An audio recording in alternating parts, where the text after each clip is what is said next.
again, chat. To some more Rogue Trader. Last time, we, still don't own a ship. We're still poor. But, we're clearing out this one. And if we're lucky, in a few years, maybe, just maybe, we still won't own our own ship. But when the faithful are idle, heresy grows. holy fuck, I got Astartes? I just remember that. Doubt is for the weak. Let's jump back into it.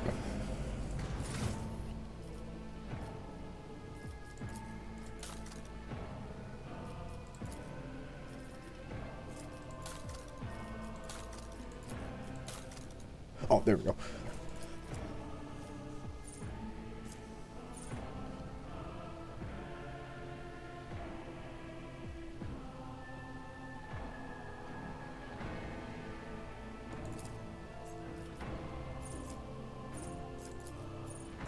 How do I...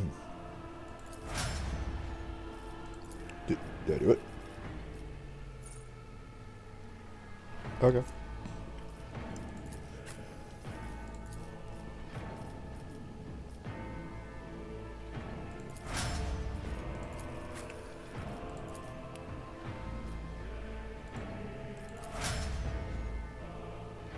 Wait, she's an operator? I thought she was a fucking psyker. There we go. Oh, she's unsanctioned. I see.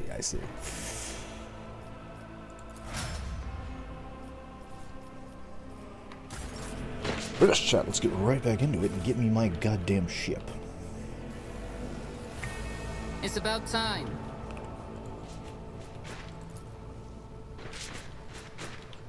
Benches and even the casual tournament's probably place, but... So where are we going? Loot. Tell me more about this loot.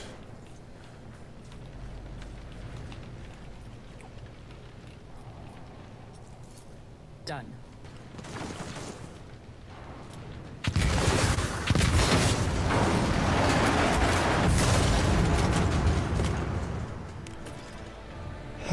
Well...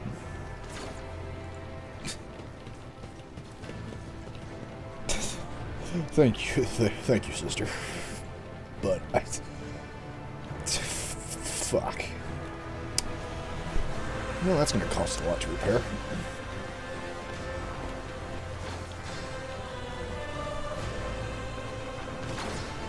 Too late. We are too late. Or perhaps Edelthrad and his escort never made it here.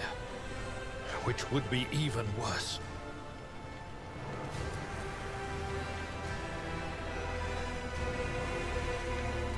Damn. Or they could be fighting on the bridge as we speak. Without us.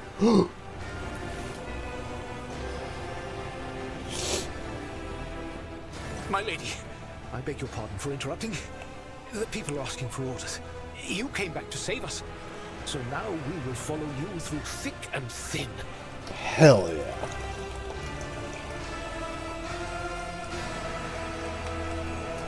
So it pays off to never leave a man behind. To the bridge. If Edelthrad is there, then he requires immediate assistance. I say there is one thing that I find most troubling. The Lord Captain's voxcasts. They are still coming in, even though it would make sense for Lady Theodora to be on the bridge right now, at the head of the counter-assault. I feel uneasy. What if the Lord Captain is besieged in her own chambers? With your permission, I suggest that we confirm for ourselves that she is not. We can use the same elevator that Lady Theodora and Mort headed for earlier. Sounds like a plan.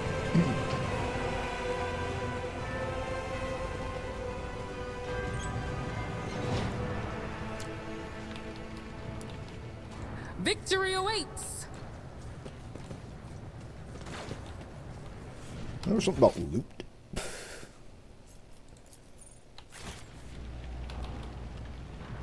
Ah, there was the said loot. Fucking get it.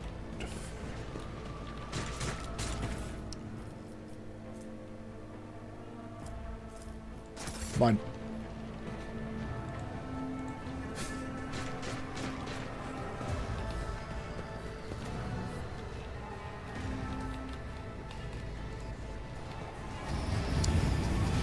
A new Over there. challenge for me? Ooh, what the fuck is that?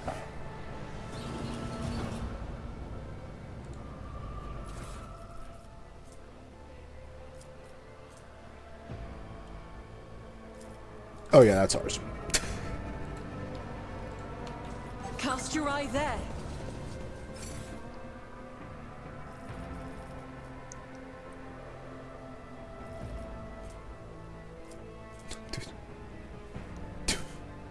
Do I really even want any of these? That fucking ticket.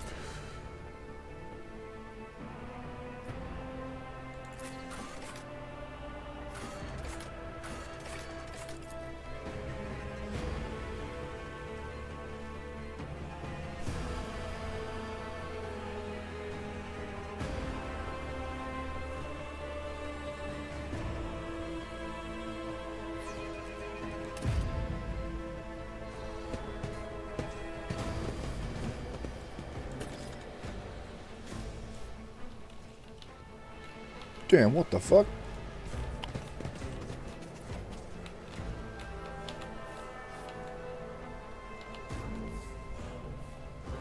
Oh, that's not good.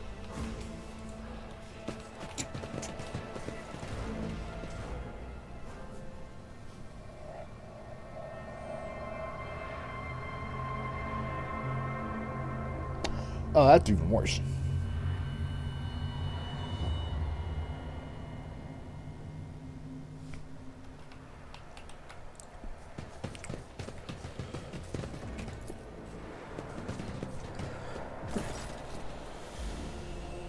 Theodore von Valencius' body is sprawled on a large, blood-drenched desk. The ardent militant's corpse, still clutching a weapon, is slumped against one of the bulkheads. Emperor, accept thy faithful souls. No! Lord Captain, I didn't hear a thing. Not a whisper, not a breath. It was so loud. Why didn't I foresee this?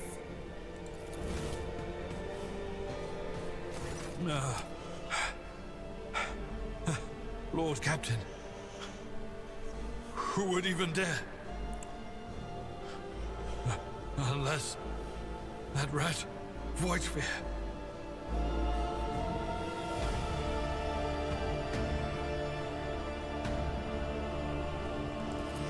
It could have happened in the heat of battle. Not to mention that Mort was here, and he would have protected Lady Theodora to the last. How could Mort have failed her so terribly? The Arch-Militant was born on a death world. He had lightning-fast reflexes.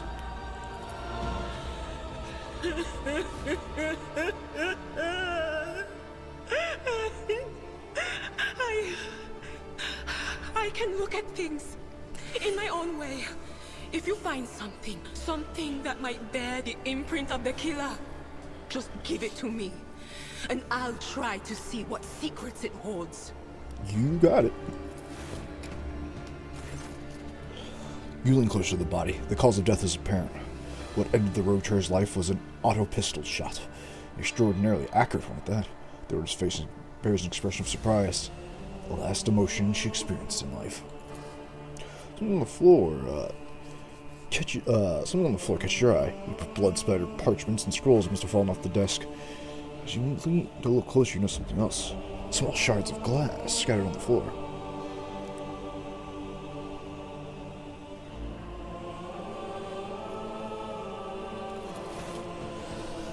Time to be a detective.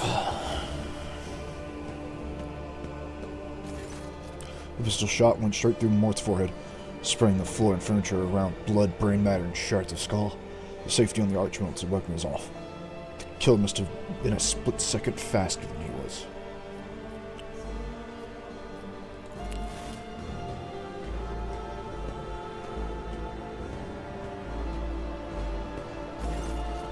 Simple to say what exactly was broken. The object fell on the floor and That much is you can ascertain. Upon closer examination, the shards appear iridescent rather than completely transparent, as if they'd been submerged in promethium.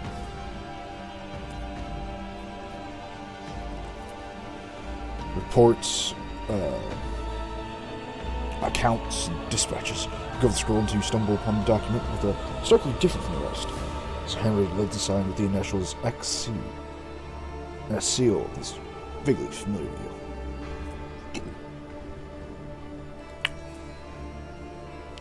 Esteemed Fedora, a change in circumstances has demanded your immediate assistance in our mutual cause. Forthwith, upon receiving this letter and performing the necessary preparations of the crew, you are to depart for the Rykad system. One of my acolytes, Interrogator Hinrichs von Cox, operates there at this present time. Upon your arrival at the system, you will, without delay, make contact with him and offer any assistance required of you. After which you will provide him passage to the Ferboras system aboard your ship. On footfall, the interrogator will remove himself from your presence to await further instruction. Anticipating any questions you may have, I've stressed that the nature of Interrogator von Kalk's activities on Rykad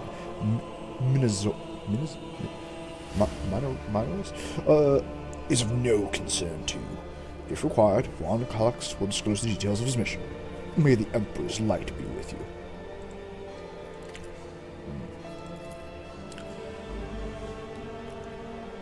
Oh, nice. I succeeded a lore test. And the Sharons on your spy. The author of this letter addressed to Theodore von Vachus signed and sealed the Holy Orders of the Emperor's Inquisition, the secret police of the Imperium that relentlessly hunts heretics, Xenos, and other enemies of humanity.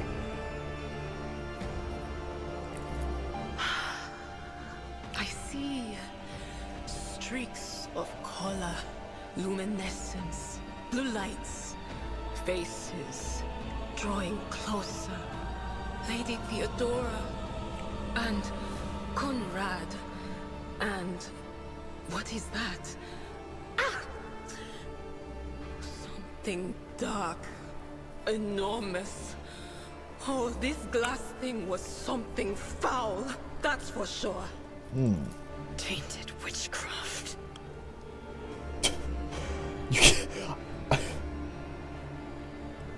Could be both. It doesn't work like that. I can try to read the memories of objects, but dead bodies are a different story. Something like that would require her soul. And after what we saw on the officer's deck, I won't risk searching for it in a warp. Fair enough. Yes, the crucible of battle calls to me once more. No, wait! We must see if we can find anything. Idira, you can't bring her back. Let her go. You'd give up so easily, old man? I expected as much from the sister. It's not like she has a heart. But you? Oh no.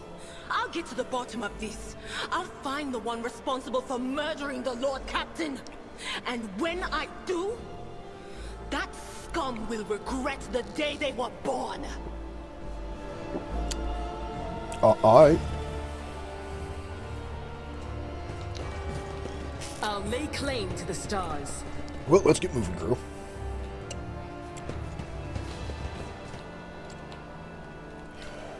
Oh yeah, I do want that guy's shit.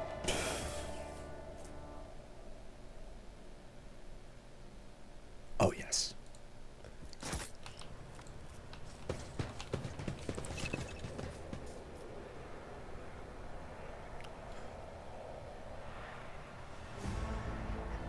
Got it, okay.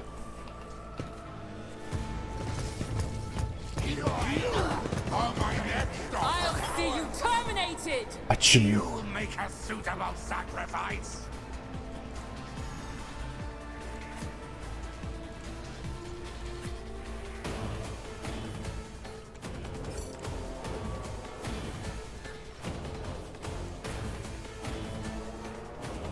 We'll go over here, and you take cover over there.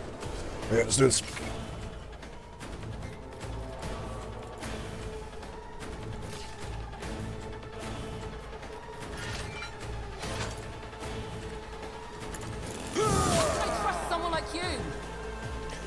I was really hoping you'd, like, go over there, but yeah, that works.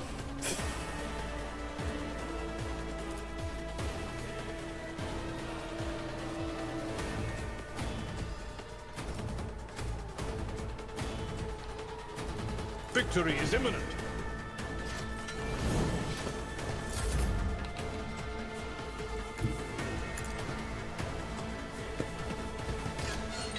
Howdy ho, gentlemen. Already done. Oh, you fucking little parrying bastard.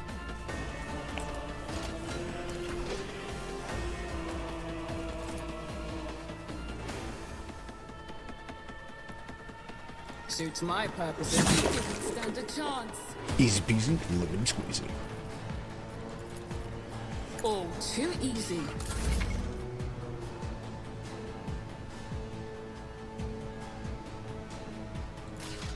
Okay.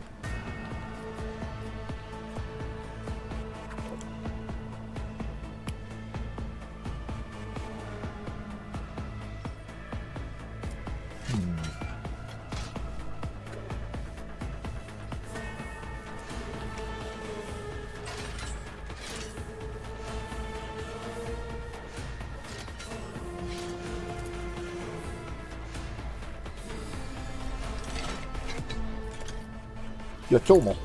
Strike is a prayer.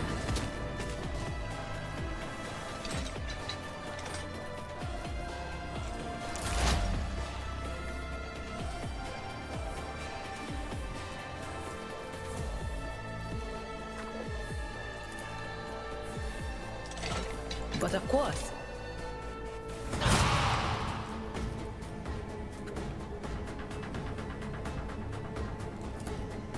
Will do. Thank you.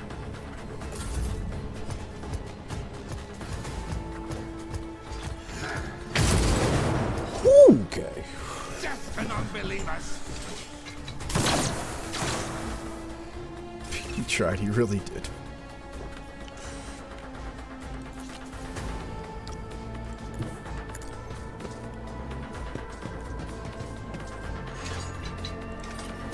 It will be done. Grey hair, sure hair.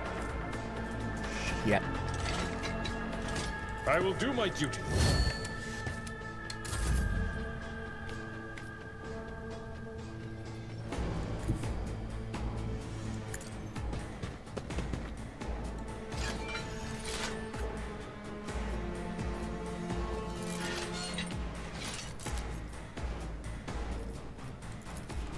Fuck you.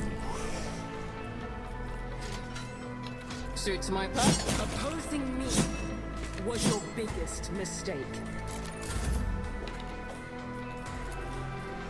Faith without deeds is worthless. Jesus, he's a tanky man.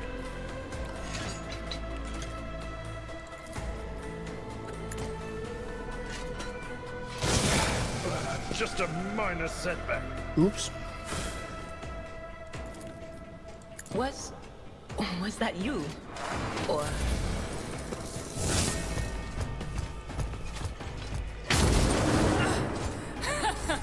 I'll live another day.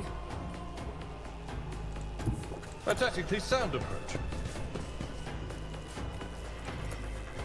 At Do you your want to flank run and closer? forward.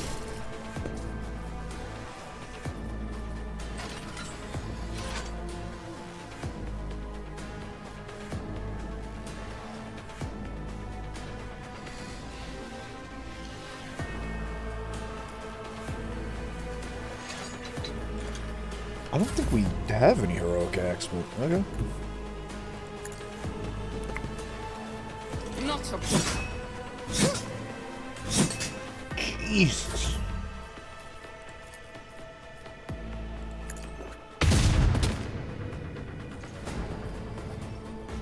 Cut the sister canine.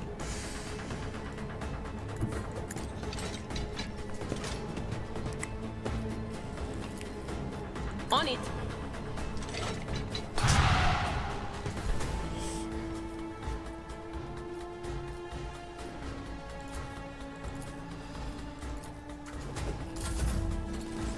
Target well struck. My place is at the fore. Finish it. One fewer target.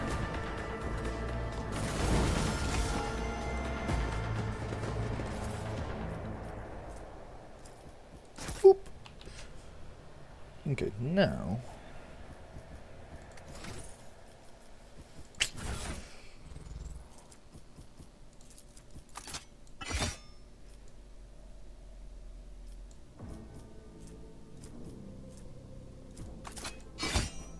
There we go.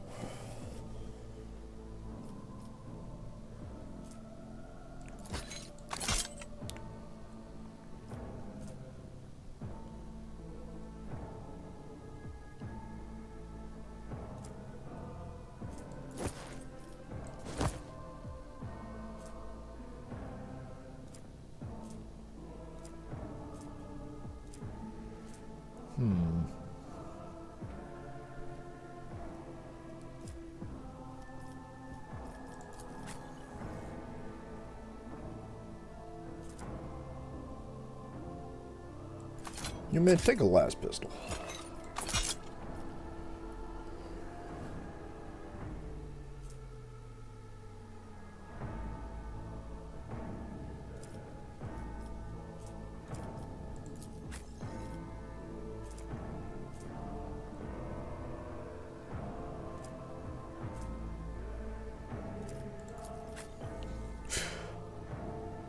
Hey, man, you ain't got no intelligence. Take that.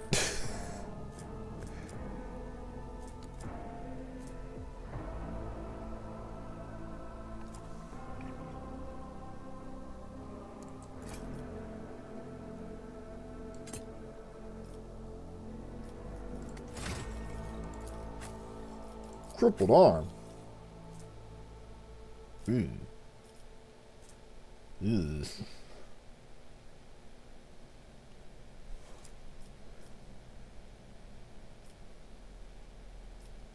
Bro, she ain't got no heretical points? What the fuck?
Yeah, I'll take that.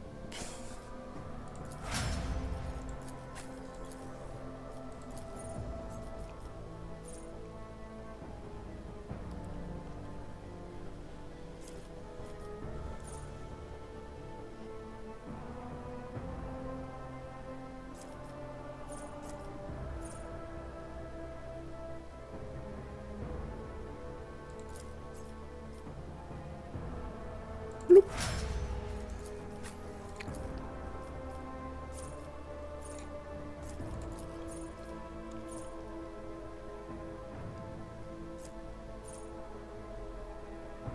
Yeah, I'll take that.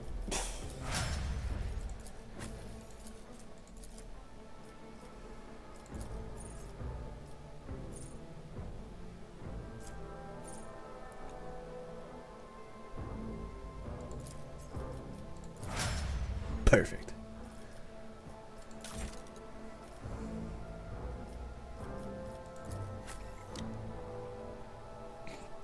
Nice, I got the heretic in the fucking...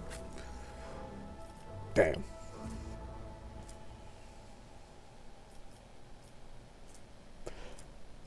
Hey, at least my boy's just like me.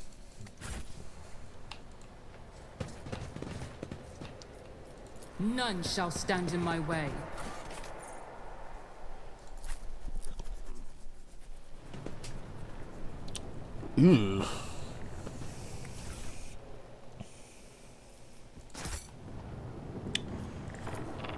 That wasn't so difficult. Earth vision is a product of the warp energies that permeate the bridge.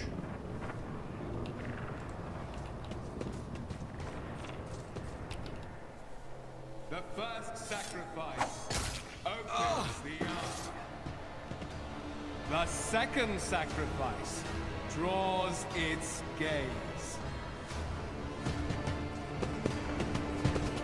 Let's fucking jump him.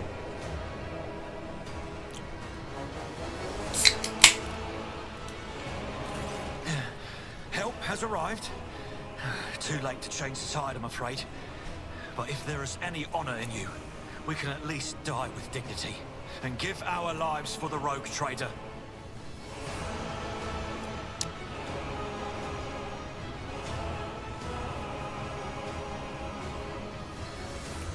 God Emperor, preserve us.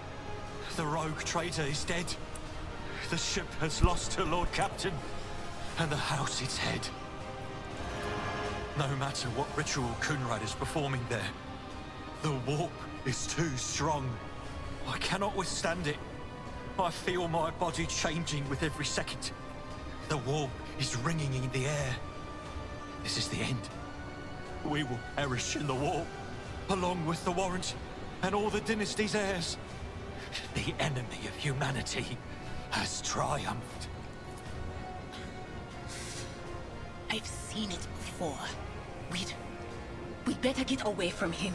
The changes are already accelerating.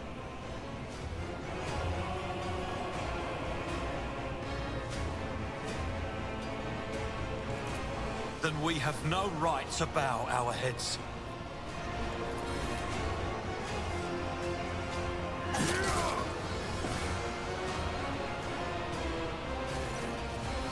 You can see Kunrad Vodigal clearly in the gloom of the bridge.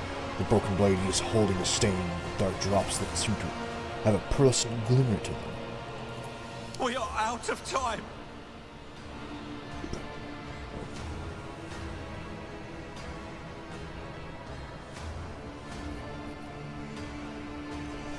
Vodigar, you son of a bitch. What? Theodora is dead. No, that can't be. Not now. I still haven't. The ritual will not be completed. I'll take care of it. And you, see to it that the void ship breaks free from the warp. Watch over our realm. And farewell. Edelthrad, don't! Your ritual won't be finished, heretic!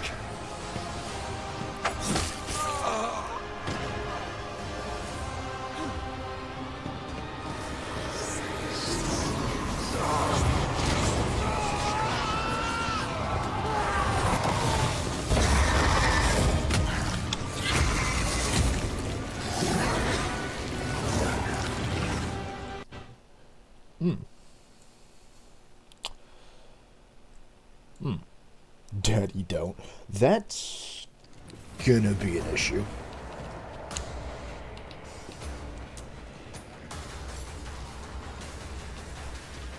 But hey, fuck it, we just gonna get right out there and rush him.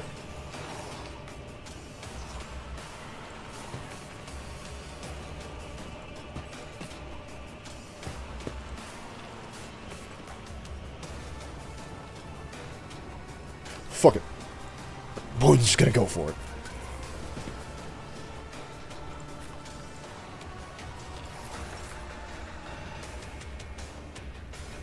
Yeah, I got it. So what do you have? Oh. Oh, that's a lot of health.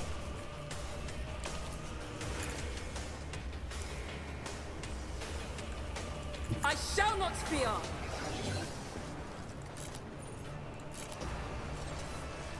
Oh, yes. Suits my purposes. I seem to have done fuck all damage. Nothing of value has been lost. Oh no.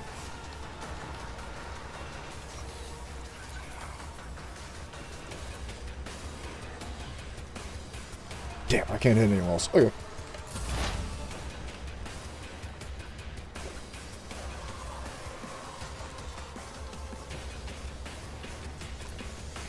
Will do.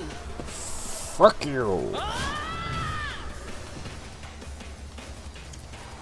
But of course. What an unfortunate turn of fate. The fuck happened to him?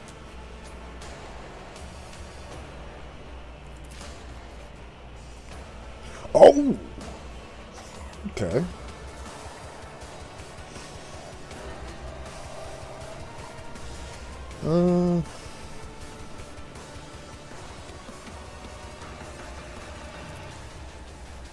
That is not my destiny. I'm not so sure. Well, shit.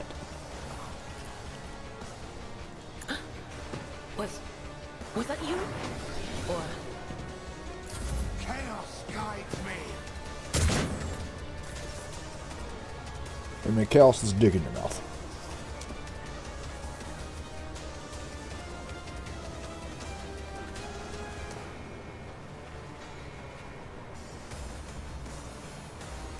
Power resides in the will Oh, of the yes. righteous.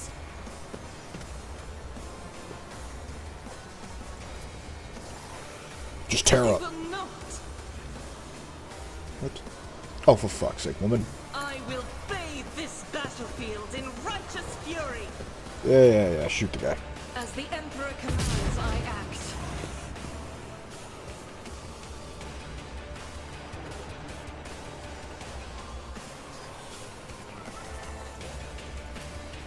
I'll do it.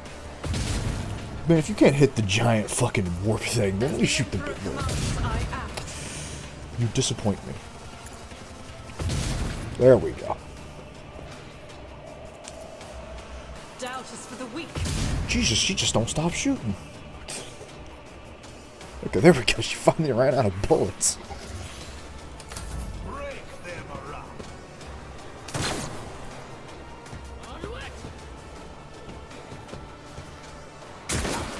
To the heretics.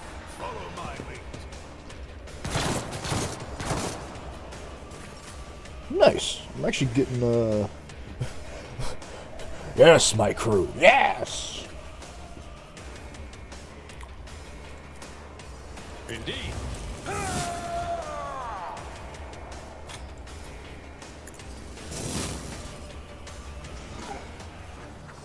Victory is imminent.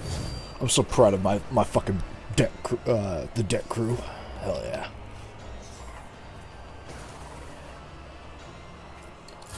Weapon at the ready. They just learned that their captain died. We're gonna get fucking jumped by a warp spawn. They're like, nah, let's boogie.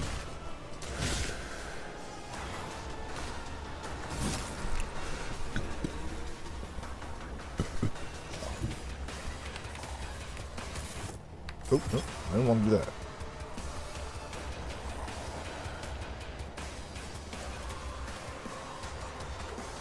My time is now.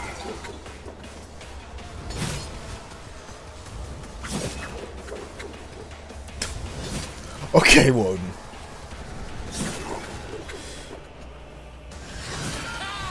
Good God, she just keeps slapping him. Can't hit this, dog. I'm just too good. Can't hit this. Nothing up there's nowhere. Also, I didn't quite catch what just happened. Did he fucking eat a guy? Already.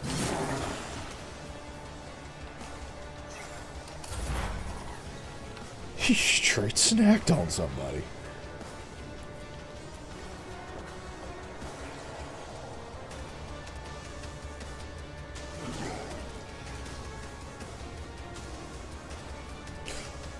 I feel like I shouldn't use this, but we will. He already has that on. I don't think giving more stacks is going to do anything. So, yeah, I know, just scream at him or something.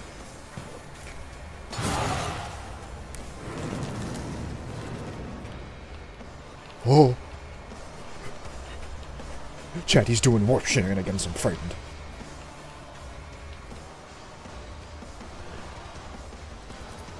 On it.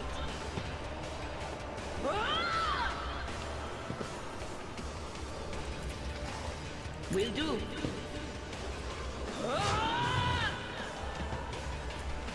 Cool. He can't dodge now. This is good. Faith without deeds is worthless.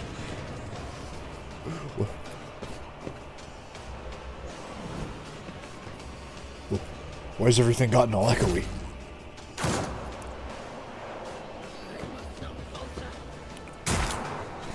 Can y'all not fuck this up? There you go. If nobody else got me, fucking Deck Enforcer got me. Those fucking ghost zombies. Shit's getting real weird. And this, chat, is why we always turn on our Geller fields.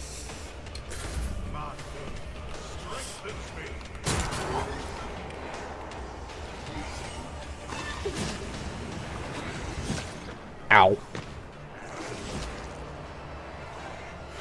I've fallen, and I can't get up.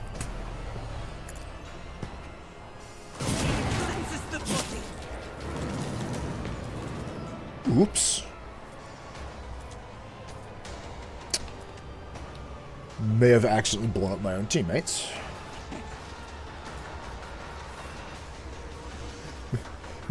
May have oopsie-doodles that. That is why we don't trust psychers all that much. Apt in this scenario. Ooh.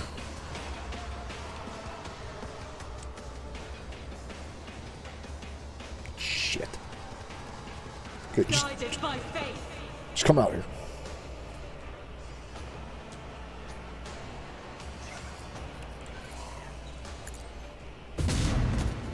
God damn it all. Please!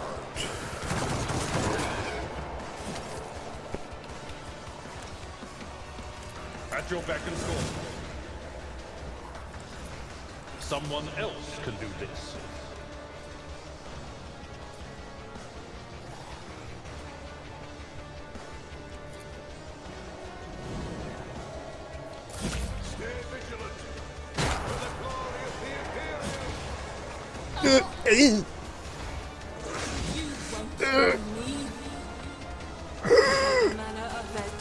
We shall know them. Wound's gonna need a band-aid. There is movement in the Empyrean.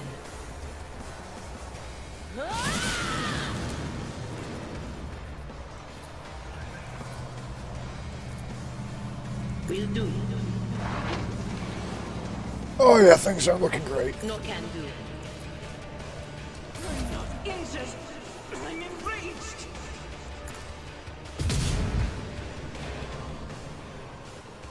Sister, where the fuck did your gun go? There you go.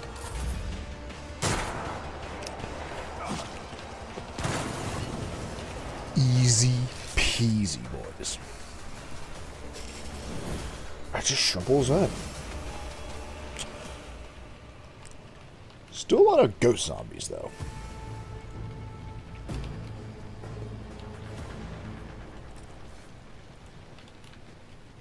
Hey! Some of my bridge crew made it.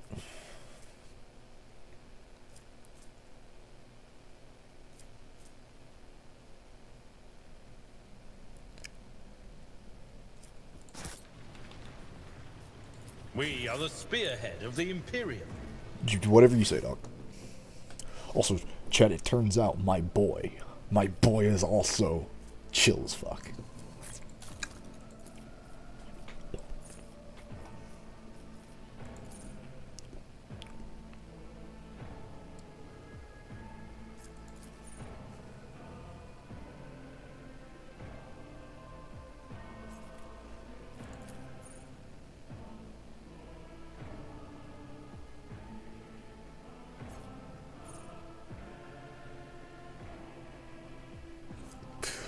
All allies excluding Xenos. We come now.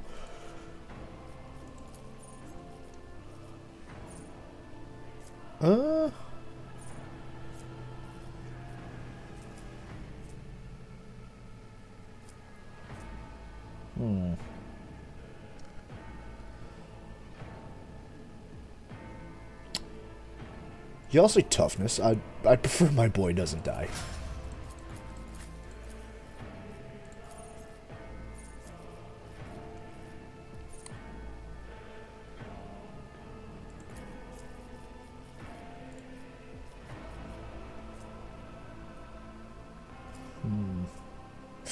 You'll take more weapon skill. Whew.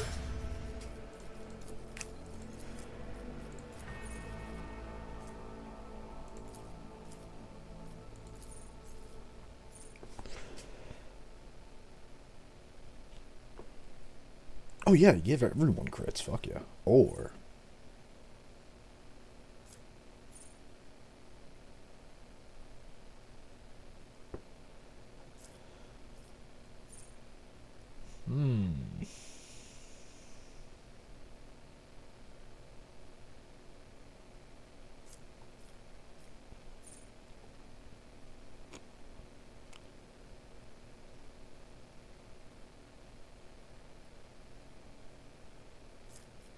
Now I'll just take the crits.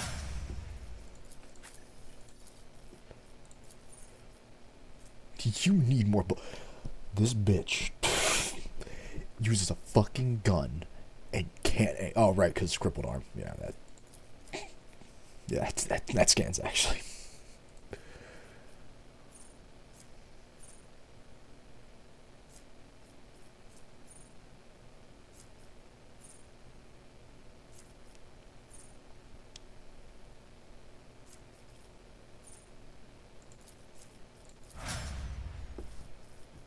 Now, let's equip some gear.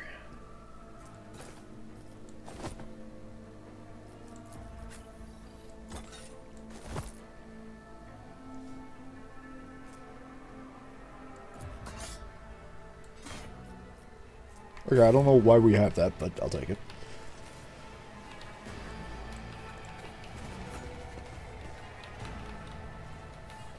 Now then.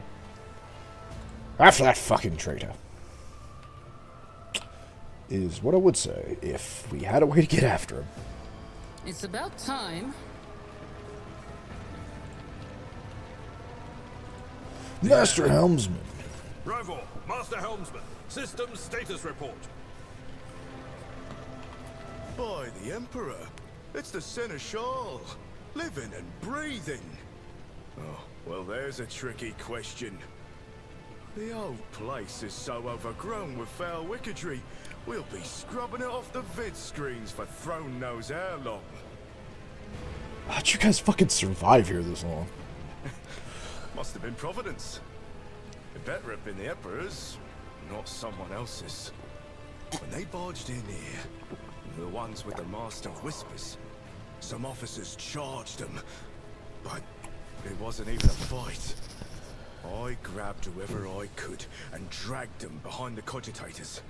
Then, I prayed for our rescue. And your prayers were answered. Your words seem to knock the officers out of their stupor, and the air around you fills with voices and commands being issued. You're someone sobbing, one of the survivors buckling under stress. However, cuffs the crying officer without even looking. Restore the Vox channel to the Navigator's Sanctum. Ready the crew. Prepare for translation to real space. You may call me superstitious, but translation is not a good time to disregard rules. You are the only one who speaks for House von Valancius. You may not be the Lord Captain, but you, more than anyone else, deserve to take her place in the ritual that is about to commence. Sure, what do I do? Take the Lord Captain's seat. Order the final preparations. Wait for the officers to report. Oh, blast it all to the void. Translation is a craft, not something to be explained in a tick. Just go up to the throne, mistress. These people are about to do the impossible. The least they deserve is the solace of seeing a figure sitting in the usual spot. And please hurry. Every second we waste is a terrible risk. You got it. Let's do this. Ah, look at my ship. Blown to hell. But it's mine. It may not look pretty right now, but she's home.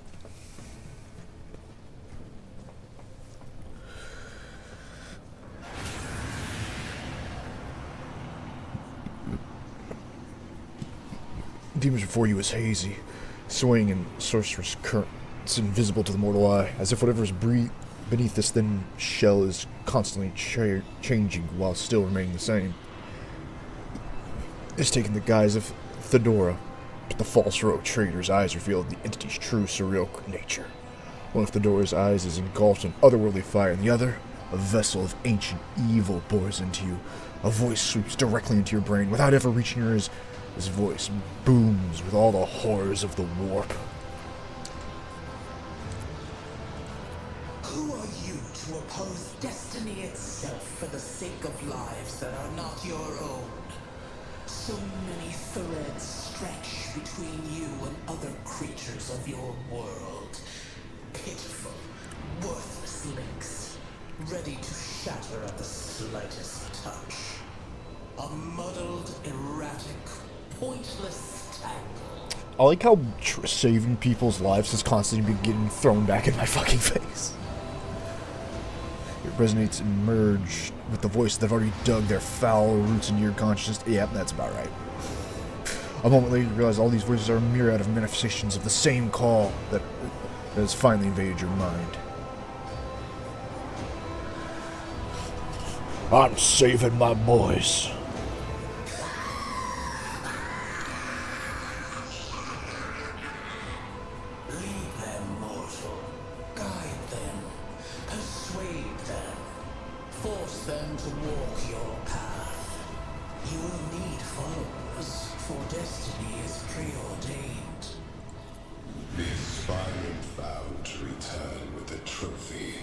A relic that could serve the edge of daybreak. That fate was assured, and the steps chosen. And yet, you broke the unbreakable when you took the aspirant's place.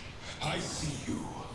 On the day when the final dawn rises over the Iron World, I see you by my side on that day. The day of my resurrection. Triss, can you stop trying to sell me? Can you stop fucking... I'm hanging up. I'm not doing this. I'm not doing this shit today. No, I don't need new bathroom curtains. Fuck off. Your image is woven into the tapestry of things to come. I am the will of the weaver of destinies, and today I will weave a new thread of elusive possibilities and fickle chances. The thread that will lead you out of the maw of irreversibility. The thread that will help you find the keys to salvation. The thread that will guide you and the weapon of our return. Need some good quality dildos in your office. No! Well, actually, we could use a couple, but... No! The path is set, child of the dawn. The thread is woven. Follow it, servant of mine.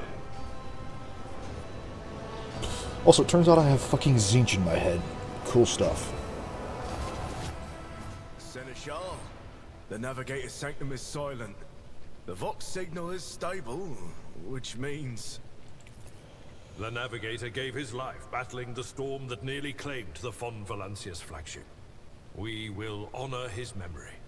along with that of all who died this day. Seneschal, will you tell us now? Who is that? Where's the Lord Captain? About that. As First Officer, it is my duty to inform you with the greatest regret and indelible sorrow that Lord Captain Theodora von Valancius is dead. May her memory never fade from the annals of the dynasty. By right of blood succession, and with the absence of other kin who could challenge this decision, it is hereby declared that the successor to Theodora von Valancius is her heir, the rightful inheritor of the warrant of trade, and the title of Rogue Trader. The official ascension ceremony will be held at a later time. In the interim, have you lost your tongues? Hail your lady. It is because of her toils that we all still live. Oh, please, you're exaggerating. I only did everything. The deed is done, mistress. My apologies. I meant to say Lord Captain.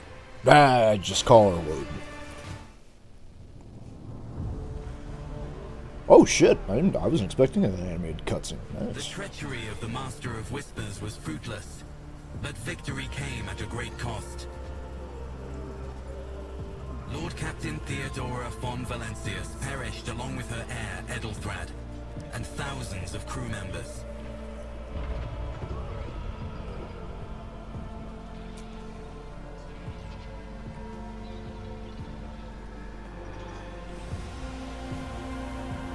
Yet hope remained, for the second in line to the Rogue Trader dynasty survived, and through the strength of her resolve, saved those who were counting on her for protection.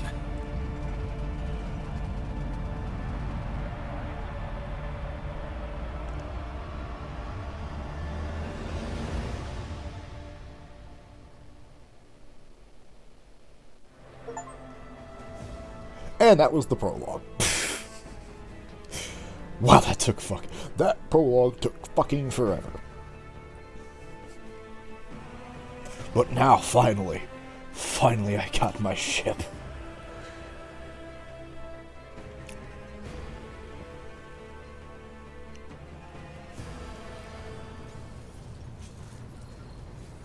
Ooh, it swivels too.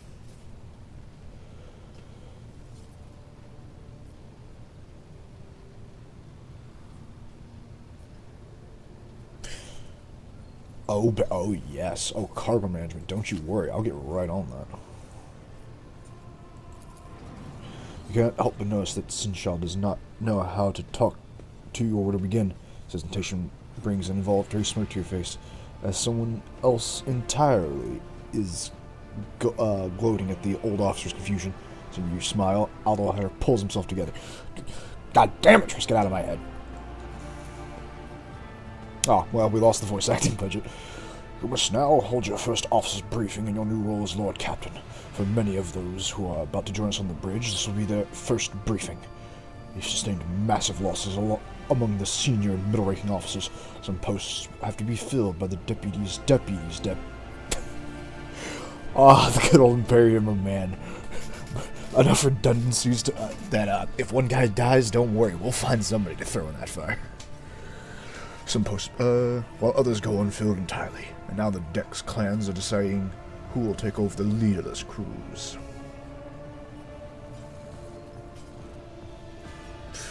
How do we lose so fucking many? I don't want to be a rogue trader. I don't want to be one. This sucks. How do we lose so many? It appears the heretics were deliberately targeting the vessel's command. They knew exactly whom they were looking for and where they could be found, which is unsurprising given that their information on board was our own Master of Whispers. So what's the agenda? What's on the docket? Reports on the condition of the ship and crew. The Lord Captain is not usually drawn away from important affairs to attend such routine briefings, but this is a unique situation. I'm still receiving updates from across the ship, and they are not encouraging. Getting this bird to fly could take a gargantuan effort. even so far as you personally negotiating with the authorities of the systems we are currently in. So prepare to hear a bevy of complaints and excuses, your ladyship. Take this opportunity to get a good look at the officers who work 6 decks away from the bridge, and they in turn will have the honor of beholding the visage of their Lord Captain. Did you find that fucking rat? No, Lord Captain. It is in all the commotion. His trail went cold. Our people are still hunting any mutineers who may be still skulking the ship's many corridors. But frankly, I would not be surprised to hear that we are now. I would not be surprised to hear that we are now 1 shuttle short. I'm afraid that it'll be some time before he answers for all that he's wrought. Fuck. Yeah, that's about right. Alright, let's do this.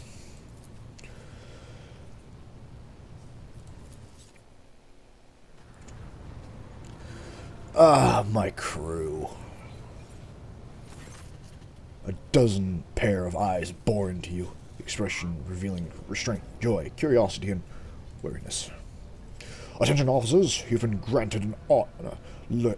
Lord Captain Lucy Woden Mist von Valencius, quite a title, will personally be conducting today's briefing. Our most gracious Lord Captain is ready to hear your reports.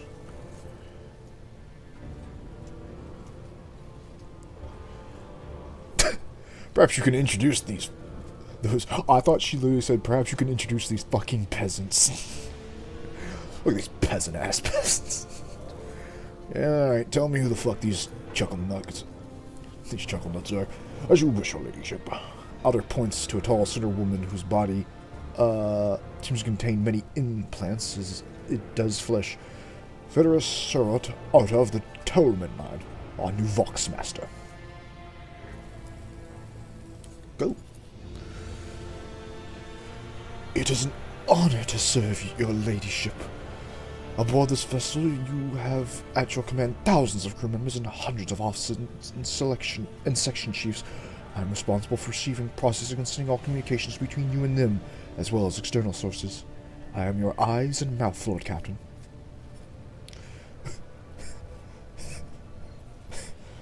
Poor choice of words, you're my mouth, huh? Yeah, that's not great. Besides her is Ravor, the master helmsman, who steers our ship along with the course set by the Lord Captain and monitors the void around us, ensure that we do not stray into an asteroid field or a pirate trap. Beard man with almost transparent skin, large dark circles under his eyes, and a dour expression that seems hardwired into his face gives a sullen nod. Hello, he had like an accent to him. Hey, Lord Captain. This here ship's as good as home to me, so rest assured she's in safe hands. I'll die before I let her come to any grief. Yeah, it definitely wasn't his accent, but fuck it. And lastly, our High Factorum Janus Donrak, who oversees supplies, procurement, and general material well-being of the ship. I can tell I'm going to get along with him. Dressed in embroidered jacket, the heavy-set man with oiled hair offers an a smile and bows. It is an honor, your ladyship. You may trust me with all matters concerning your comfort. Everything will be done with the highest standards. Very good. In the second row, we have the 3 officers charged with overseeing the ship's vital functions. The Master of Ordnance is responsible for the artillery aboard, the Infernus Master, whose crew work to prevent and extinguish fires on the ship, and lastly, the Drives Master, servant of the Omnisire. Omnisire? I like that guy. The officer salutes you. The Infernus Master does so with confidence, while Master of Ordnance betrays nervousness. Drive Master offers a salute resembling a dance, involving the complicated manipulation of all the tech priests' mechanidrates.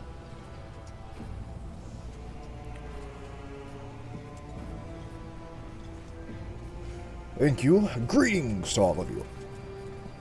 Serve at your pleasure, Lord Captain. Oh boy, okay.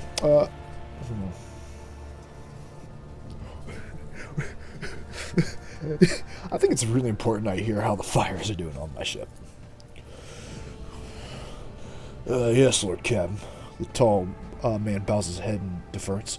I can report that all the fires across all decks have now been extinguished. The preliminary damage assessment in terms of material loss and crew casualties has been completed. There's also been submitted to Sin Skull and the High Factorum. The post passed to him after the previous Infernus Master and his next 3 deputies expired in line of duty. The lad is managing well so far. He can take the heat, so to speak. Well, I fucking certainly hope so. Because if he can't, he's no good to me. Alright, Master of Ordnance, how much shit blew up? No, my job's simple. Maintain the arsenal and fire when I'm told. But just ask anyone. We've got no available crew, Lord Captain. Master of Ordnance, you forget yourself. So what? Comes the officer's hostility and bitter reply, as if a dam burst inside and all his pent-up emotions are rushing out of him. Ships in ruins. Every second officer's dead, and now we've got a Green Lord Captain who's supposed to lead us to void knows where. Silence! Enforcers, cease this mutiny.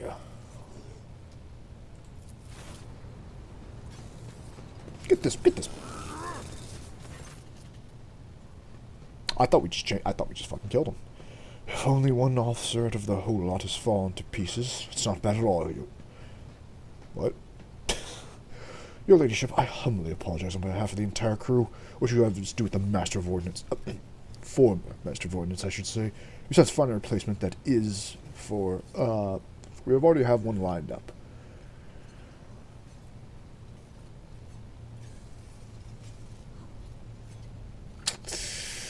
Well, Williams, chill.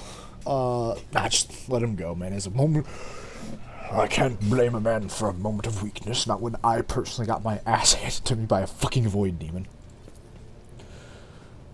Although there stands him blinking at the Master of Ordnance. She's just sniveling. You disgrace yourself and the entire clan. Enough, the hysterics are over. Let us resume.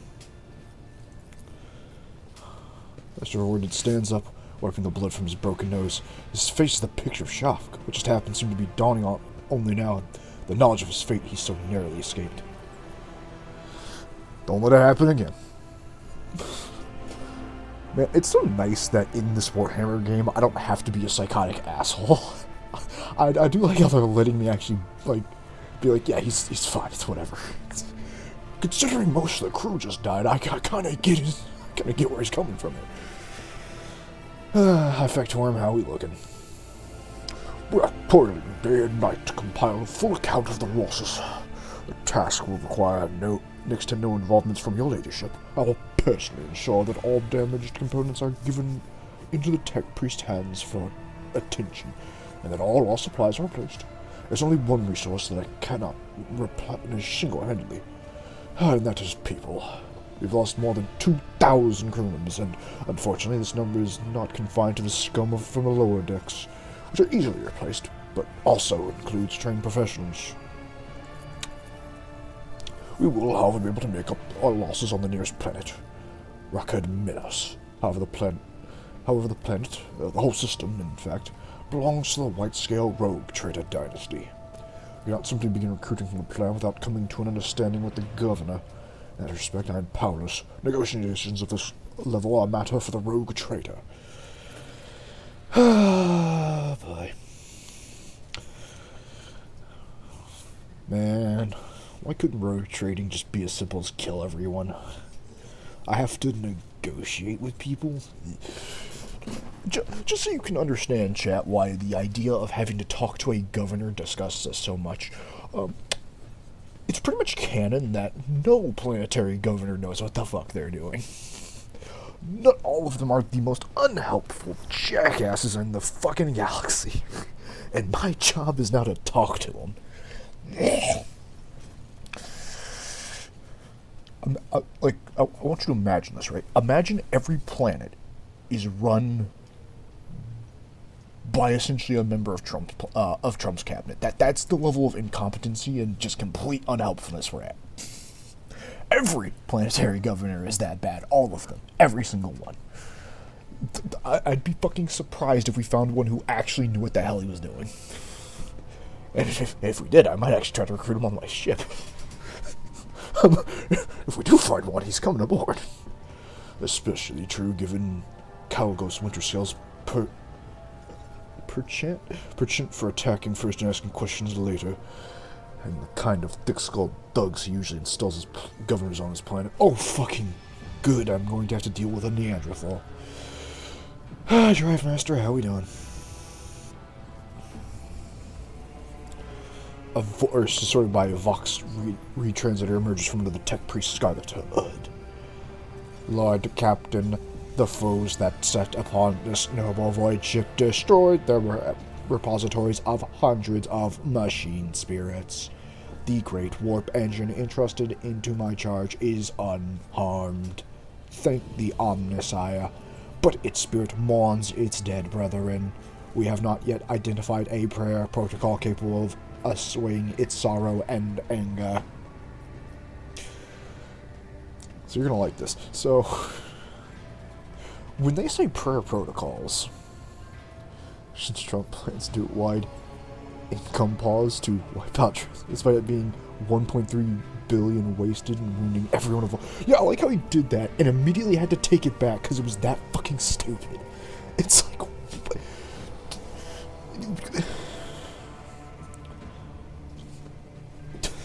But yeah, Stress, imagine that, but on a galactic scale where someone that fucking incompetent is in charge of a fucking planet. Oh, baby. Oh, boy. You can tell how excited I am to get right into negotiations. Shit. Also, when he says prayer protocols, you're going to really like this. So what that involves is doing a bunch of I wonder, I would rather shoot myself in the foot. Same. Unfortunately, even if I do shoot myself in the foot, the tech priest will just give me a new one and say, get out there, champ. So, fuck.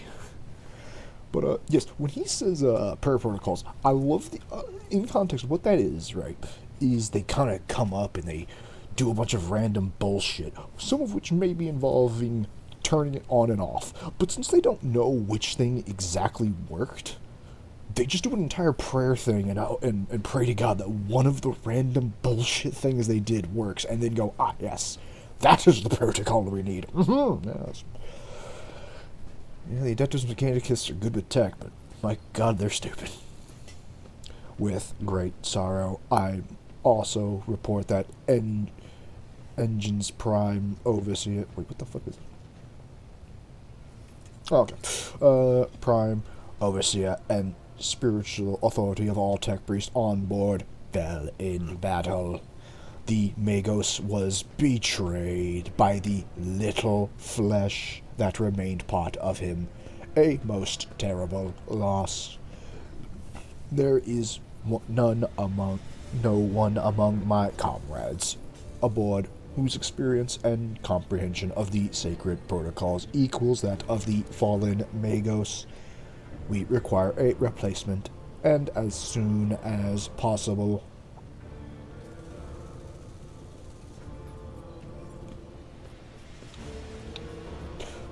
What? Hey, man, Odin's a noble who goes around stabbing people. I know what the fuck he just said to me. The ship's most senior tech priest, most senior both in rank and experience, is dead. If we do not find a replacement, we will be unable to resolve the problems with our warp engine. First time she has acted as an interpreter between... It's not the first time she has acted as an interpreter. And it won't be the... Isn't it going to be really funny when, like, I just have a fuckload of Xenos on this ship? Bro, you think we can get a Chaos Space Marine on here for no goddamn reason other than fuck you, I want one? Why do we have a heretic on board? Yeah, boredom. Because I was fucking bored this way. Master Helmsman, what's going on with you, dog? Right you are, Captain. Look, to cut a long story short, the outlook's bleak. Ship's sound, more or less, but without our engine sire, Prime, and Navigator who fell in battle, we have no way out of the system. We tried to so much as set a toe inside the warp. I don't know what'll happen first. A warp drive being torn to pieces, or all of us melting into the bulkheads. Ugh. Yeah, we should probably replace those guys before I try that, huh? Your ladyship, if you allow me to interject. When we arrived in the system, my crew followed standard protocols and conducted a count of all available communications channels in the region. One of them was a Navis nobility station. The station maintains complete Vox silence, but even in the presence, there inspires hope. To have located a navigator in the very system, in the same system, is an incredible stroke of luck, a true blessing from the God Emperor. Yeah, that is good. God damn it, Tress, please, I'm trying to do my reports. Stop trying to sell me on the void milk. I don't know where it comes from, and I'm not drinking it. A sharp bolt of pain lanced through your skull as if a response to what you just heard. You understand it's not the God Emperor you should thank for such good fortune. The words of the daemon that appeared before you during the translation to real space echo in your mind. I am the will of the Weaver of Destinies, and today I will weave a new thread of loose possibilities and fickle chance.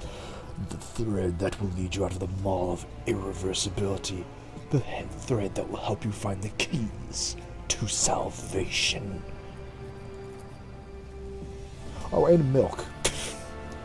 If I were you, I'd grab this chance with both hands, or else you'll soon be eyeing up asteroids to use as your new residence. In slightly less shitty news, we can go round and round the system till our heads are swimming as long as the Prometheum supplies last, and if any thick as guac shit lowlifes come snooping around, we'll be able to take them out, so don't you worry about that score.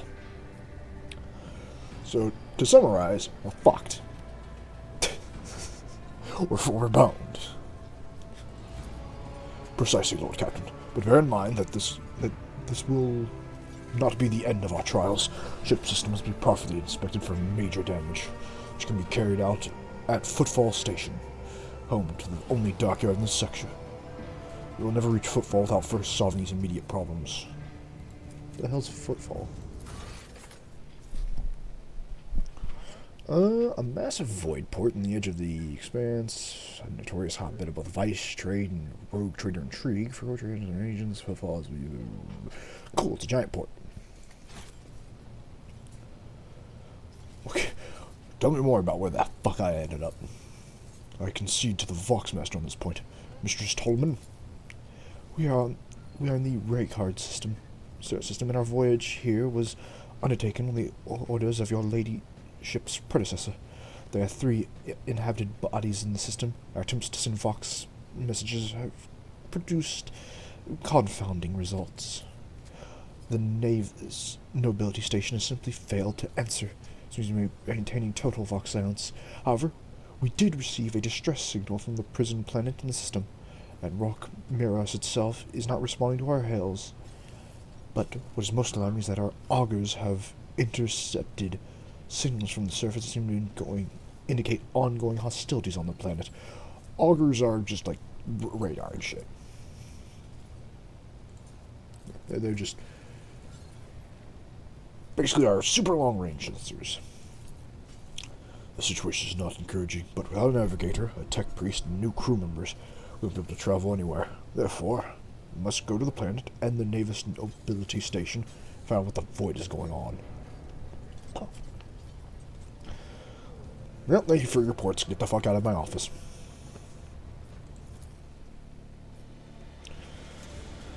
Your ladyship, there is one other thing. A confidential matter of the utmost importance. Lady Theodora, your eternally esteemed predecessor, brought the ship here to the system for a reason. She was given a secret commission. You perhaps are wondering who has the authority to commission a rogue trader to do anything. I shall tell you. The Lord Inquisitor, Hand of the Emperor, and Chief Architect of his will in the Chronos Expanse.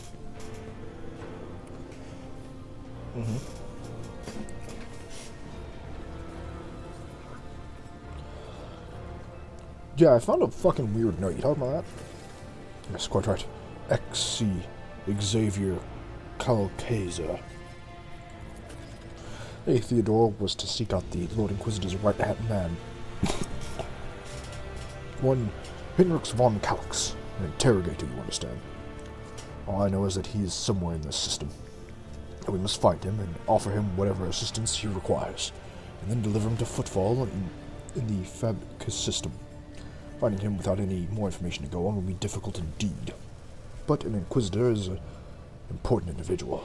The authorities in the system, either the Navis nobility or the governor of Rakid Manaras, may know something. That is all, your ladyship. You have a great deal of work ahead of you, but it is merely a taste of the daily burden of a rogue trader. Soon you must take up the reins of the Von Valkas Protectorate. It seems he's about to offer some words of encouragement. I'll take him.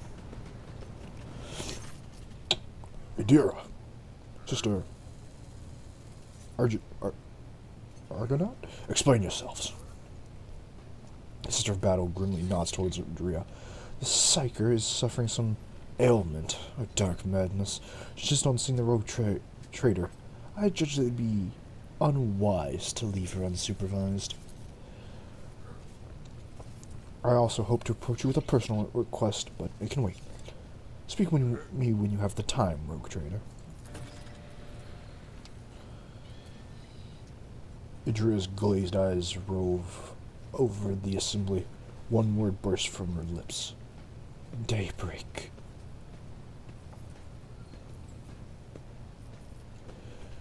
Idria, come to your senses, woman. Damn it. Idria presses her fingers to her temper in desperation. Your ladyship, here's the thing. I was trying to see the immediate future, and it hit me so hard my head is still spinning. Something very strange is heading our way, and I can't make out what it is, no matter how hard I try. A single word is all I can make out. Daybreak, or maybe it's dawn, and it's ringing like an echo, like a bell. But if it's daybreak, then why is it so dark? We cannot extract any information of value from a single word. Can you tell us anything else, Mistress Telas? No, not yet. The voices are going berserk, all shouting at once. I can't make any sense of it. As soon as I know or sense anything, I'll report. Alright? Lady Captain, if you want to take a closer look into your future, find me on the bridge and we can talk. Lady Theodora was well served by my whispers on many occasions. I'm sure we'd benefit from them as well. Alright, cool. Get to work.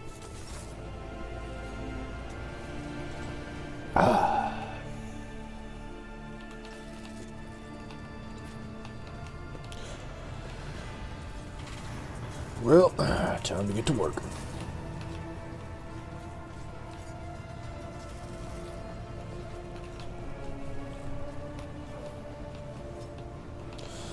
Like how even in the future we still have funny ship horns. It's good. You, bridge officer, how you doing? He's doing good. Rogue trader. Hey, nice. The voice acting budget came back. Tell me about the Adeptus Sororitas. Gladly. There are none more faithful to the God Emperor than my sisters. We fight against his enemies by the will of the Holy Ecclesiarchy. I beg your pardon, rogue trader. Here I am talking about what every lesser noble in the Imperium knows. So what exactly are you interested in hearing about? What order are you from? Once I had completed my novitiate, I was sent to the Calixian branch of the Order of Our Martyred Lady, assigned to the Order's Pronatus. The Order's mission is vital and noble. The Sisters Pronatus protect great relics of the Imperium. We guard them, preserve them, escort them when they are brought onto the battlefield or presented for pilgrims to venerate. Cool. And we seek out the relics that have been lost. Neither a coven of heretics nor the most wicked death world can deter Sisters Pronatus when their goal is to return a piece of the great legacy of the Imperium into the hands of the faithful. So you're not really, why are you so good at killing things? Well, I would say you're good at killing things, but I saw you miss about 6 different times during that fight. Don't let the name deceive you. The Order's militant trains sisters to march onto the battlefield as an army. That does not make sisters who belong to the non-militant orders timid and helpless. Both the solace-bringing Sisters Hospitaller and the enlightened Sisters Dialogus know how to greet enemies of humanity. Their dialogue with heretics is usually quite short, with the last word being a bolter discharge. And my order has all the more reason to be known for the martial prowess of its sisters. We are the keepers of the Imperium's relics. What would become of our blessed hero's legacy if the Sisters Pronatus could not protect it? So you guys are really into religion, right? It is. The Sisters of Battle are a fire lit by the God Emperor. They are the echo of his voice that travels through the dark expanses of the universe.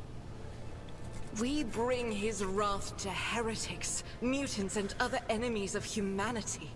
We protect the faithful from the unholy and unhallowed. Sometimes with words, more often than not with a bolter. Even the novices of the Adeptus Sororitas are drawn from among the most worthy. How fuck Those would who I have in taken there? the vows and become a full-fledged sister are the best of the best, tested by trials of body and spirit. Yes, there have been cases when a sister stumbled or showed weakness, but do not expect to hear a story of depravity or downfall from me. Okay. Each such occurrence is a great tragedy for us all. Light cannot bear the smallest speck of darkness within. And thus those who have trespassed or shown weakness of spirit are given a chance at redemption. They are called Sisters Repentia, and may the enemy tremble before her, for nothing can stop a sister of battle who yearns to be cleansed of fault and weakness. You're not talking about the horrible nightmare torture chamber, right? Wearing nothing but robes, no armor, Oh, right. eviscerator in hand. Those sisters who have once faltered find repentance on the battlefield. Their lives are seldom long, but a death in the name of purgation is a better fate than to live with a shadow in one's soul. So I remember who those guys are. Yeah, they don't. They just wear robes, a battle bikini, and then run out with a giant greatsword chainsaw and go to work. They're literally sexy battle nuns, and thank God humanity got that one right.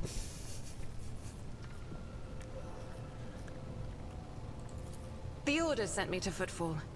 My undertaking was to assist the local priesthood of Drusians in caring for a sacred reliquary that had been there since the time of Parson Mr. Wayne, the station's founder. Uh-huh.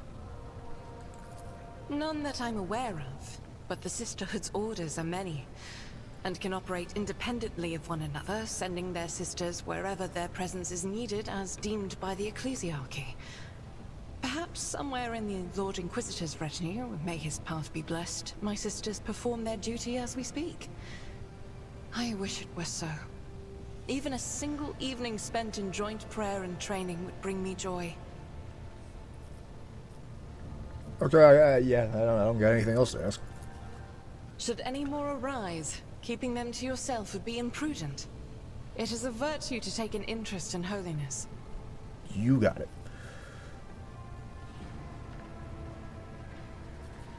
So tell me about yourself.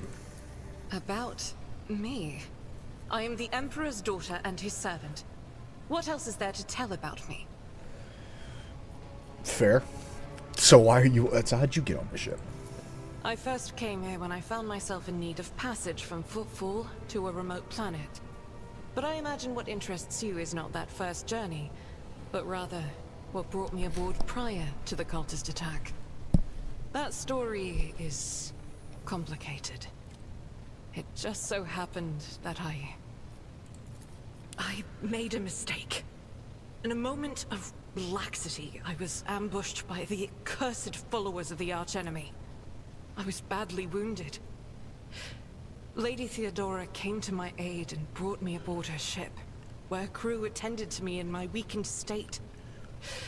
It all happened not too long ago. I had barely recovered from my wounds when the cultists struck.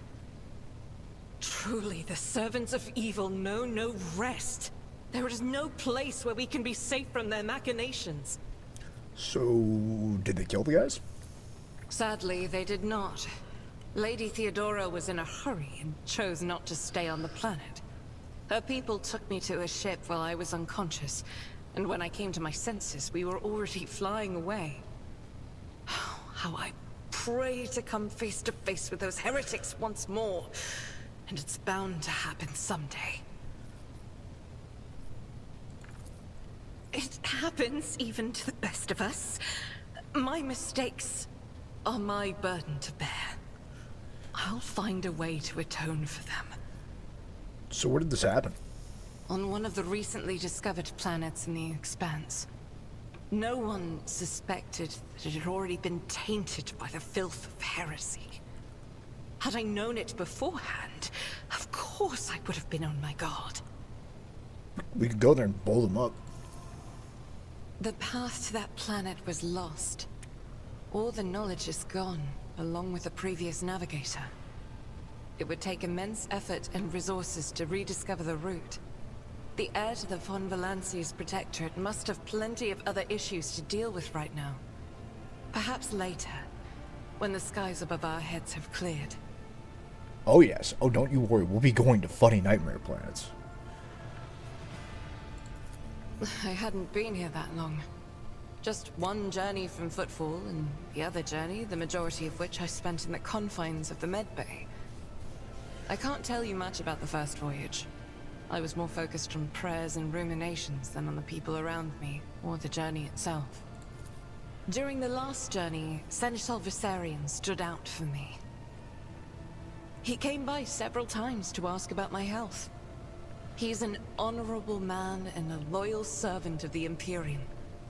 I think he is as meticulous in his inspections of the logistics systems as he is in his inquiries about the health of the occasional sister of battle aboard the ship.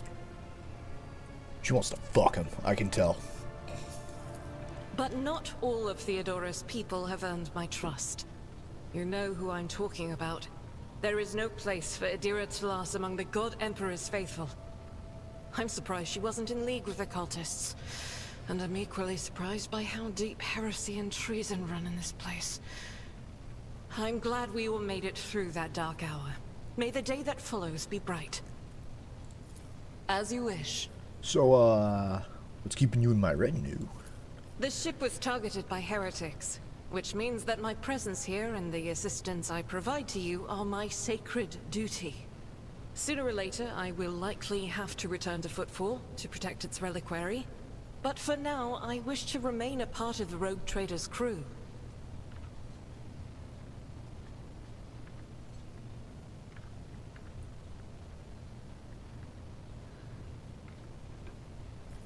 Hey man, I hope you stay for a long time. I need a good shooter. Those are very courteous words, Rogue Trader. Thank you, both for your words and your hospitality. Anytime. So what was this about personal, what was this about side quests? I indeed have a request, Rogue Trader.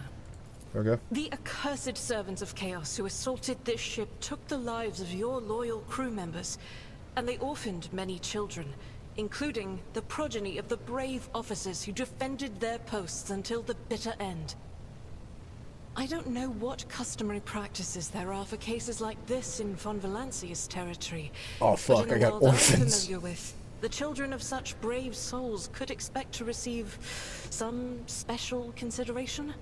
Perhaps the Rogue Trader could meet with the orphans?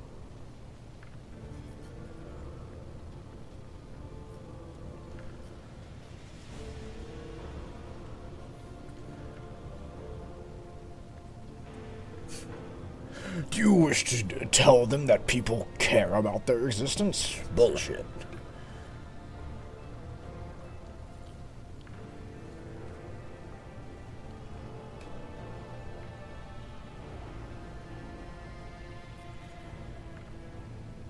Yeah, I'll meet with them. I will pass on your instructions. Thank you for taking my request to heart. Of course.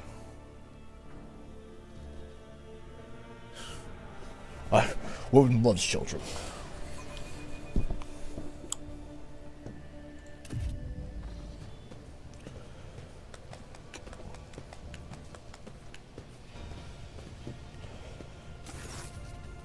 A motley group of adolescents do not take their eyes off you, gazing as if you were a creature straight from a fairy tale. Our infallible sister has been keeping an eye on these pups. I heard that the Scholar Pragon in here, but we have provided the orphans on our ship with etiquette, care, and instruction.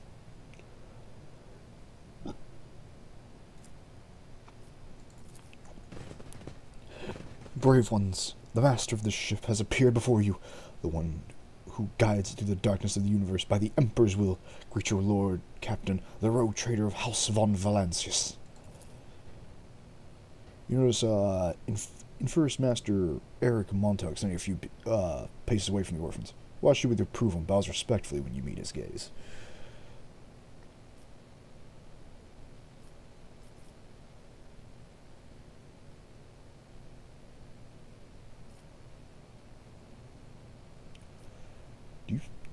You a teacher?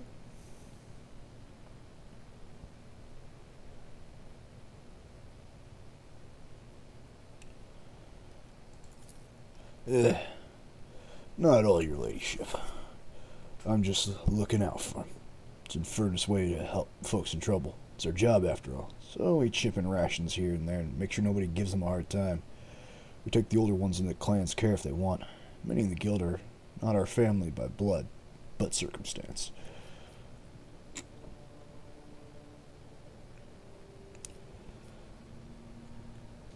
Howdy, you beautiful little bastards, you. The teenagers keep staring at you. Girls remain close to Arganta, smiles uncertainly. A skinny, pale lad tries to throw his shoulders back and stand at attention like a soldier. Only a few teenagers at the far end of the row seem sullen and not particularly impressed. So...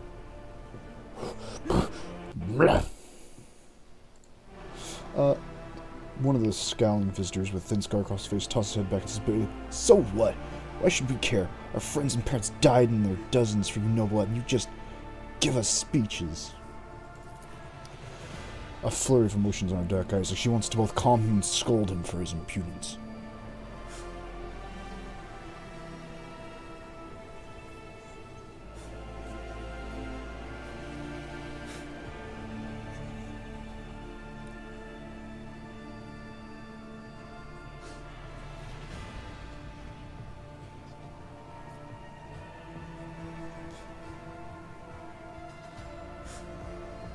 Ignore the interruption.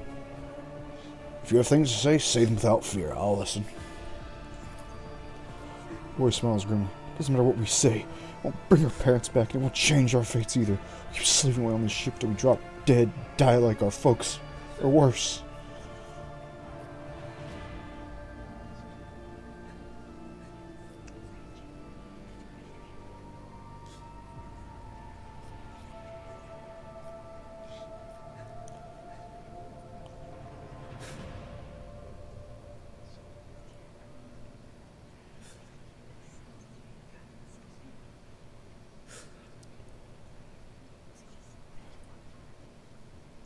Why is fucking Trust whispering in my ears? I know that's what's happening. Fucking... She's trying to sell me phone insurance. She's trying to sell me goddamn car insurance. I won't do it. I won't pay for it. You can't make me.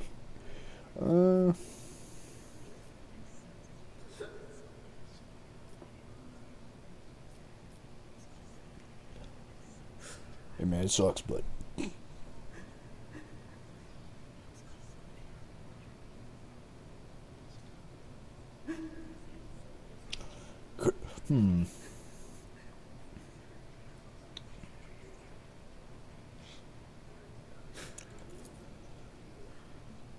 You heard the rogue trader.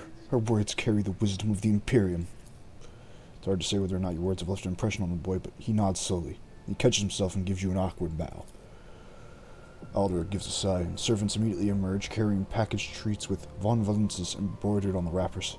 Appears the Sin's Call have prepared for any contingency.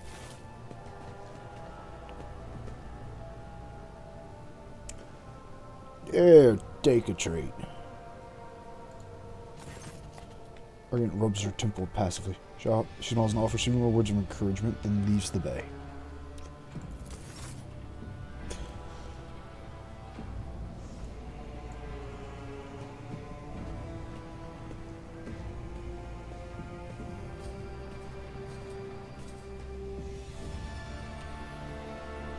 Nice.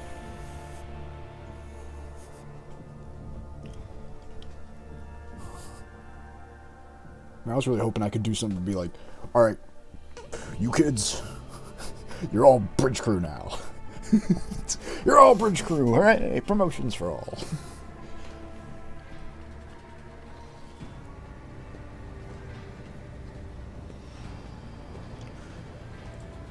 Alright. Did I do good? Greetings.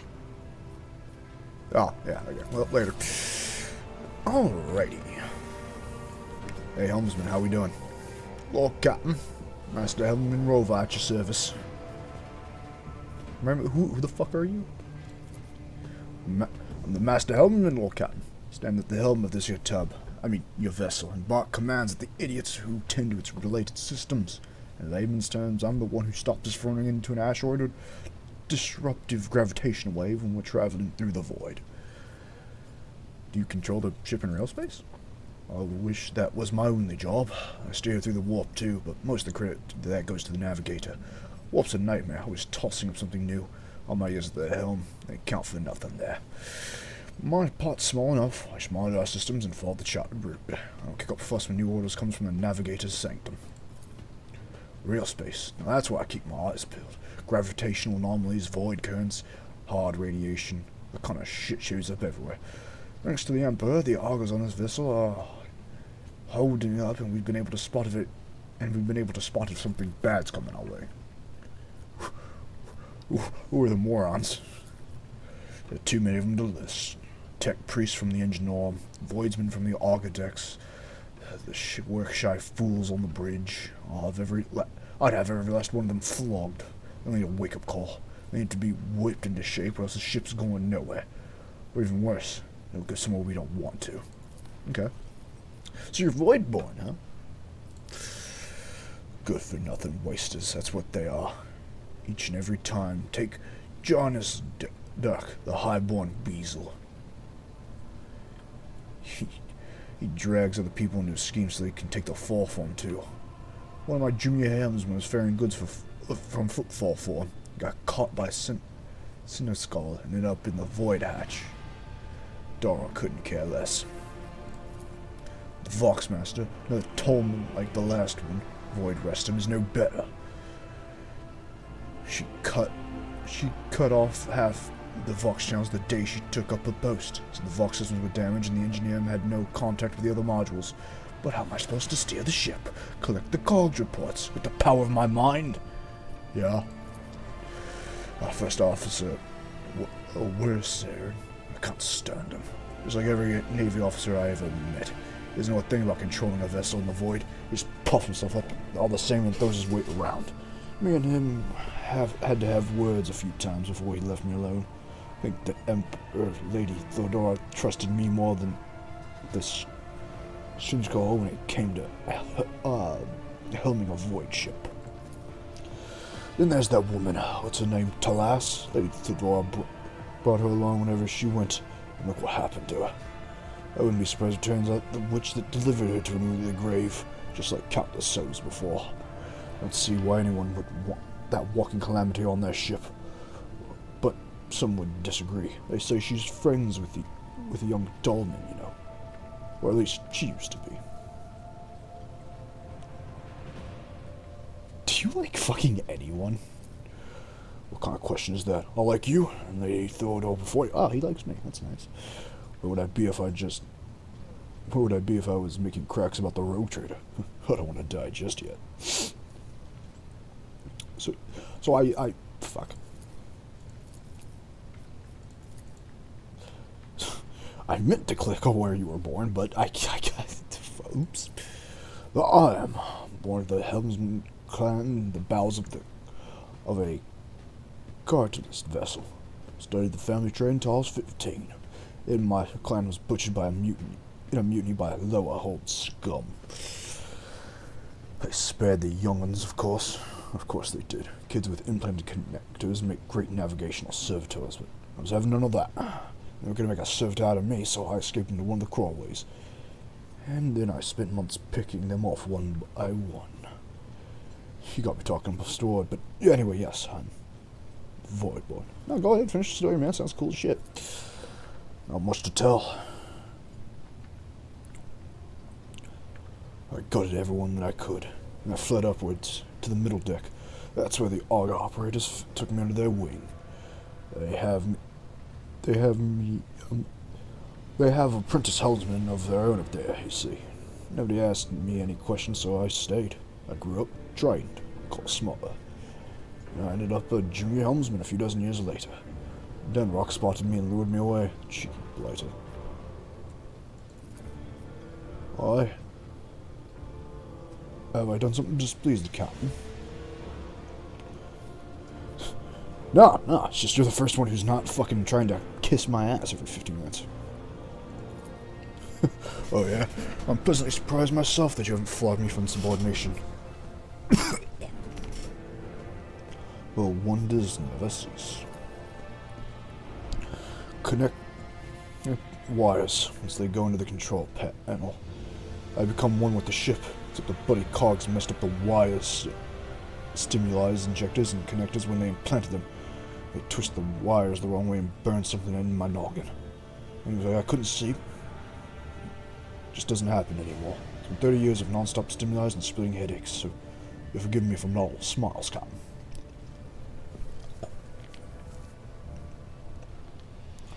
You physically can't sleep. Yeah, that doesn't sound fun. Yeah, it does sound like it sucks, man. So tell me about the Voidborn. Well, Captain, I mean no disrespect, but you do better to find someone with a knack for conversations like Tolman, the new Voxmaster. I ain't the talking type. I just get the ship where she needs to go. Best let folks stick to what they do best. In that case, I'll take my leave, my good man. Well, Captain.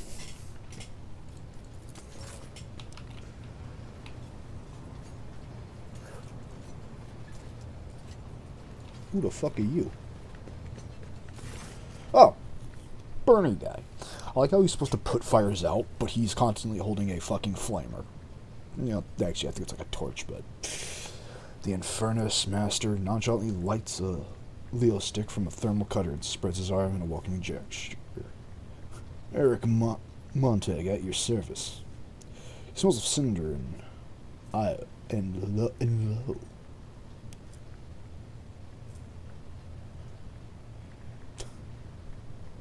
A common form of record stimulant that drives rolled paper stuffed with plant debris.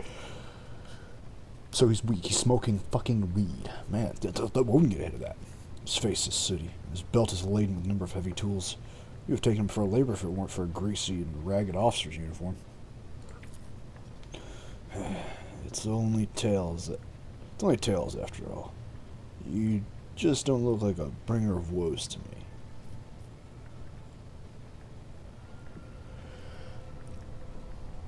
Fuck's a bringer of woes?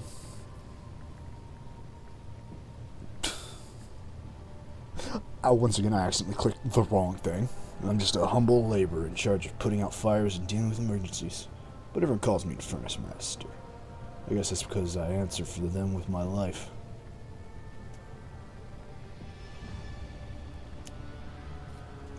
With your life? What?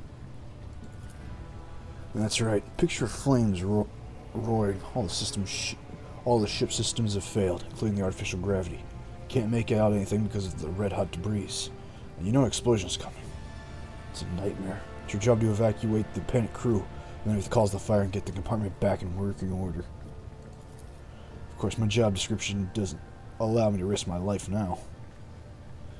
It's all about management these days, sending the boys and girls into the fire, but it's all nonsense. And if the going gets tough, I won't leave them there alone. I respect it. So what kind of emergencies do you guys deal with? Well, there's a lot. Accidents due to external factors, for example. Hits from enemy guns or collisions with hollow objects like wreckage from other ships. There are plenty of internal causes as well. From system malfunctions and short circuits to problematic cargo. A couple of years ago, something blew up in the hold. It nearly burnt it to a crisp. And then there's sabotage. That Vogtivier snake did a lot of damage to the ship. Hey, you're a laborer? What the fuck are you doing up here then? Simple answer is because nothing is on fire.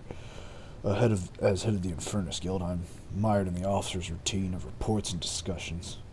There's silver compartment upgrades and refurbishments on the agenda right now, and I have to make sure that the fire safety protocols are followed everywhere.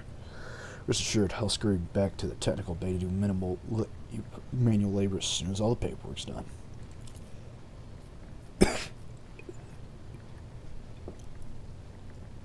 So is this about Bringer of Woes? Do I need to say it? The moment you came aboard, Lady Theodore perished. So did her Arch Milton, as well as half the senior officers and a quarter of the Infernus Guild, along with the previous Infernus Master. What's worse, rations don't taste as good anymore. Fire burns hot and that sinister look in your eyes. Like you're about to put a curse on someone. That's what the Voidsmen say, so it must be true.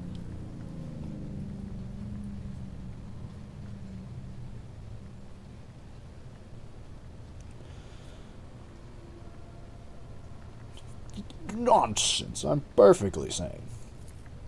Don't let it get to you. I'll get bored of it soon enough. Aren't you being a little too relaxed? Brat. Perhaps because I live under the constant threat of an agonizing death by fire. I have repressed, what's the word? A self-preservation instinct. Maybe I just relish every moment I get to breathe low smoke instead of cinders. I apologize.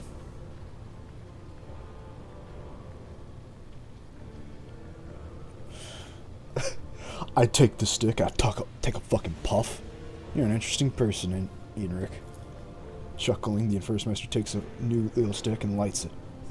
Not half as interesting as you are, Lord Captain. I'll like this guy. He's my new friend. If he dies, I get sad. So, how'd you come to be in service here?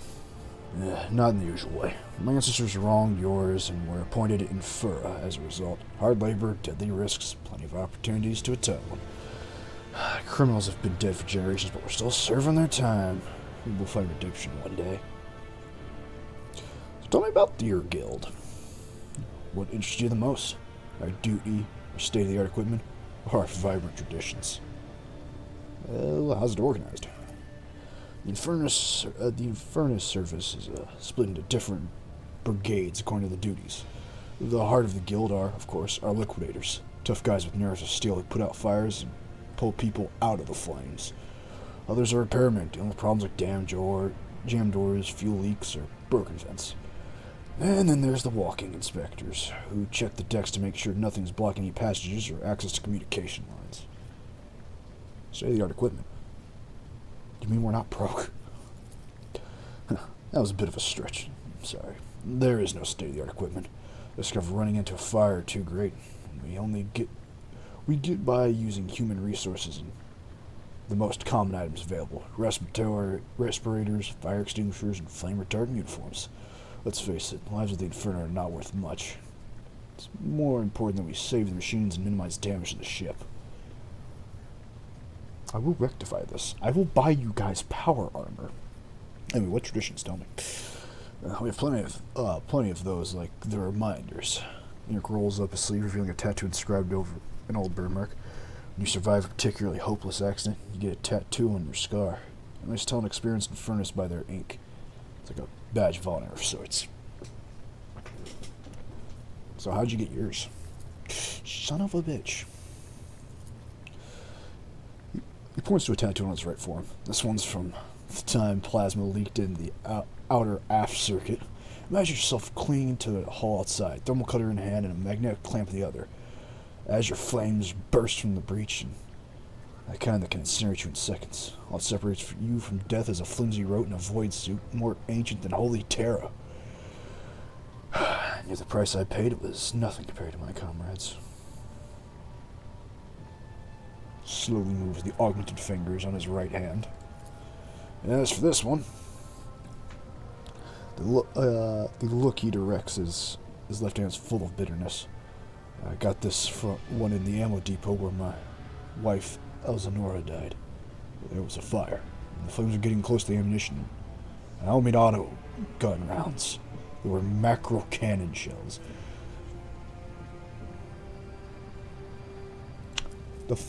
How big is a macro cannon? Very. We took out the fire as best we could, but we were losing.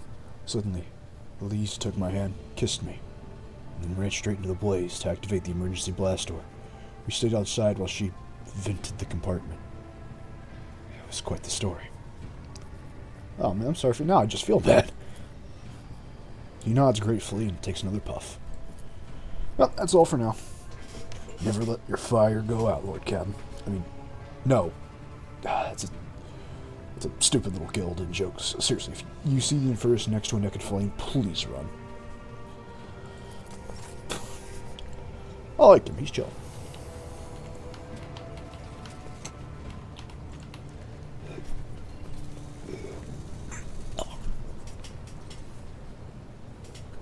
Voxmaster, how you doing? Then pale woman stands out among the rest of the crew. There's a thick bundle of cables coming out of her skull and disappearing under her ceremonial garment. And you see a grate of a quietly humming vox where her mouth should be. No one sees you and bows her head in a respectful greeting. How may I serve you, Lord Captain?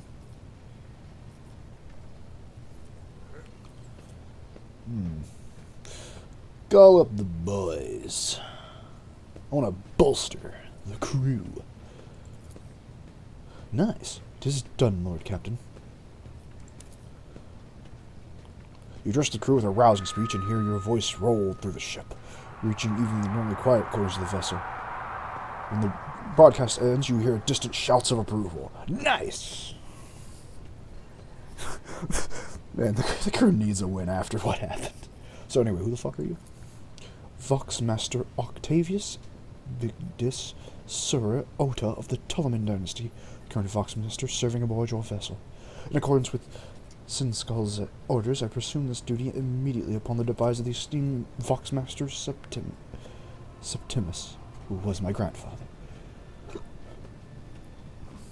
So, what kind of shit do you do? I am the ears and the voice of this ship. I supervise several dozen officers and 3 times that number of support personnel. Receive, send, encrypt, and decode all incoming and outgoing messages through the ship's internal and external channels. We also ensure clean communications and the optimal efficiency of the Voxcasters. If you want to know what worries or concerns your crew are harboring, what your subjects are whispering about in local networks after their watches, and what their leaders are clamoring about over shortwave Vox transmissions, come and see me. I'll satisfy your curiosity.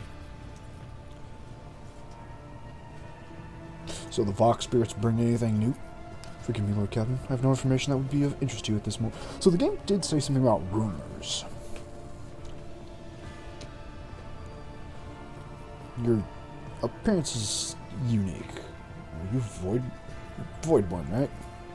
My appearance comes from my heritage, after generations of people who spent their entire lives in the depths of the ship. Neither we nor our ancestors have ever left our home, but the same can be said of many denizens of the Imperial's million worlds. We are used to silence of the cosmos and the voices of the ship. There are thousands of us, but we dwell far from the Lord Captain's upper decks and remain unseen. We are Voidborn.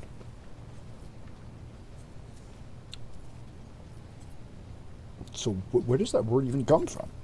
Because we are children born in the void between the stars, be it the womb of a traveling vessel, an orbital satellite, or a forgotten asteroid station. Low gravity, voyages through the warp, and the countless dangers of space travel, everything others hate and dread is second nature to us. So how are they doing?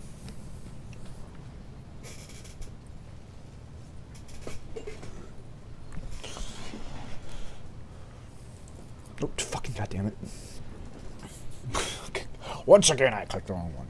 We look, speak, and move differently from the inhabitants of the planetary worlds. Our way of life, traditions, and quirks frighten those people, just like the darkness of the cosmos. Many believe us to be bringers of ill fortune, and alas, it is the Voidborn who get the blame for terrible warp phenomenon during longer voyages. We look, we speak. I thought I clicked it. Several years ago, an unfortunate warp jump caused all the food on board to spoil. 15 days later, a hungry, furious crew nearly massacred everyone on the lower decks, blaming us for the misfortune and hoping to restock the larders with our flesh. What had been killed during the mutiny had Idra Talas not shown up at the right place at the right time. She came to my rescue, and the scoundrels' fear of her was even greater than their fear of the Voidborn. Oh, so people on my ship are treating you like garbage, huh? You tell me. You come to me with that. I'll fucking deck them. So anyway, how's this? Feels like a moot point to ask you this point, but how are the lives? To us, the groans, creak, and murmurs of the ship sound the way babbling brooks and singing birds do to world dwellers. We hear the ship breathe, know what it is feeling and thinking. We're part of the ship just like it is part of us. We perform numerous functions, and there are many officers among our number. Some maintain order and prevent mutiny. Others serve as shepherds and support the crew. And some devote themselves to mending of the body and spirit of the vessel. Most of the Voidborn are members of a larger Void ship dynasty that bear responsibility for certain aspects of the ship's life. For 300 years, the main branch of the Tolman dynasty has produced the ship's Voxmasters, and most of our subordinates come from the Kenned house of the dynasty. So how you doing? Life has been quite generous to me, Lord Captain. I'm the Voxmaster, and only the best in the dynasty can become one. By virtue of my skills and position, no one has ever denied me anything. Our family claims a spacious section for its I also enjoy long walks through the narrow and dimly lit corridors of the ship, listening to the sounds of her activity, falling asleep and waking up to the chanting of hymns, and admiring the stars beyond, of course. So you're close friends with Idra. The Voidborn seldom make friends, especially among the captain's entourage. But you see, many consider Idra to be different. I am different too. We've spent plenty of time in each other's company, discussing regicide over a glass of Amasek.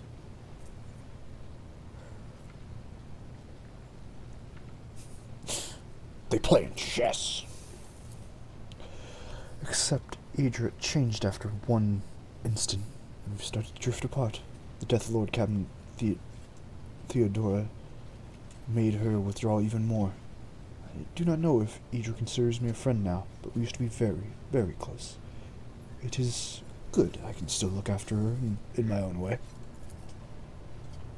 During the Voxmaster's motion bait off the has-face and Vox modulated voice is no easy task, but you managed to catch the undercurrent Vigitus' words. Voxmaster is not really saddened by her rift with Idra.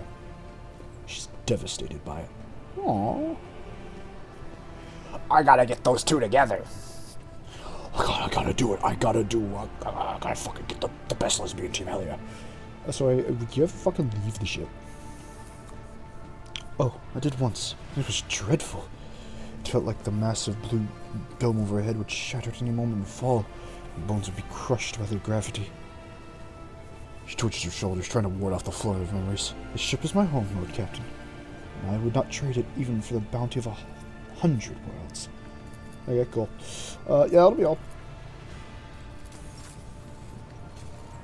Speaking of, Idra, where the hell did she go?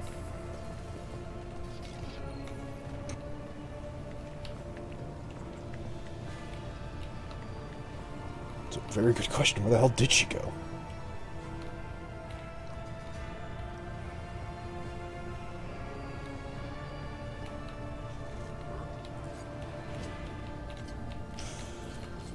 I lost my psycho.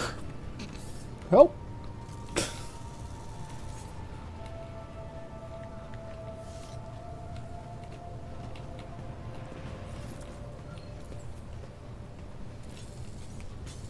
Yeah, you keep swinging that incense, big man.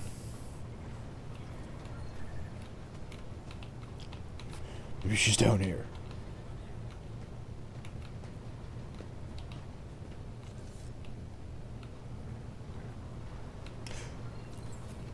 Yep, I fucking lost her.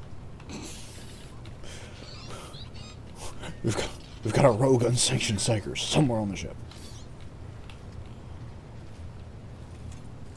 I'm gonna go talk to this funny man. Ulster bolt magnet? Right, where's my bolt pistol? It's bullet. Oh. Who the fuck are you?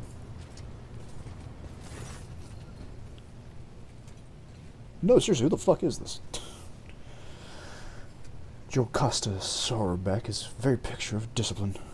Her uniform is extensively pressed, armor polished, and her posture is imposing and rigid. The only flaw in her immaculate appearance is the heavy enforcer's maul, which is worn and battered from frequent use.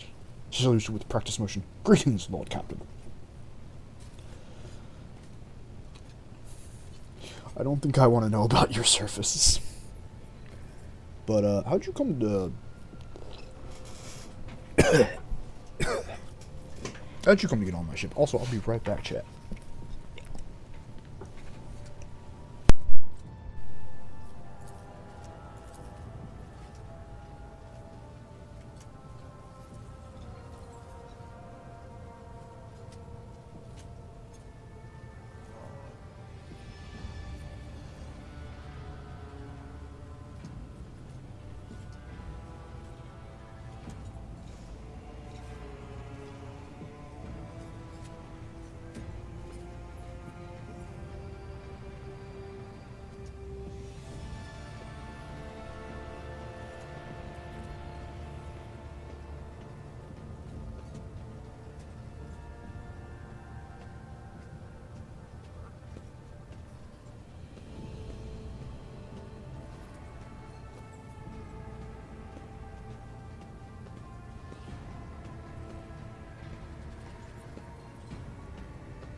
We're back and better than ever. I come from the noble Sowerbeck family of the capital world of Daragonis. I dare say that our house is renowned for its loyalty and strict adherence to the law. And the members of my family have been your faithful enforcers for centuries. I am honored to be the sixth master of arms named Sowerbeck to serve this ship. Why are you here instead of, living large? Because of my cousin, Macarus. I cannot stand him, but the feeling is mutual. We can hardly be in the same room together, so I jumped at the opportunity to become your enforcer. I should thank my obnoxious cousin for nudging me towards the best decision of my life. I serve you with all my heart and wish for no other fate than this one. Where'd you get that Imperial Navy armor? You steal that? Because I will have to report that. I inherited from the previous Master-at-Arms. Like the esteemed Sinskal, he left the Navy to serve Lady Theodora. He brought quite a few officers with him and established a tradition. Upon death or resignation of an officer, his or her armor would be passed on to the fellow officers who had distinguished themselves in the course of their duties. I was ordered armor in this way in my time, and upon the death of my predecessor, I inherited his personal armor. So what's your opinions of me as Lord Captain? I know I've literally done fuck all, but I would not dare form an opinions about your ladyship. That would be unforgivably brazen of me. My duty is to serve, not evaluate. Did you just deny an order? Other enforcers, get her. So what do you think about the other officers out there? I do not trust them. But I do not trust anyone. Wise. Mistress Tolman has too much power and will surely be tempted to start deciding for herself what information to share with the crew on your behalf and what to withhold. Revar is closely intertwined with the ship systems, which opens up plenty of opportunities for sabotage. He must be watched. As for Denrock, forgive me, but a man of his size and habits cannot help but steal. Stealing! On my vessel! Have that man stripped naked and sent throughout the ship while you yell, while you go shame. Shame. That should fix that up. So what can you tell me about, Adelard? The Sin Skull is a model of competence and fealty, and all officers and enforcers look up to him with gratitude. It is more distressing to see that the years have not been kind to the deeply respected Master Warson. Soon, there will be no... Wise man once said, trust nobody, and trust yourself less. Now, who wants a cup of tea? I'll take some tea. Soon there will be no rejuvenant treatment that can save him from the mistakes inherited at such an age. But we are ever watchful. Will be there to steady the trembling hand of the honored veteran, if need be. Okay, so what do you do? I am ready to answer your question. So what do you do? Why am I paying you? Am I paying you? I'm responsible for upholding safety and order aboard the ship. Guard duties, patrols, finding and punishing troublemakers. In addition, my guards ensure that the crew follow all directives and carry out their tasks properly. As they say in my family, a servant who shows disobedience today prepares a riot tomorrow. There's like thousands of motherfuckers on this ship. How are you enforcing law? 2 words, Captain. Suppression and fear. The base nature of the rabble cries for an iron grip, they do. Lest they give in to their animal urges. We have many well-tested measures to prevent it. Random night searches, preventive interrogations, corporal punishment, and executions. Of course, the law of the ship equally applies to the officers. We eradicate the canker of insubordination wherever we find it, without mercy. I hope you don't fuck up like the last guy and die. You can be sure of that. He was a fine enforcer, but suffered from a fatal flaw of trusting his associates. I myself lack that weakness, and trust no one but you, Lord Captain. Good. Excellent. So, yeah, that'll do it. I was actually over here to talk to this fine gentleman.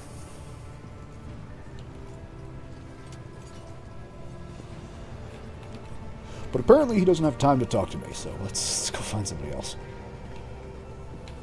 I really feel like Adra should be up here.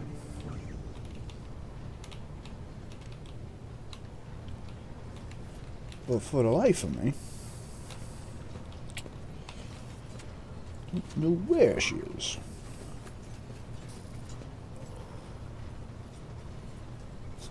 What? What are you talking about? What's on the middle deck?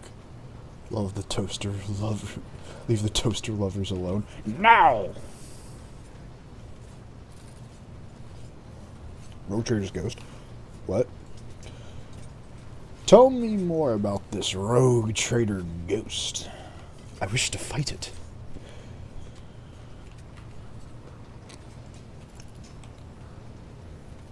Also, I don't think he's a toaster lover. He's just a technomat. He doesn't have the honor of even glancing at a toaster. And he may never. To the captain's quarters. Absolutely. Home again, home again. All tech priests love toasters. True. True. Hey, someone get this fucking picture off my wall. Someone get this bullshit out of here. Where's my picture should be up there. The majestic portrait painted by a skilled artist greets guests who have been granted permission to enter the Lord Captain's quarters. Yeah, but it's a picture of someone who's not fucking me. The hefty tome contains schematics of the flagship of House Van Volantis. I wasn't done reading that. In addition to a plethora of notes and copies, reports, of other documents. Well, I don't read, so. The coat of arms for House Von is crowned with the text, Rogue Traders, the Impulse Faithful Servants.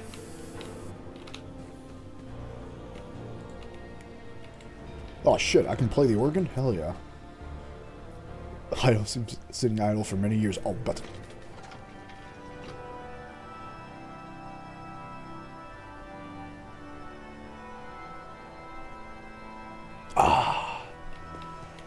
Now that's music to gaze into the stars of the wine glass and go, yes, yes. Nice organ playing, thank you.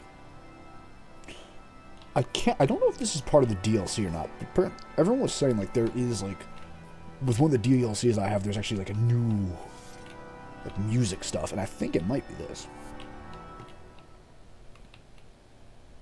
Oh, it's over. Well, the light glint off the polish of some of the unknown Xenos faces that have been, like the bony faces mocking you. Fuck yeah, gay. Well, fuck that Xenos. He's dead and I'm not. Woo!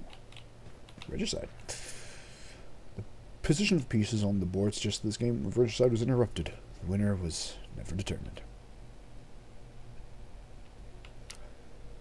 Sucks for them. The glinting displayed weapons is mesmerizing. I've never seen so many articles before. That's nice. But now, Woden, is that a fucking spelunker from Halo? No, that's an RPG. Okay.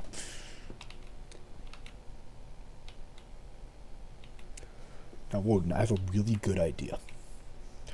Take them. Take the weapons. Trust me, Fedora don't need them no more. The fine sculpture seems to be made of a strange metal to absorb any rays of light that fall upon it. Okay. A bizarre fragment hung on the trophy board. The light, smooth surface of the object is dotted with dark spots and crumbling holes. There you go.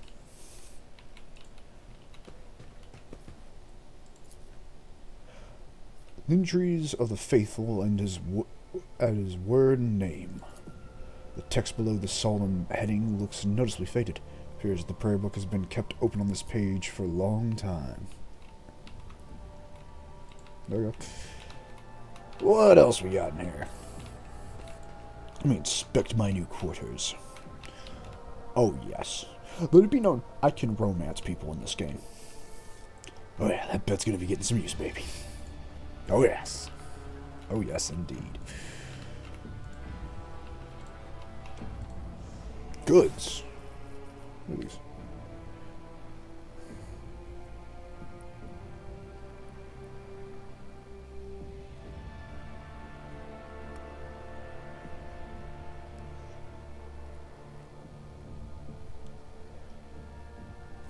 Okay. People in the do you think people in the ship would play Uno? Possibly.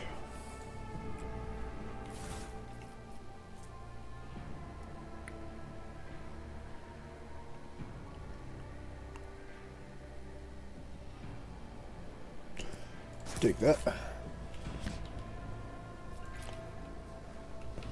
Beyond the glasses and the distant stars glimmering in the darkness of endless space, filling you with an odd sense of dread. They can play Uno when they're dead. The long dead eyes of this fierce monster forever capture the fear and pain of its final moments. Jesus, that's a big boy.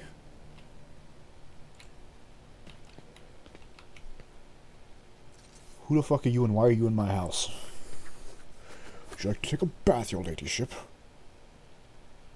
Yeah, I still am covered in viscera from the fight. Sure, fuck it.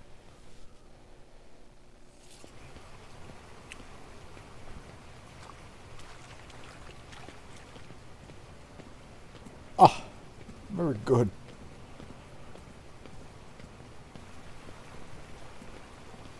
Ah.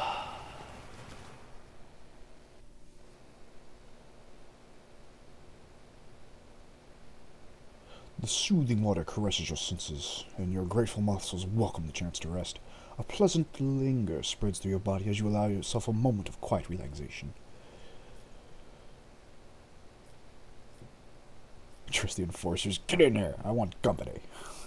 The tension slowly retreats as you bring yourself to complete stillness. Joint by joint, muscle by muscle, pore by pore. For long you've surrendered the bastion of your body to the bliss of oblivion. Troubles, worries, loss. Those things do not belong in this newly established domain of tranquility. They are only the infinite waters of weightlessness, in which, stripped of all things superficial, the mind of Lucy Woden Mist on Valensis drifts into a silent bliss. It is a conscious mind. What fills this consciousness?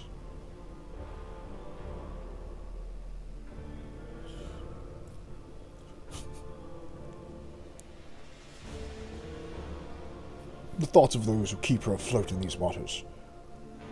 Who will drown and who will she manage to pull out of the water? The strands of fate are fragile, yet woven together. They're strong. Not everyone is destined to see this voyage through to its end, but no one will be forgotten. The moment of serenity suits fame. The body reclaims the mind, binding it to a more familiar shell of flesh, sinew, and bone. Hey, enforcers, get in here. I want to talk to you. Do you mean us, your ladyship? No need to be shy. Come on. The orders received, your ladyship. Will commence relaxation immediately. Very good. Orders received. Relaxing. The enforcers are lean and muscular. They sit down awkwardly in the bathtub, clearly fighting the urge to stand at attention. What would you like to talk about, your ladyship? We wait for your orders. I wish to be fed.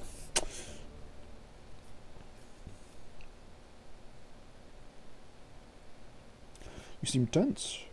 Your orders are to enjoy some of this food in Amzak.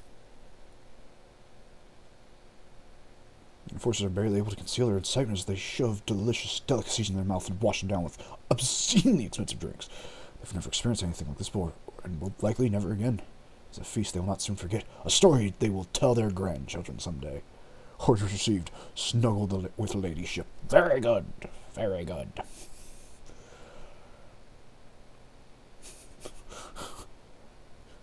Anyway, feed me. I'm hungry. It would be done, ladyship. Yes, thank you, my boys. A woman reverently places a slice of exotic fruits and rich smelling cheeses down your mouth, and the man brings a cup of Amzak to your lips to wash it down. I'll do everything for you except chew and swallow, but you suspect that were you to give them the order, they would find a way to do that for you as well. I love them. Tell me about yourselves. What do you guys doing here? Do you do anything else besides guard my fucking bath? For hundreds of years, our clan has been responsible for ensuring the rogue trader's safety. You wouldn't have these two. Oh yeah, no, absolutely. She's going to have them cuddle her while she goes to sleep. It'll be quite nice. After almost fucking dying. For hundreds of years, our clan has been responsible for ensuring the rogue trader's safety during times of leisure and relaxation. The enforcers, voices filled with pride. I guard the bedchamber just as my grandmother did before me. She trained me herself and instructed me in my duties.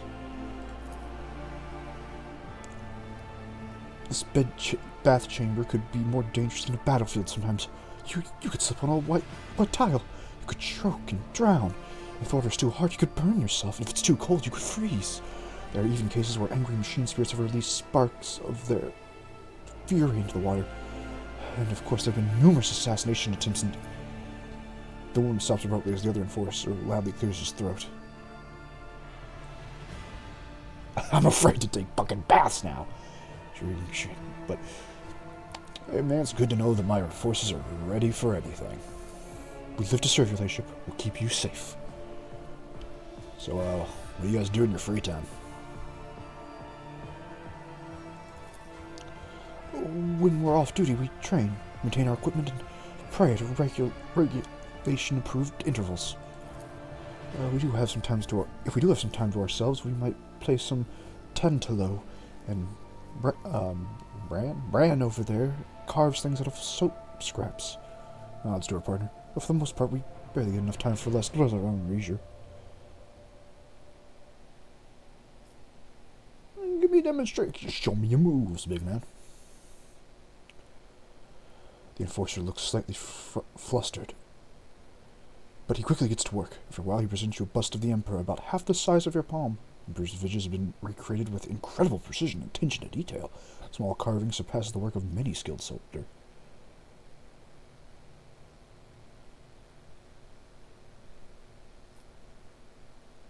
What a curious lobby, but I'll have that shit placed in my fucking study. The enforcer's speechless with amazement. His eyes shine with pride. I am not worthy of such an honor. Thank you, Thank you, your ladyship. Man, I love the drop the soap in the bathtub and just be like, oops. I'll just be a complete asshole. You guys can relax here with me. We would consider it a great honor, your ladyship. But please do not tell the Master at Arms we're joining your ablations. Mr. Sawbuck would beat us bloody if she finds out. The fuck she will. You forget yourself. I run this bitch. In the words of a good Warhammer character, Woden's top bitch in this prison. Don't you forget it. I wish to see someone from my retinue. Which of them would you like me to summon, your ladyship?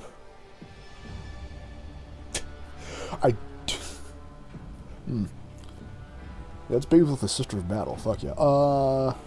Yeah, bring Idra. I need to talk to her anything. At once. Idra, how you doing? Yeah, this is nice. 5 of my cabins could fit in here. Don't get me started on that rusty nook I call a shower. Pretty sure you didn't come here just so I'd die of envy, did you? What are you smoking over there? Just a mix of low and obscura. Got a kick in it. Not to knock you out, but enough to help you relax, distract yourself from worries. Now, I want to try. Of course, Lord Captain. She gives you a sly grin as she blows a thick cloud of smoke in your direction. Gray serpents of caustic smoke slither into your nostrils, until reality becomes a blur. Your thoughts grow slow and sluggish, merging together in a bizarre kaleidoscope of mental imagery. After a while, the haze dissipates, and images around themselves in the shape of Idra's face as she's watching you curiously. Can you hear me, Lord Captain? You alright? That kick is a certain way of putting that. No, wait till the crash gets you. Still, you're one tough Nutribar. I've watched seasoned voidsmen struggle to say 2 words after a couple of trigs, but you are clear-eyed and talking sense. Yeah. Tell me a joke. What's the difference between a warp storm and a dispute at the Adeptus Administratum? At least the warp storm comes to a fucking close. At least there's a chance to warm start mine. And my thoughts exactly, yeah. That'll be all. You're good to go. Have a nice soak, Lord Captain. There you go. Alone once more. Oh, I wanted to call in Agatha. Well, whatever. Fuck it. Let's finish. You feel revitalized. It truly was an experience worthy of a rogue trader.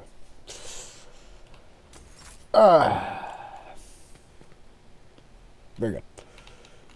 When the fuck am I getting that painting of me done? Also, speaking of, they said I have, like, enforcer guards here. Where the fuck did they go? Where are my enforcers? Better question, where's my fun little statue? Link your account. No, I'm good.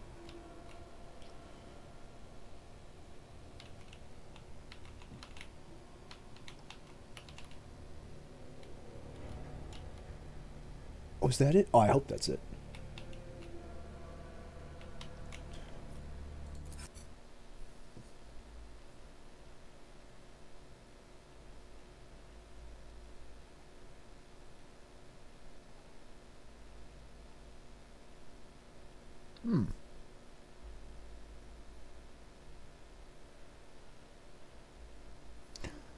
Yeah, I don't need that.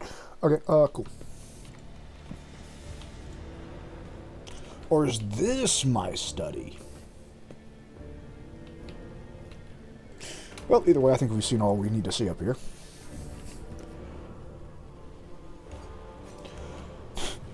Back to trying to find Idra, wherever in the fuck she could have gone.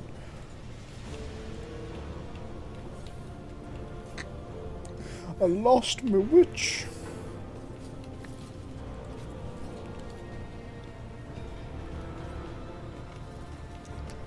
But I did find... Oh fuck, where'd he go? He was just here. Where the f... Oh, there he is. You, Jairus. How you doing? The complete man in lavish clothes bows before you, not without difficulty. A servo skull whirls over his shoulders, while the fingers of his augmented hand drum against the shaft of papers he's holding. He regards with your attentive interest through the lens of his magnifying implant. Greetings, your lordship. Jairus Nafik at your service. Remind me, what the fuck what am I paying you for? As the High Factorum, my duties include anything that might enrich you and your protectorate. I see to it that your suppliers deliver all shipments on time, that our partners do not weasel out of their promises, and that all servants remember that the Emperor's grace can only be earned through toil for the good of the I can't believe now I don't know how to say it. Dynasty. I also make arrangements to ensure that our hold receives less than thorough inspections by port customs officers. I find buyers for whatever you wish to sell. Nice. So you're doing more rogue trading than I am. Very good.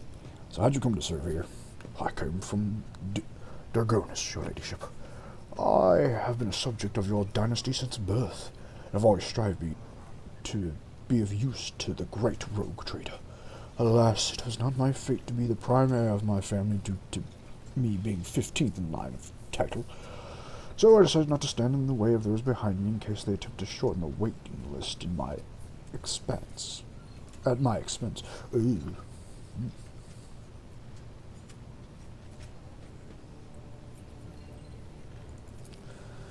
While my brothers and sisters scheme against one another, I studied the exact sciences and master bookkeeping, the greatest art of the Adeptus Administratum.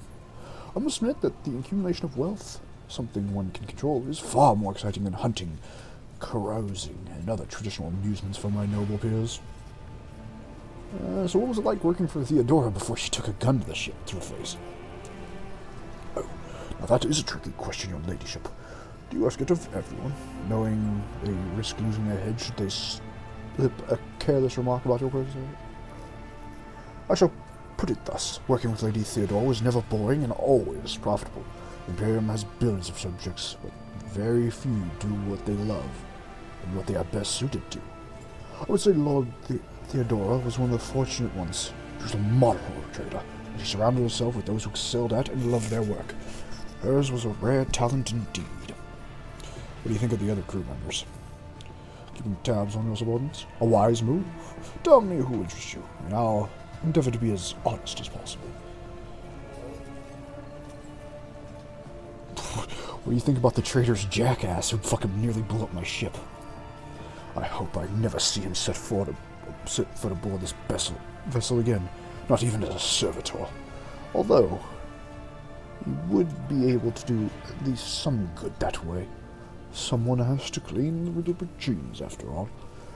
He gave us quite a fright on that ill-fated day, Lord Captain. And still, to speak candidly, I never enjoyed Master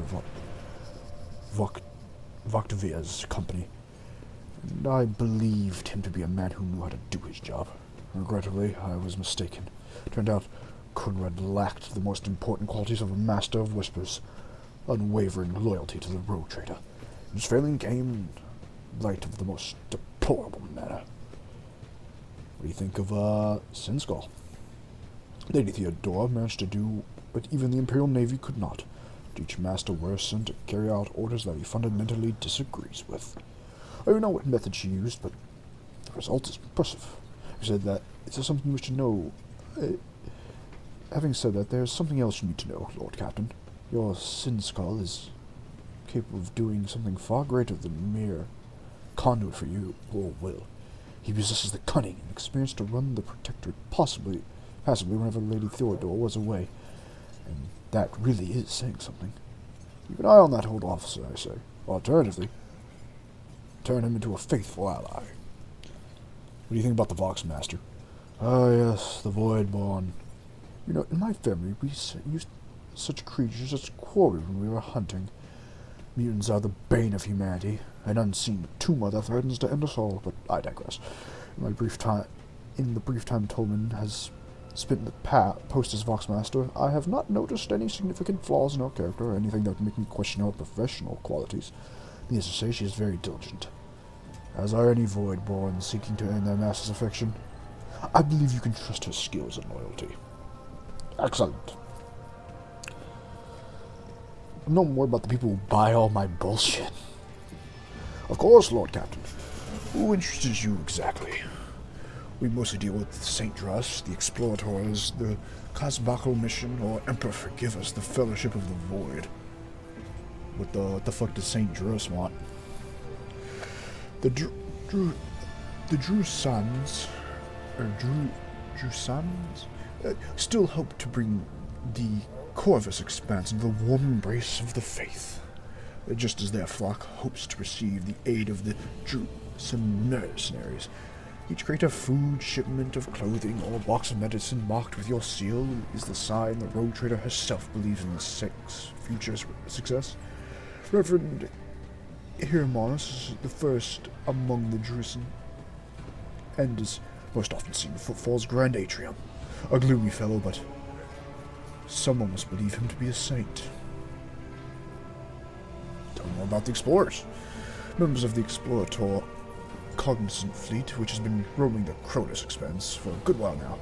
Omniscient knows what they're trying to find, but their acolytes regularly show up on an uninhabited world, seeking bits of sacred knowledge, tracking down mechanical relics, and sniffing out Xeno artifacts. If truth be told, supposedly they want to save the ignorant rabble from corruption. A tech priest named Opticon 22 does business with us on the fleet's behalf. He can be found at the docks on Footfall. I'm starting to think everyone I need to talk to will be hanging out in Footfall. Fish. Tress, why have you sent fish? Alright, who's these guys? The masters of the cold tray, immoral criminals and notorious crooks to the last man. The mission is but one branch of this mafia gang has taken root in the Calic sector. You can do business with them as long as you take necessary precautions. They are led by Valdem Takara, who recently appointed himself Liege of Footfall. Of course, he is a trusted ally of the rogue trader Winterscale, but he will not refuse you. Another of the Emperor's anointed. If you wish to talk to him, look for him at the Liege's palace at Footfall. Why are we giving away our... A good question, but tell me about the Fellowship of the Void. They sound like my kind of people. A pompous name, is it not? They're a gang of pirates who are forever squabbling over loot and territory. However, some of their little flotillas need supplies, or can take awkward cargo off our hands without asking questions. Of course, there's always a risk that these scoundrels will change their mind and attempt to board us instead, but so far our macro cannons have managed to keep them in line. They say Riz Calavas speaks on the fellowships we have. The Adeptus Amacius on Footfall is rumored to be their favorite haunt. Fascinating. So why are we giving away our shit? To profit from them, of course. Most of the things you will find on our expedition are complete junk to one such as yourself. But the less fortunate and affluent servants of the Emperor think them treasures, especially when they are bestowed by the great rogue trader herself. Discon fanatics and pirate cutthroats, cabalic dealers and exploiters. None will refuse our help in these dark and trying times. And there may come a time when we shall be the ones requiring aid. It would be beneficial to have allies willing to provide it.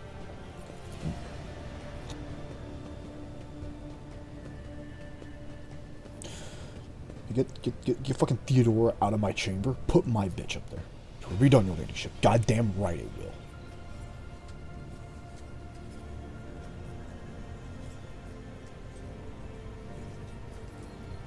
What does this mean? What? Or there are people of the most outstanding talents among the thousands of recruits. I will contact the overseers at once.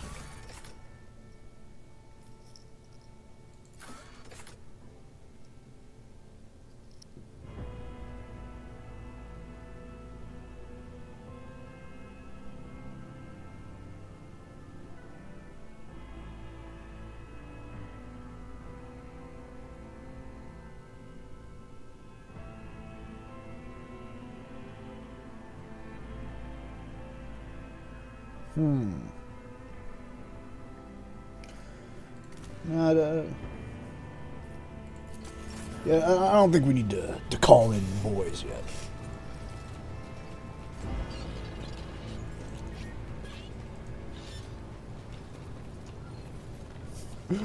Where's my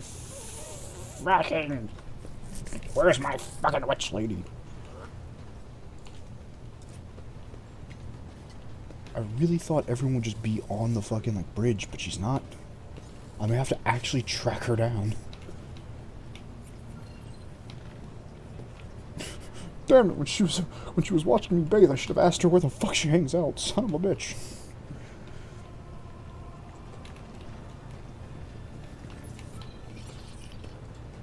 My boy. Lord Captain. How you doing? So, I need you to tutorial at me.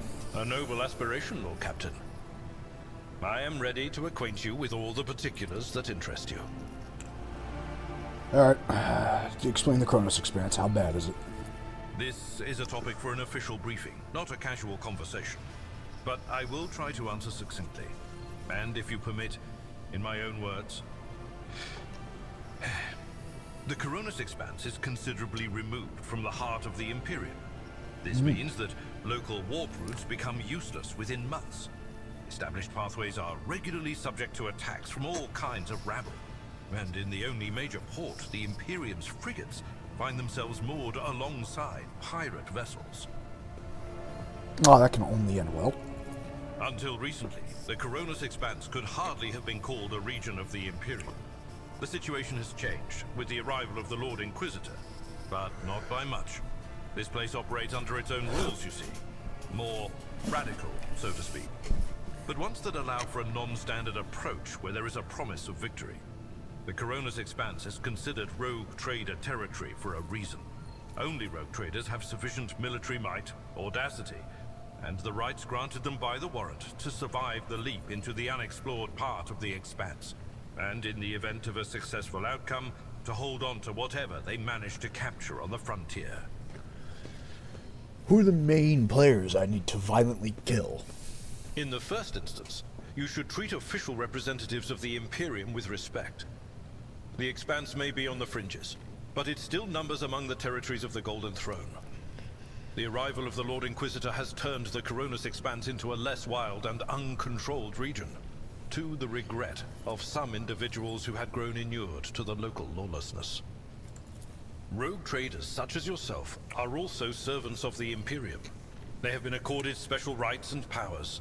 They wield immense authority within their territory, and they enjoy absolute respect in other parts of the Expanse. The most powerful of them are Caligos Winterscale and Incendia Bastal Chorda. Tread carefully when dealing with either of them. Oh, don't worry, I'm going to blow them out of the sky. Or space, or whatever. If we are to speak of unclaimed territory, which is what Footfall is, among the scum that dwells on that handful of asteroids, there are 3 factions that wield considerable influence in the sector.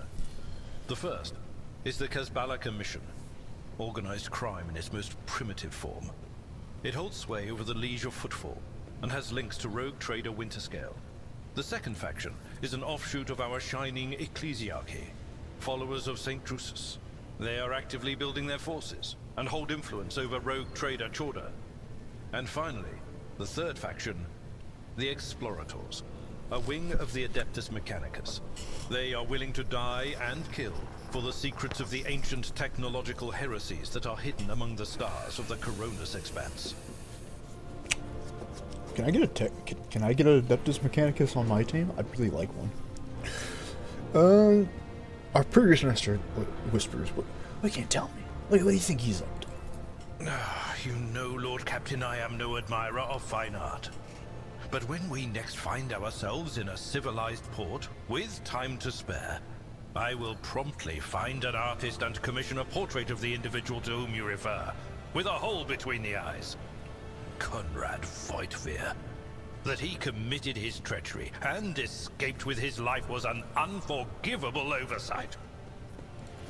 We both served Lord Captain Theodora for many years, and we never saw eye to eye. He was brash.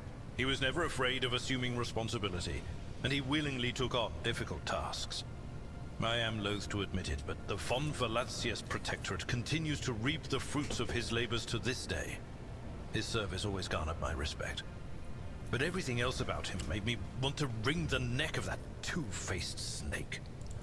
If you are taking comfort in the thought that we will hear no more of Conrad, prepare to be disappointed.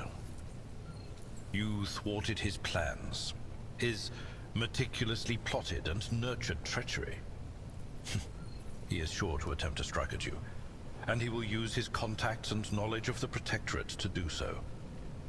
The only question, Lord Captain, is whether you will be able to anticipate his next steps. As you wish, Lord Captain. You can call me by my name. I thank you for the honor, but I must decline. As a former military officer, I believe in the importance of order in all things, including the chain of command. You are the Lord Captain, my direct superior. I am not prepared to address you in any way other than as regulation dictates. Cool. So tell me more about yourself. As you wish, Lord Captain. What would you like to know? Tell me about yourself, my boy. I used to be an officer in the Navis Imperialis. No. Used to be is not quite right. It was not simply a job. It was my calling. The essence of my life. I was proud to serve Lord Captain Theodora, but in my heart and mind, I'm still an officer of the Imperium. I met Lord Captain Theodora on a mission where the Imperial Navy was providing reinforcement to the rogue traders' army on one of the frontier worlds. Our acquaintance was not easy. Working with people outside the Navy hierarchy has never been my strong suit. It was to my great surprise then, that after the mission's completion, I received a referral to leave my service in the Navy and join the rogue traders' personal council. Go on. It was a difficult choice for me. But I saw in the offer a chance to serve the interests of humanity even more effectively than in the Navis Imperialis. You do not need me to tell you just how remarkable a person Lord Captain Theodora Actually, you do. was. I literally never I met the recognized her at once as a true leader and formidable creative force. One who had built a protectorate amidst the dangers and wildness of the Expanse.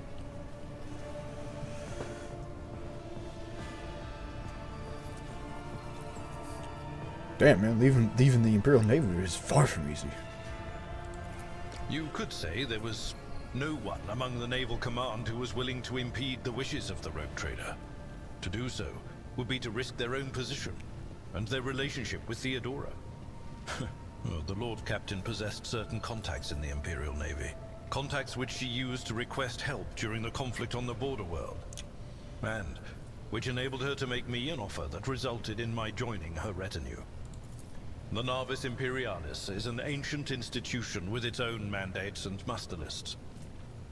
On occasion, in the heat of an official briefing, or an informal discussion, I violated those rules, determined to press my point. It is challenging to choose the words to accurately express my opinion on a situation or the actions of others that do not sound overly scathing or confrontational. Many in command were inclined to view my manner of speaking as unbefitting a person of my rank. I see. I'm starting to think you were in love with that woman. What? Lord Captain, Any allegations of improper feelings or unsanctioned relations are utterly baseless and bordering on the insulting. Utterly baseless. Oh yeah.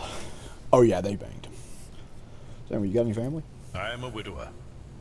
I am a father of 4. And if my information is not outdated, a grandfather Based. of 11. Damn right. My family lives on Dargonus.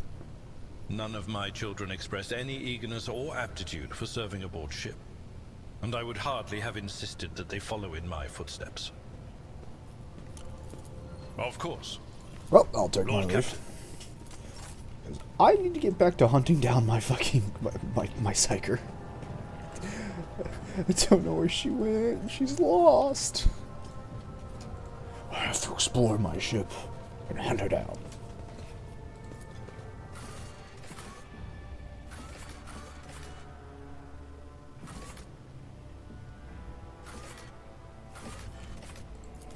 Oh, go to the shrine. Why not? Why would I need a party member? Game.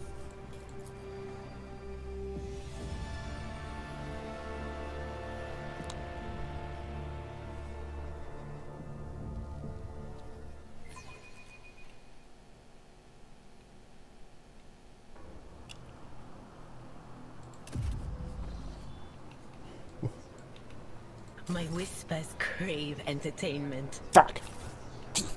Hey, you know, you had something you wanted to tell me, Idra. You can tell me now. It's no problem. We need to investigate. I'm Wrath the Cleanser. It's a big hammer. Ooh, what's this?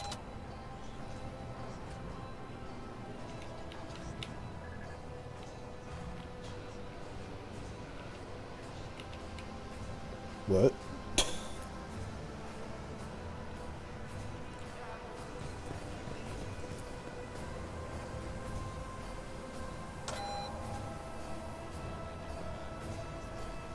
What? Excellence matters. Split. I want you to notice you spot the maul known as Fairmfit. Legend has it that its head split when it cracked the skull of a lonesome Damon Brazar the Flayer.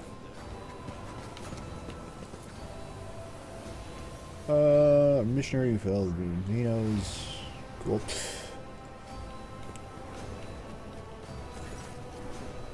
A lanky initiate is leaning over the cogitator, expression of extreme mental effort on his face, his fish-like eyes peering up into the screen. Grant me your understanding, master. Grant me wisdom. Winches at your approach. Your ladyship, how can I be of service? Where are you going? What are you doing here? I am Cultus, junior cleric. I sort recordings from shrine confessionals to pass on to high-ranking clergy. Is there a way to find out who made which confession? There is not. That would undermine the usefulness of it. The first prototype wasn't anonymous, so those confessions might have been carbon copies of each other. Everyone was impeccably diligent and pious and whatnot. But as soon as the machines would start keeping the name secret, the parishioners opened up. Damn. I can't be a heretic. Damn. Tell me more about it. Our parishioners come here to repent, share their innermost thoughts and observe observations of their neighbors. This sacred machine records all confessions and alters the voice beyond recognition. Yeah, good thinking. Keep up the fine work, my man. Appears you're having difficulties. Nothing escapes your ladyship's notice. As it so happens, I'm struggling to categorize 3 rather peculiar confessions. I wouldn't have dared tell you about them, but I think they may have been left by senior officers, which would make this a matter of the highest order, one that's far beyond my meager understanding. These confessions you see are far from being examples of pious conformity. I dread the very thought of dissenter heresy poisoning the minds of some of the most imbent members of the crew, but I cannot change what I heard. I cannot share this with anyone but the Emperor's anointed, nor can I allow anyone but your ladyship to listen to these messages protected by the secrecy of the confession. What makes you think they were done by senior officers? The parishioners were well spoken, meaning they used to addressing an audience. Perhaps they issue orders are vested with power. And well, after categorizing so many confessions, I learned to notice the subtle differences between them. Alright, let me hear.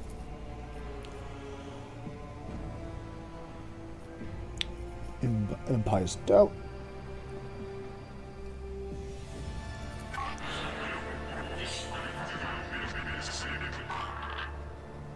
Okay.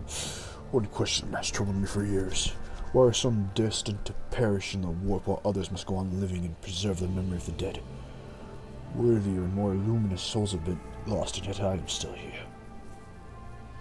Light static is distorting the recording, but you're confident the speaker is male.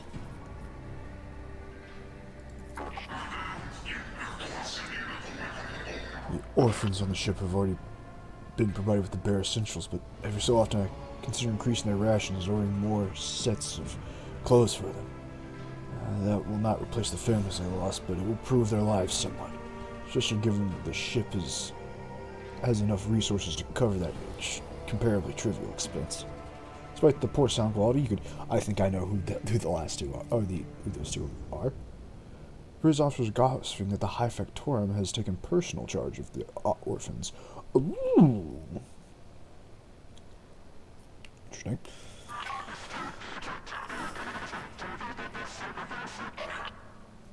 A woman's very good. Lop-eared kappas display a high degree of socialization both among their kind and towards the owners. These animals adjust well to the void ship's low gravity, and since it is similar to the homeworld's condition, lop-eared kappa meat is edible, should necessity demand it. Okay. It didn't sound like a confession, but yeah. I'll seek them out.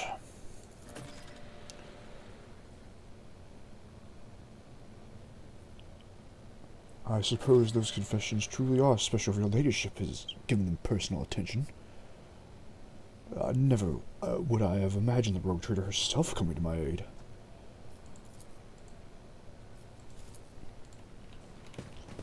Yeah, Any challenge for me? Hey, it's an augmenter.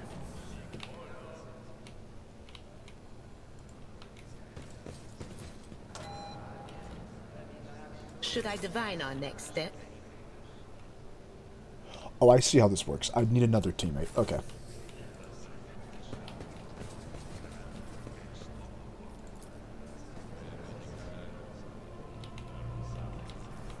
Look at him. Look at that big old boy. Y'all offer up a prayer, why not? Odin could use little hazers. The one you remember best.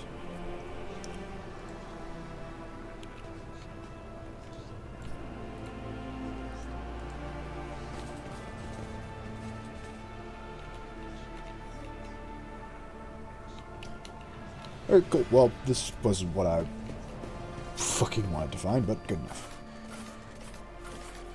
Take me to the astropathic chambers.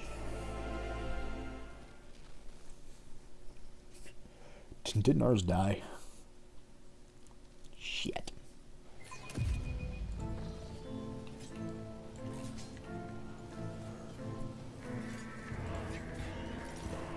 Oh, they're staring at me with their burnt eyes like I'm a leper. I'm just passing through, all right? So you lots can calm down. Nice. Ooh, logic. I rise to the occasion. Machine uses many clothes to commit the astropath's whispered paper. There was whispers based on that. Neat.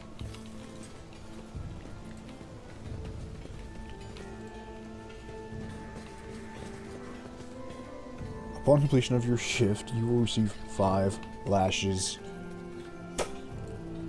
That's nice. I'm glad that they're waiting for him to finish his job first. That's good. Well, yeah, we'll beat the guy, but underneath the grill, you can see enormous outlines of a formidable machines in a green haze.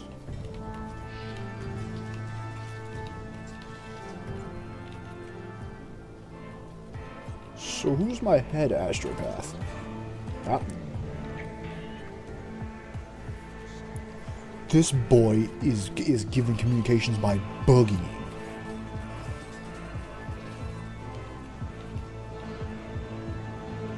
My boy is breaking it down.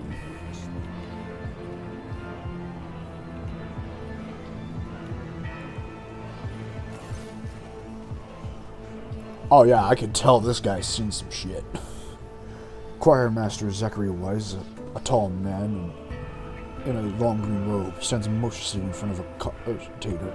The closer you approach, the clearer you can hear his cautious, unintelligible whispers. You're about to call his name when he falls silent, shocked, and turns towards you first. Lord Captain, a visit from the rogue trader is an honor for us. Like other astropaths of the chapel, the choir master's eyes are bandaged over with time-worn scrolls and sacred manuscripts. Nevertheless, you cannot shake the feeling that his otherworldly, glowing gaze is studying you keenly. How can I be of use, your ladyship? Sanctioning is a brutal procedure, one which robs every astropath of the gift of sight, but in return they get a new kind of vision that allows them to see what ordinary people cannot.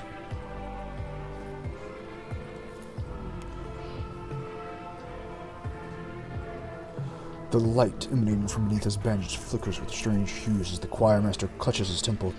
His expression shifts in a way you are well familiar with.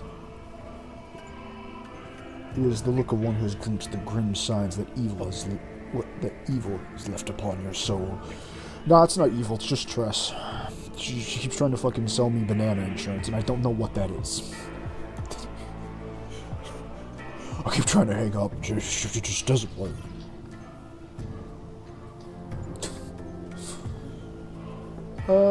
Did my nightmares scald you? My apologies, your ladyship. I sense strangeness in you. My mind reached out of its own accord. It did not seem much, but what I did see was enough. It grieves me to know that this mark weighs on you so. Trust me, I am well acquainted with the oppressive burden of doom. Remind me, who the fuck are you? A wrinkled face and drooping corners of his mouth look focused yet courteous at the same time. My name is Zachary Wise, your ladyship. I am the choir master of the Astropath Choir.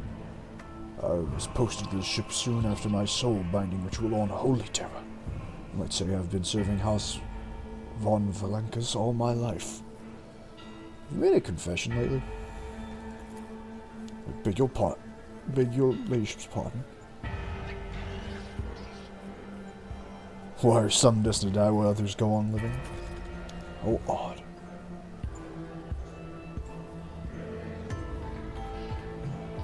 How odd. Odd that you should have listened to my confessions, and odd that you chose to approach me after. Why?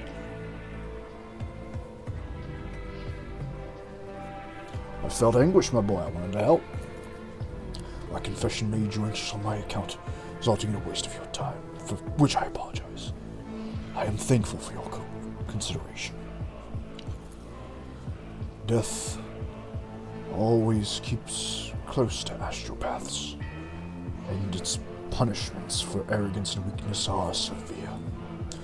I've seen my fellows die, and at times the memories are exceedingly hard to bear. Sadly, almost every choir has a story like that, a survivor who has carried their ghost with them ever since. My apologies, but I cannot continue worrying about these old wounds. Directing a choir requires a clear and firm state of mind. So, how do you like serving under Lady Theodora? I served her for 2 decades, and never knew another Lord Captain before your ascension. With her, I've been through.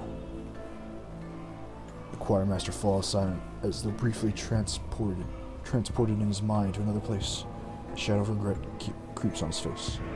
Many things. Lady Theodora was good at understanding my significance, with the overall mechanism at the ship's service.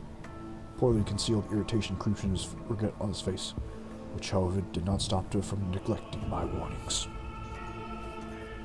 Wait, how fucking old are you? If my calculations are correct, I've infected movements of the warp, and I turned 34 a month and a half ago. Can't tell if he's joking or not, but there's no smile on his face. Tell me about the choir. Of course, Lord Captain. Anything specific you'd like to know? There's a fucking drum. What is this place? To us astropaths, this place is our cradle and our grave. Lord Captain, you are at the conflux of every secret missive, every order of prime importance, every scheme being plotted behind the scenes. You are at a place where each of your loyal astropaths is ready to lay down their lives for crumbs of information, if that is what you wish. We receive and send messages. For hours, turning into days, we wandered the dark depths of the immaterium, carrying our voice to the warp's eternal night, bringing it to our comrades in some remote refuge, accepting the voice, signals, and missives of others in our own abode. Those are most often meant for you, your ladyship, and at times, they are meant for no one. Hold up. Neat. So what's the drum do?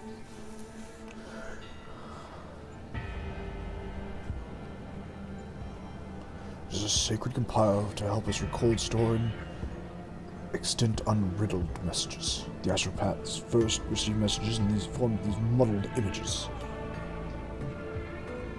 dictating what they see to the machine, which logs their every word. From reels of the receivers on the ceiling, the machine recorded words are routed through lines into the Florid transcribers, and then the source core.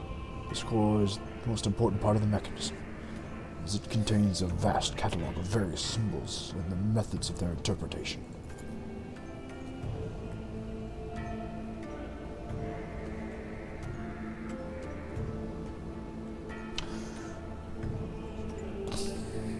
The computer matches the images in the message itself as data, and forwards the result to the central cogitator, and myself, so that I can begin the ritual of decoding. I know of no other choir that possesses so wise a mechanism, and I praise the God Emperor for its existence. However, while the compiler hastens the extraction of intelligible meaning from perplexing imagery, and astropaths must still open their mind to the interpretation, which is no less perilous than the rites of recovering or sending an astropathic message. If your machine knows the meaning of the things, why can't I do it? Regrettably for all of us, your ladyship, astropathic messages are not ciphered dispatches, but rather psychic imprints containing information. Only an astropath can read the entry of something created through the mediums of the warp. Furthermore, the messages pass through the immaterium. They might become distorted by malevolent intent. It falls to your servants alone to shield their minds with faith and separate the true meaning from the influence of the ruinous powers. So if you want to hide certain information, you could. My duty is to shield you from the monstrous communications that filter through the warp. The screams of the Emperor's loyal servants centuries dead by now. The nightmarish, maddening images of the Sea of Souls. The cursed symbols that cause astropaths to convulse in violent fits of frenzy. The cursed symbols that cause the messages from abominations in search of weak minds to devour. Concealing all of that from you is my duty. How does one become an astropath? We are all part of the Imperial Tithe once. Psychos delivered a terror on the black ships, but only a few of the candidates had what it took to study astropathy. Fewer still successfully completed the grueling training to be eligible for soul binding, and almost none of them survived the initiation. We were given the privilege to behold the Emperor's light, a light flawless and searing. Pious smile visits his lips. It changes you. It wounds you irreparably. It takes your eyesight, but in exchange, you commune with greatness. His presence in our souls fortifies as we stand against malicious powers. As a ritual, an astropath is assigned their position. At this or at the Adeptus, an astropathic relay or a ship. More often than not, our first place of service is also our last. If something happens to you, where can I get new guys? It would be more to the point to say when something happens. The Emperor's blessing protects us from the warps of various influence. However, there are horrors dwelling in the void for which even this defense would be no obstacle. Especially if one spends as much time in their company as we do. There's only one way of procuring astropaths, and that is through the Adeptus Administratum. Luck permitting, unattached astropaths from the sector will be posted to the ship. For ones who, for whatever reason, have lost their place of service.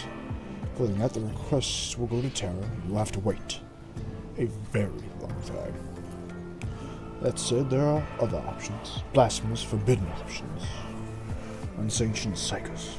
Unprotected and broken souls who seldom move past their first few seances. But even those would do. So the God Emperor put our soul through severe trials. And judging by how rad the warp has been of late, by the number of dead astropaths, those trials will be upon us sooner than our prayers could reach Terra. I know a couple places where you could get new astropaths. That's of course if you don't insist on them being all classy and proper, like the fried-eyed bunch. And I got other things. That odd noise in the chat, does it not bother you? On the contrary, Lord Cap. It is a mental focusing technique used by your flagship's choir, one I invented myself. This music was written by an astropath. What my charges now hear is not what ordinary people hear. It is true depth and beauty cannot be fathomed without the Emperor's blessing. Music protects our minds from rudimentary thoughts, purifies and sharpens them, but above all else, serves as a beacon of sorts amid the turbulent soul of seas, a thread to lead us home from their deadly ways. Alright, well, we'll talk more later. Goodbye, your ladyship. I'll lay claim to the stars. He goes back to fucking breaking it down.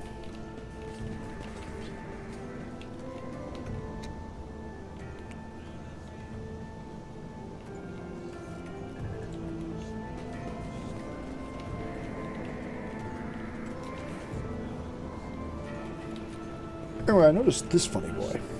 You have a name, which means you must be important.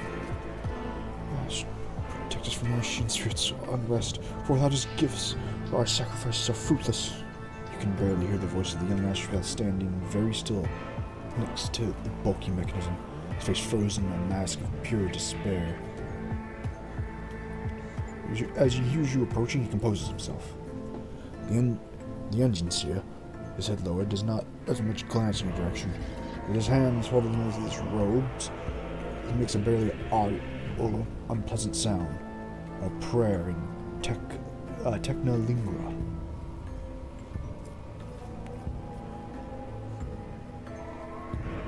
Well, what's going on? The sacred compiler is ailing, your ladyship. Gloom has come over the machine spirits, and they are disrupting the mechanism's operations. To throw of the drums is now adding incorrect symbols. We summon the servants of the Omnicide, but the machine spirits are none too eager to heed their prayers. The esteemed engine seer is in a state of prayer trance and hasn't moved from the spot for a day now.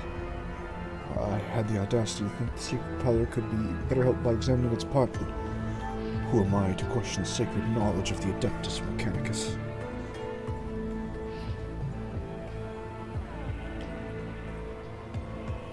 Well, let's see if there's any way I can help. Let me take a gander at this.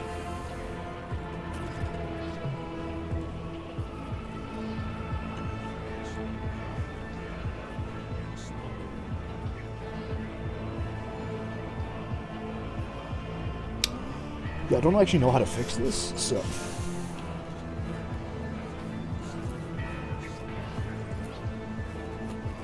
I did fine. This is really blah. Okay. That didn't pose a hurt. Nice.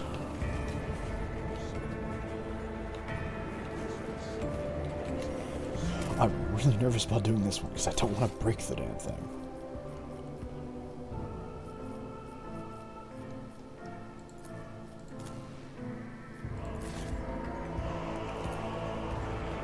Done. Woo!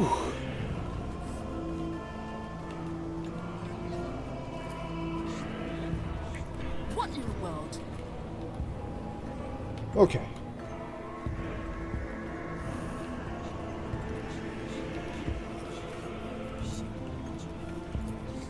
Okay, that should have fixed the baby.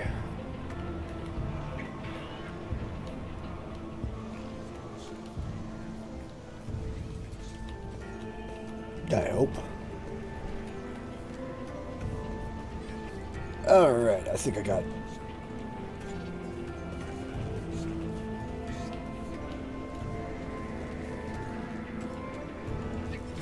Did I not fix it?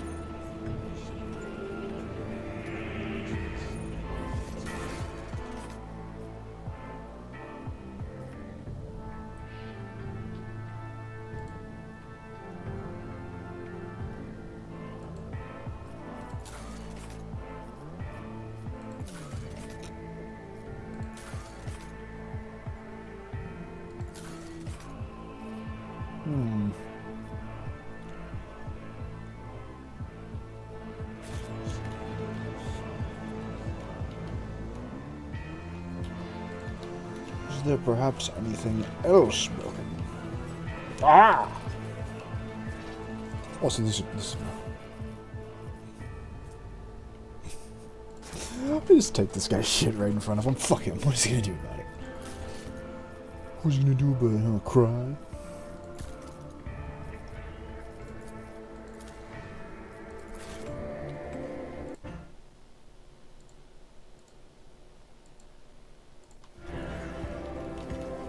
Please don't break. This cannot be.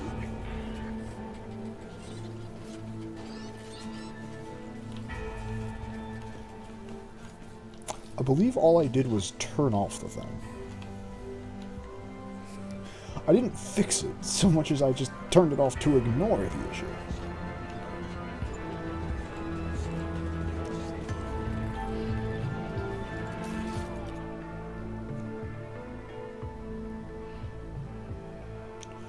There is still more things broken? God damn. Lady Theodora didn't take care of this place at all.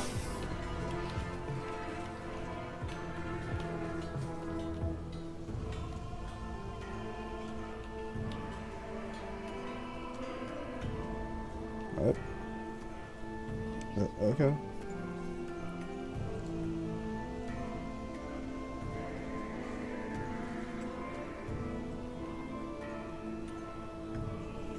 After the bonus incident.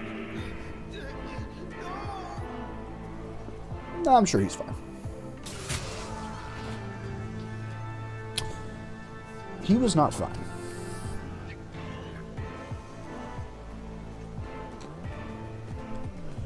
Well, that's more corpse starch, baby.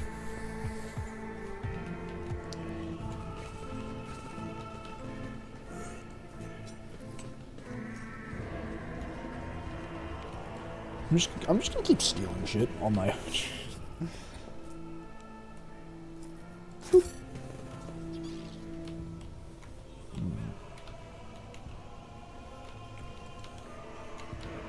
Where could another broken thing be?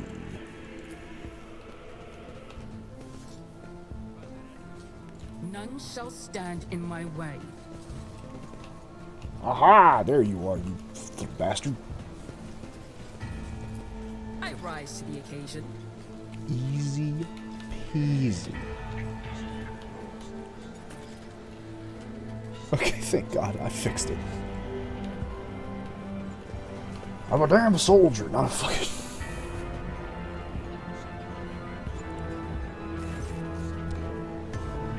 His head bowed and his shoulders twitching. The astronaut cuts a sorrowful and anguished figure.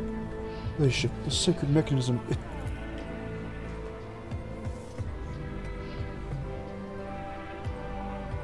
The engineer raises proudly to his feet and says in low Gothic, which he has clearly not had much practice in. The machine spirits have rejected my pleas. The sacred mechanism will continue its eternal suffering.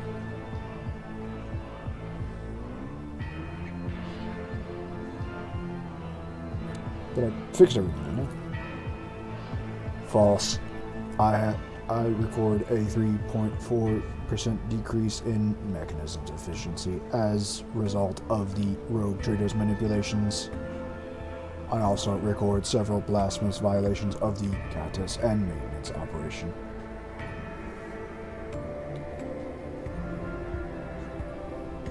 What? But come on. But come on.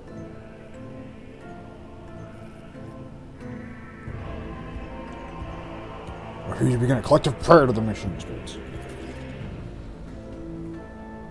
It will be done, Lord Captain, initiating a ship-wide summons of locally available Adeptus Mechanicus units. Well, I tried. Well, that's the way the cookie crumbles. A new challenge for me.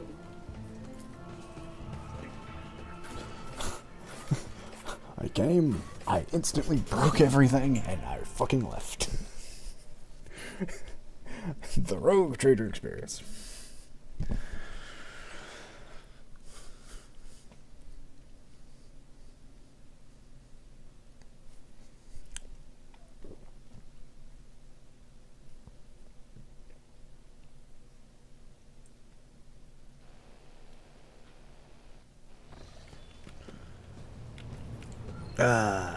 Back on the bridge. Which means she has to be here somewhere.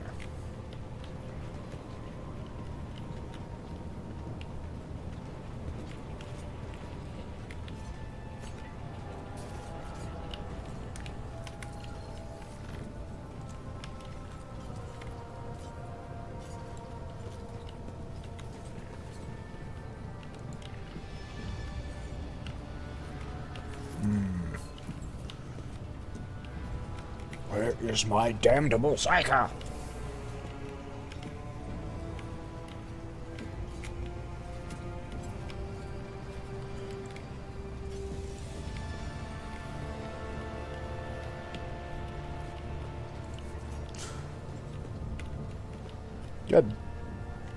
God damn it. Weren't you supposed to be watching her?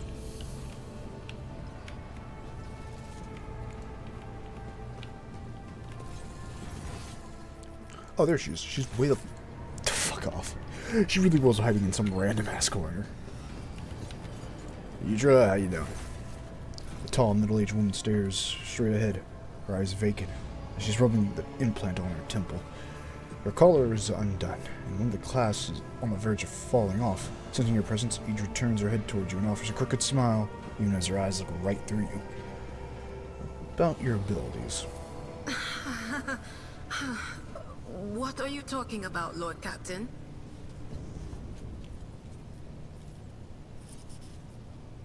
Have you ever been to Terra? Look, Lady Theodora couldn't care less if some eggheads measured my brains or not. It's not about the seal on your forehead, get it? It's about what's in your gut. If it's rotten or not. My gut's stronger than the adamantine on this here ship. And my implants are better than the ones they put in you on your Terra. If they weren't, I wouldn't have lived as long as I have. Okay, so you're unsanctioned and using weird fucking tech. Hell yeah. So where do you come from? Lyra, an outlying world in the Heathen Stars region. In the Coronis Expanse, the deeper you go, the less visible the Astronomicon gets, and the less people know about the Imperium. The arrival of a rogue trader is the best thing that can happen to a world like that. The very best. Tell me about Lyra. It's an out-of-the-way planetoid between two faint stars. On Lyra, a dozen local tyrants fight over 5 measly continents. But they use everything they can to win, from poison to psychers. I haven't been there in many years, but there's nothing for me to miss. Trust me. But here on the ship is a different story altogether.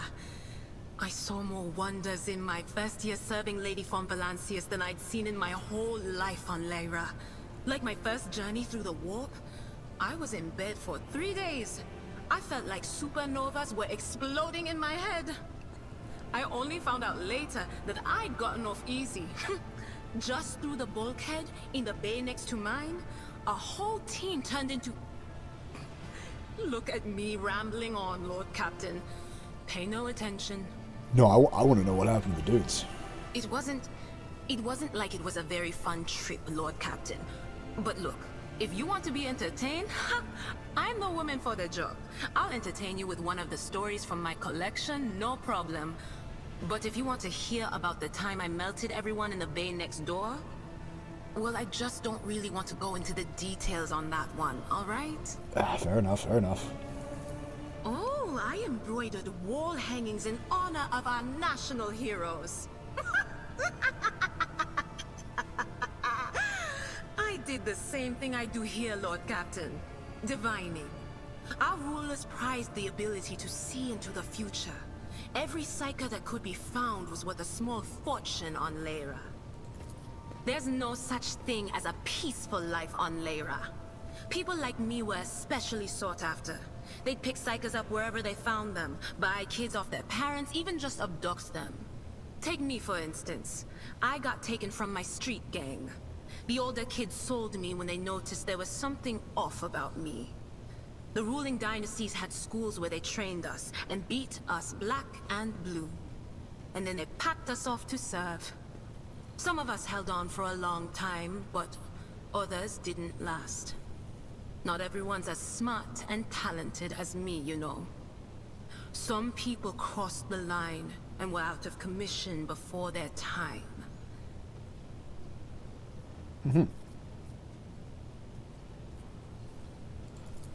Theodora von Valancius paid a visit to the ruler I was serving at the time. I don't know what the visit was for, and it's no business of mine anyway. I can still remember the way the voices in my head changed when I looked at her. They were practically screaming. She had so much behind her, and plenty ahead of her too. As I gawped at her, all of a sudden I heard a whisper. A hint, a suggestion, nothing more. But I know the difference between idle chatter and a real threat. I seized my chance and approached Theodora. I managed to whisper a couple of words in her ear before the wardens dragged me away. They beat me and locked me up. No wonder. It wasn't my place to converse with outsiders. And then Theodora's people came for me. They broke down the wall, butchered the guards. All so I could tell them my warning in full. So I said the rest, but I didn't want to go back to my old life. And so I entered the service of the von Valancius dynasty. Man, probably the best thing that could happen to you in this weird universe. A few times. Not many. And if I think about it, why would I want to? I've got everything I need here. All the whispers I hear are familiar ones. They almost feel like family. And if I want to hear about the nightmares off the ship, I can. After some Amisec. But don't go getting the wrong idea. If I have to, I'll follow you to the edge of the galaxy. And you just might. Of course, Lord Captain. So what's it like being a psyker? Lord Captain, forgive me. But it would be like talking to a person born blind about colors. I could spend hours explaining, but it wouldn't make any sense to you. Every psyker feels their connection with the warp in their own way. One person might see spots and shadows out of the corner of their eye. Another feels fingers running down their spine. As for me, I've got a door in my head. One that's open just a crack. There's no way to close it, no matter how hard I try. I've just had to get used to the whispers from the other side. When I need to use it for work, I listen in more closely. But I usually just try not to notice it. I see. Training, habit, and a little Amasec and a couple other things you can get on the lower decks. If you put all those together, It makes things bearable. Sometimes I even wonder if I'm imagining half the voices I hear. You know, when life on board gets a little boring. Better than listening to the living, anyhow. What would happen if the door, hypothetically, opened? Well, if the door opens, that means somebody's planning to come in, right? But screw them. They're not coming through. Trust me. I know how to keep my valuable head locked up tight. Only losers who are afraid of their own gift lose control. Or idiots who never figure out what they are before it's too late. Or little kids who want to play around with their shiny new toy. If you don't know the limits of your abilities, or you're always bouncing around in your own head, that's a recipe for disaster. Remember when Perils? I remember. Alright. That's what I'm here for after all.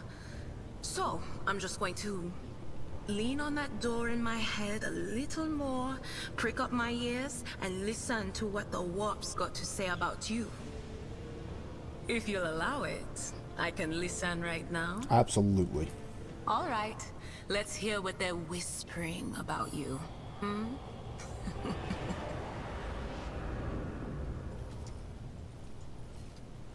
Idra laughs, rubbing her hands together, and suddenly freezes with a vacant smile on her face. Her head slightly tilted. You feel goosebumps appear on your skin, and your collar begins to waver ever so slightly, as if moved by a breeze from a half-open door. Seek not on firm ground, but in a golden hall suspended in the void. There waits a child without kin, but with a name blind to truth. She draws the brush across the canvas and does not notice that her palette is full not of paint, but of blood. And with each smear, this well does not deplete, but fills and fills up to the brim. One thing is clear. When this vessel overflows, none will remain unstained. Among the blind men and false prophets, a red-robed sage seeks the answer to a question. He does not know that it is not the answer he must seek, but the question that will draw everything into focus. Will you help him, rogue trader? But mark that sometimes ignorance is sweeter than oblivion. A chained hound chases after glimmers of the aurora, but sparks in the scent of oil confound his nose. A chain trails after him. What will happen if you pick it up? Will you become his mistress? Or merely another beast in the pack of his true lord? What? Ma'am, are you implying Woden's gonna get a gimp? The glow of dawn bursts forth from its prison. Dungeon walls cannot contain the dark essence wallowing in the dust. A naive cub pushes his nose into a familiar hand, one that holds death in twisted glass. Cherish it or cast it off as a burden. The sword of change has already been raised. What is one more life to it? I'm sorry, Lord Captain. The voices are going wild. I can't make out a thing. I'll try to rein them in, somehow. But for now... Nah, you did fine. So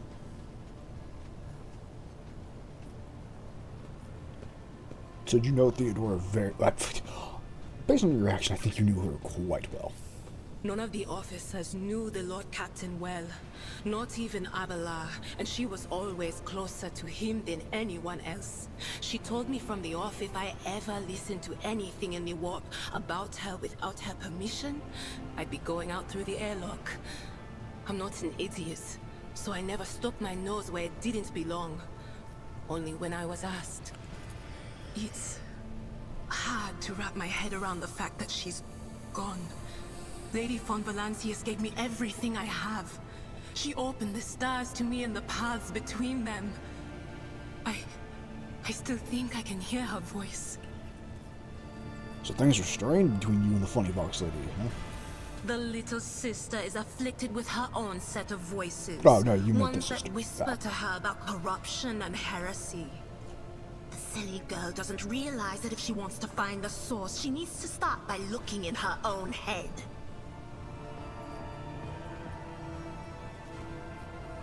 Well, anyway. Of course. Always at your service. Whenever you need me.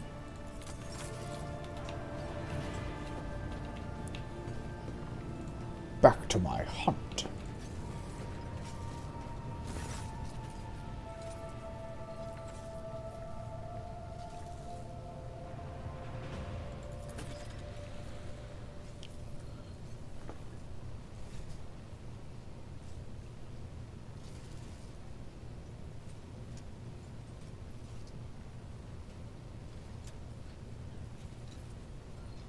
Yeah, fuck it. I want a pair of those fucking things on the ship.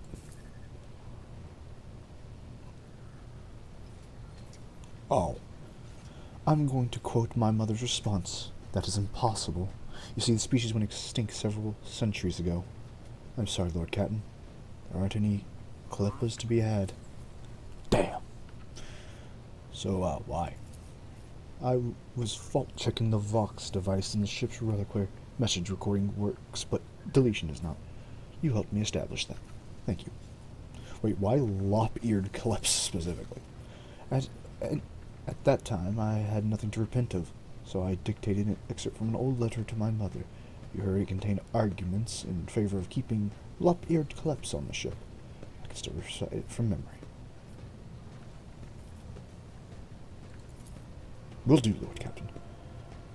Would you like to discuss other matters? Nah, I'm good.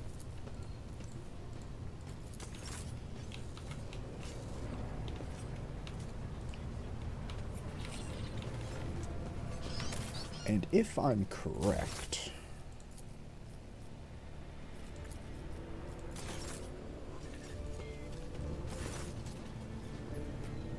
Make a confession lately? Your ladyship, you're truly masterful at springing unexpected questions on a man. However, I must admit I don't quite understand this one. The orphans on the ship have already been provided with the bare essentials, have they?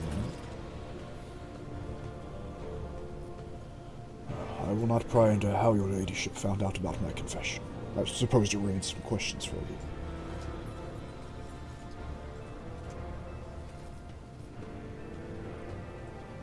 I'm willing to allocate extra resources to provide for him. I marvel at your generosity. Will there be any specific instructions, your ladyship?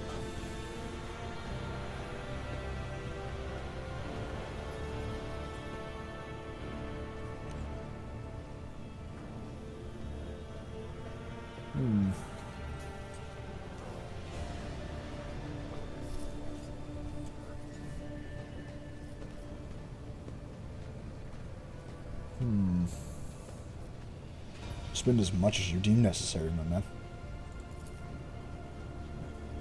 The children know that you are their benefactor. As for me, I can assure you that I will find ways to procure enough funds to cover the expenses. Very good, very good. I suppose I should go tell that, the confessional dude.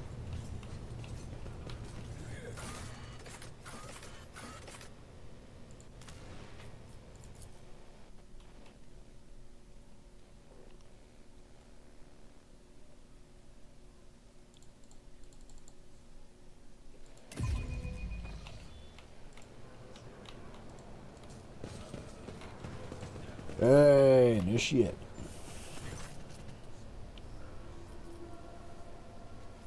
I found the source of the confessions. You have nothing to worry about. Nothing indeed. I'll pass the confessions on with a note regarding your personal involvement. May the Emperor protect your ladyship. Anytime.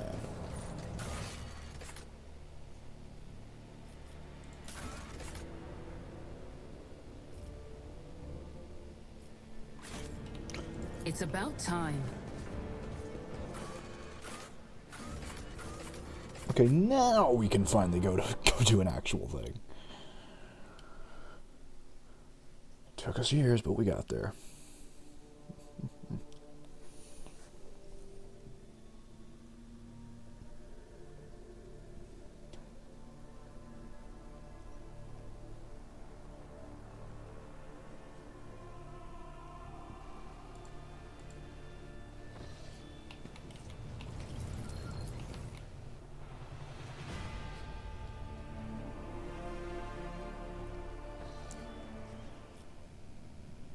take place in the vast regions. Blah, blah, blah. This sector is comprised of numerous star systems and manual.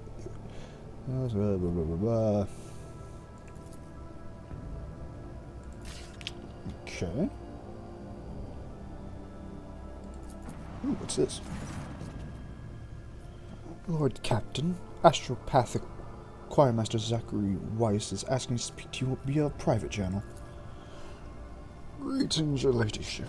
I can report that the choir is listening tirelessly to the Immaterium in hopes of picking up voices from the dynasty ships or worlds. However, we have heard something horrifying instead. Amid the Immaterial's turbulence, something is screaming. The scream is driving your choir mad. Until it stops, we have no hope of contacting any dynasty worlds. It's coming from the Reichhead System's Astropathic Station. What is the nature of this? We do not know, your ladyship, but it has brought the Immaterium to a boil. It has always been violent, roaring oceans that could spell doom to anyone who would consider stepping into its waters. Now, however, it has become a cradle of madness where expelled images fuse together, twisting and crackling before crashing into the minds of all those who perceive it. A mighty warp storm, the likes of which I cannot recall, rages in the Epherium. It fills me with terror. So if they stop, we can call people? I humbly hope so, your ladyship. Perhaps we all managed to send a call for help to the Von Valancius worlds, or to one of the dynasty's allies. Yeah, fuck it, let's go, babe. Let's go check it out.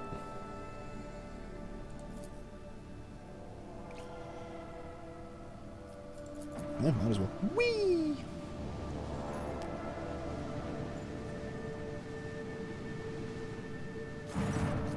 The Astropathic station is dead ahead of the void ship.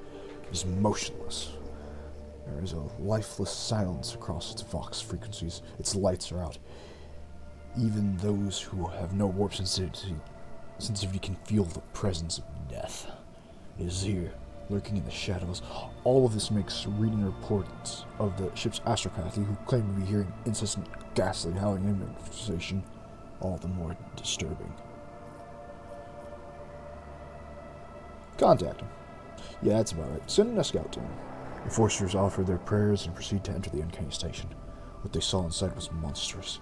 Astropaths upon their throne, not quite here, not quite now, smudged, as it were, across time, servants reliving their horrible deaths again and again, only to be reborn out of ashes and blood into more agony a moment later. The word manifests itself here, twisting the very nature of existence.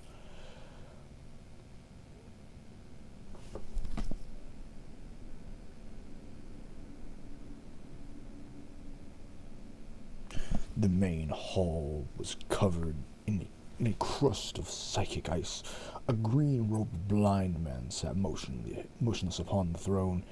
He was quite literally embedded in the ice, yet he was still alive and screaming.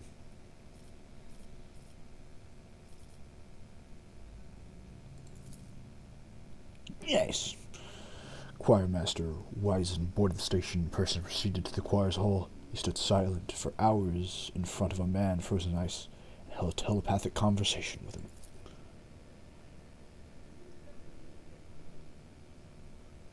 Then Master Wizen offered a prayer to the God Emperor, and the unfortunate man passed away. Upon returning to the ship, Wizen reverently presented the Lord Captain with a grim trophy, the late choirmaster's amulet, taken from his frozen body after his death. Ooh, nice.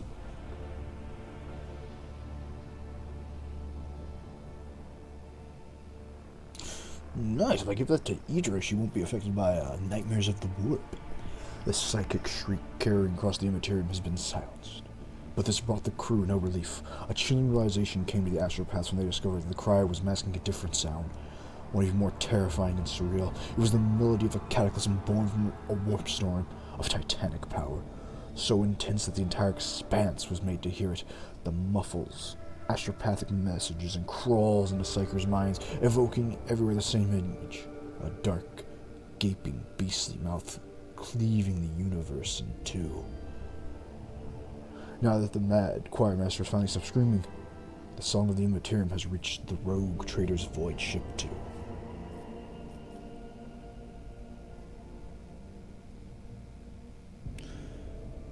Yeah, let's check it out. A brief and chilling chronicle of the station's doom was found in the scribe's record. A warp distortion of monstrous proportions wiped out half of its quiet at once, turning the astropaths into living portals by which torrents of Immaterium's energy poured out.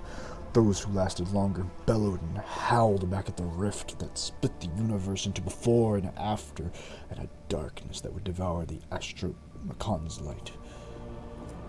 Burn it. Burn it all. Void torpedoes shatter the fragile station. One can only hope the unfortunate souls captured by the warp have perished along with their home. Nice. Anyway, back to the unidentified void ship.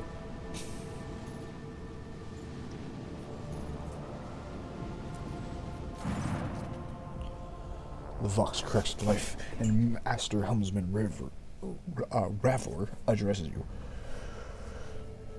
What we have here, Lord Captain, it's not very noticeable, but there's a void ship sitting in the middle of the local asteroid field. Sure, it's quiet, like it's huddled up there on purpose. It's not like I'm surprised. The thing is more scrap heap than ship at this point.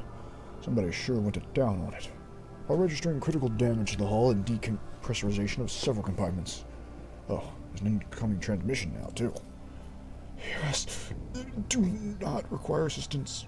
Do not require assistance. Copy. Keep following. They'll pass us by, won't they? Protects. Lord Captain, I'm told our augurs cannot determine the allegiance of this vessel.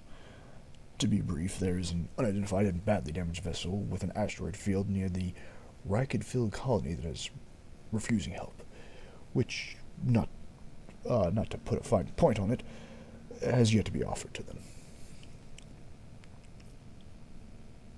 Let's talk to the ship.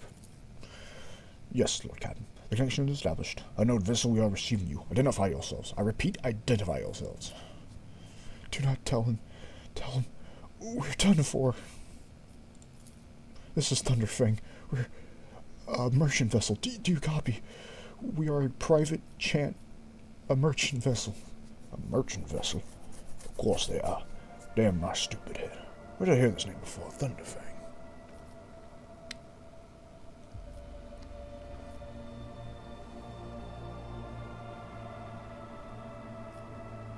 It's a damage report on this baby. Telemetry shows multiple hull breaches, most likely caused by the guns of a combat ship. Several compartments are leaking air. The bridge is almost completely unprotected. 2 of the engines are critically damaged. Someone gave them a thrashing so solid they barely managed to limp away. Thunderfang, your vessel is fucked. What happened? The Vox responds by bursting into a cacophony of sounds, words, and emotion. Someone chuckles bitterly, another swears with some foul expletives, and another hisses fiercely, demanding that the other shut up.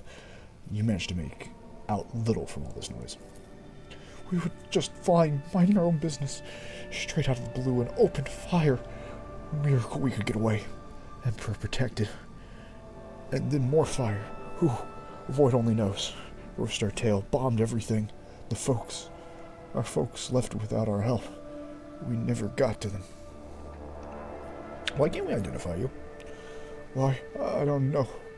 What if... Certainly not. Our vessel's badly damaged.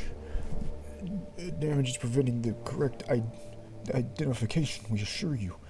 Merchant Thunderfang does not require aim.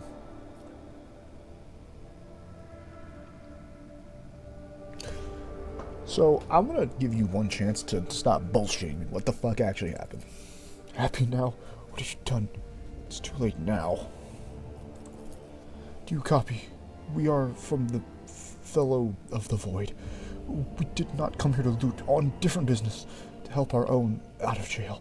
Do not hurt. Please, we had our chronos cleaned. How about striking a deal? Our heart is full of goods. In case you are unaware, Lady Captain, the Fellowship of the Void is a disorderly assembly of several dozen pirate factions in the Chronos Expanse. They consider themselves above regular heretics solely because sometimes have vox conversations with those whom they are about to void. Were it up to me, I would make them eat salve from micro cans to shake the scum loose from the decks. They certainly deserve it. I would wait on destroying the vessel if I were you. Although the moral aspects of their livelihoods do cause some awkward questions, the Fellowship of the Void remains a major supplier of goods to the local market. Perhaps you will find dealing with them acceptable, especially in a situation where performing a warp jump is impossible. Yeah, alright, we'll do it.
How do I, trade with them?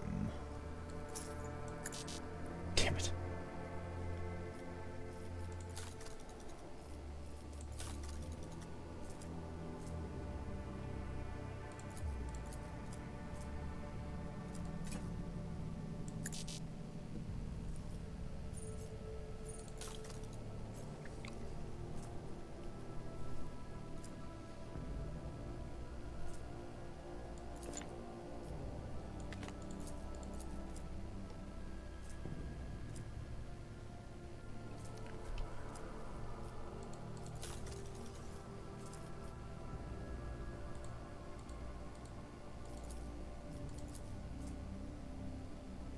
I wish to sell, but you won't let me.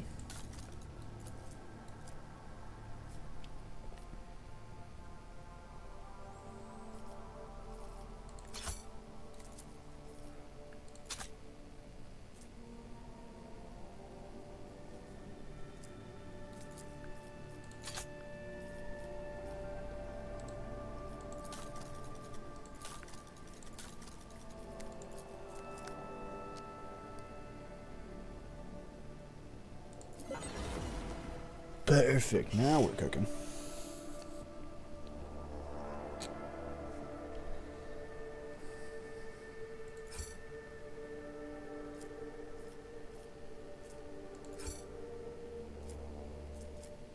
I see. Okay, so that's how trading works.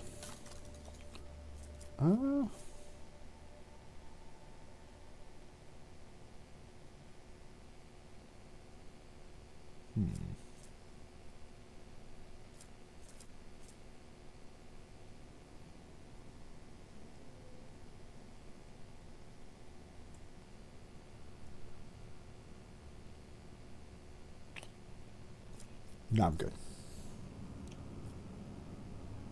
Good to know that. We'll keep Thunderfang in mind.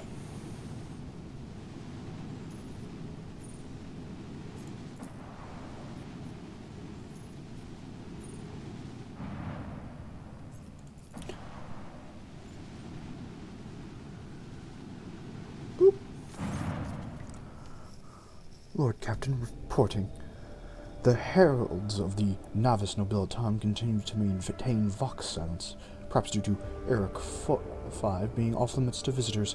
Intercepted signals from the beacons drifting in the station's orbit. The demands are clear. We are told to turn our ship around immediately. We've detected an acclimation of space debris near the station's dock. Presumably, it is remains of an interplanetary shuttle's. Perhaps the esteemed Navis Nobilitas house requires aid, and therefore cannot respond to our Vox transmissions.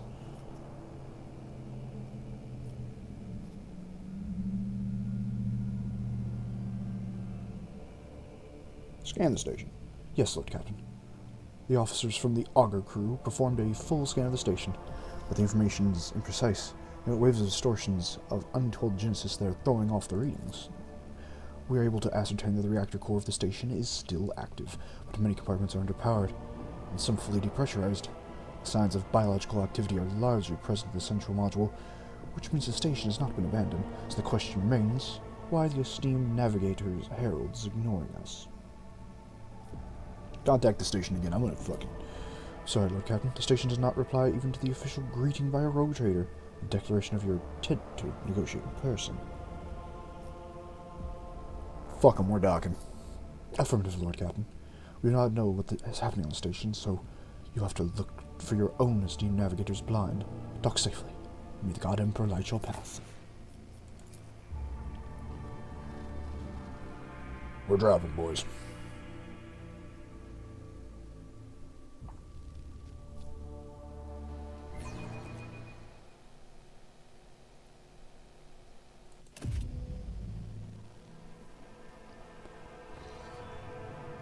Oh, shit.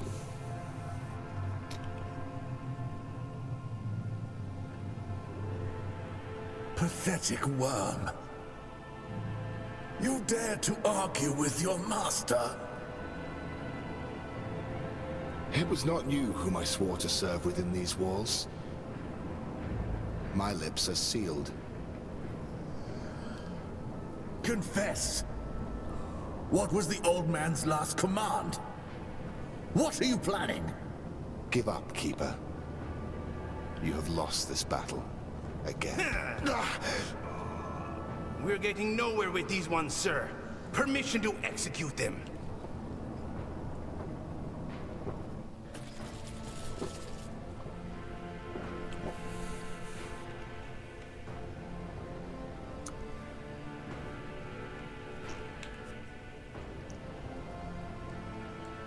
It would have been a really awesome game if you didn't have the camera over here.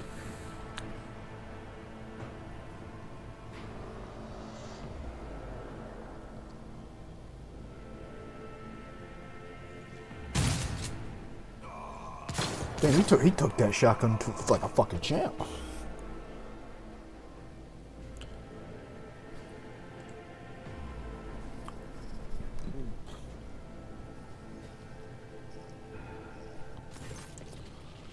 A tall man stops you with a gesture when you approach. Blood is trickling down his pearly scales on his withery face. And not just his own blood.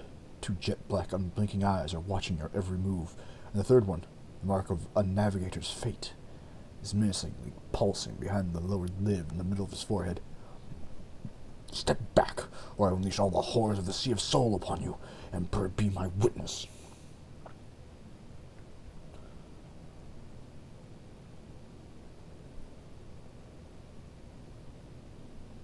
I am rogue trader Lucy Woden, Mist von Valansis, and I am no enemy of your fancy little Joylight Club.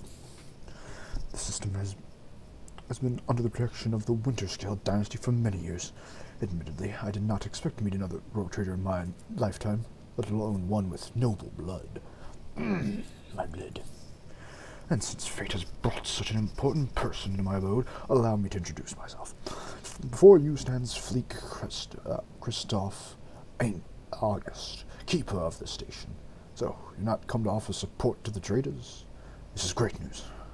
Having said that, we must understand that Eric IV is a holy sanctum for House Oswell, and the path route is only revealed to a select few.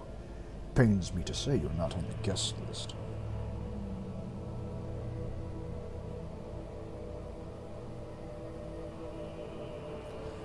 What is happening on the station? Why is everyone dead? Betrayal. A most banal thing in the life of the nobility. Don't you think? We're stabbed back by my closest friend, Theobald Oswell, the second keeper of Eric V, and my mentor. With his instructions, my own people sabotaged the generators, blew up the shuttles, and brutally massacred the loyal servants of my mistress. Most unforgivable. They dared to take her prisoner. Greedy scum. I swear by the thrones light their souls will perish in the darkness of the void. The madmen have captured Lady Cassia, and are now torturing upstairs while we're idly chattering down here. Help me rescue her or be gone. Not waste my precious time.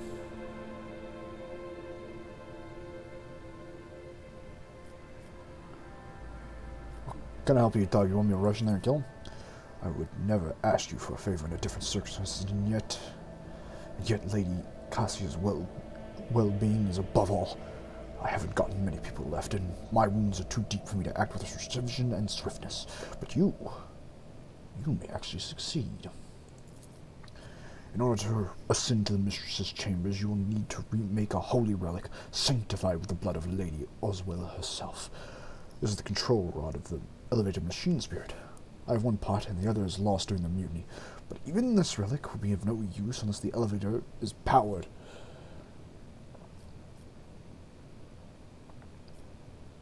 How do I remake the control rod? I have a phylactery containing the mistress' blood. It needs to be taken to the laboratory, which is located behind one of the reliquant doors. And most ancient and sacred mechanisms will help rebuild the rod. The tech priests ceaselessly perform the rites of appeasement so the machine spirit would serve the house in its time of need. And that fateful hour is now upon us. So why should I help you? You came to this station for a reason. House Oswell will not be able to help until the current crisis is resolved.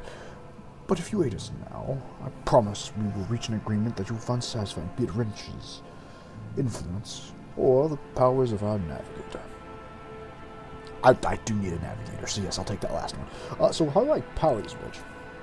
The station's main cogitator is stationed in the guard room. Just enter the correct command sequence, and the sacred mechanism will do the rest. If it's so simple, why can't you? I never said the feat would be easy to accomplish. The path to the laboratory in the garden was blocked by the very same madmen who took over the station. They will not negotiate and are not afraid of displeasing the novice nobilita or incurring the Emperor's wrath. They only bow to brute strength, something which I currently happen to lack. Yeah, I guess that makes sense. So, what have you decided? Descendants of the von Valancius line?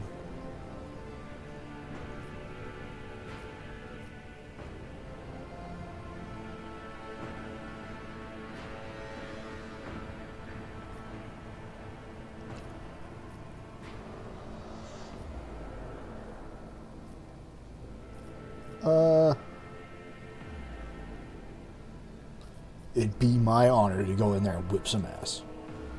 You should hurry then. We will stay here and hold the line and lick our wounds. Good luck, Rogue Trader, and may the Emperor's light be with you. Couldn't be easier just walking in, could it? Victory awaits.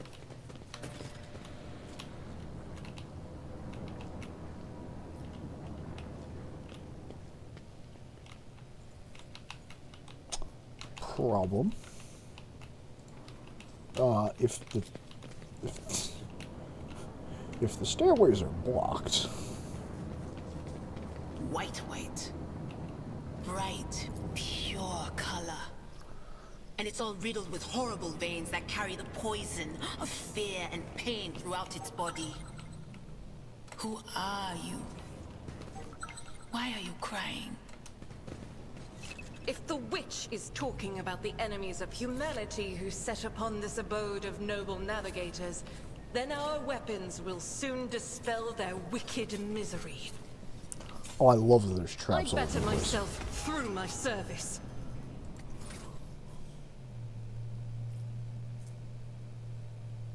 Ooh.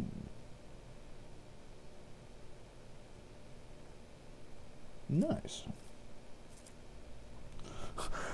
Chat, rejoice. I'm not a heretic yet. One day. But not yet.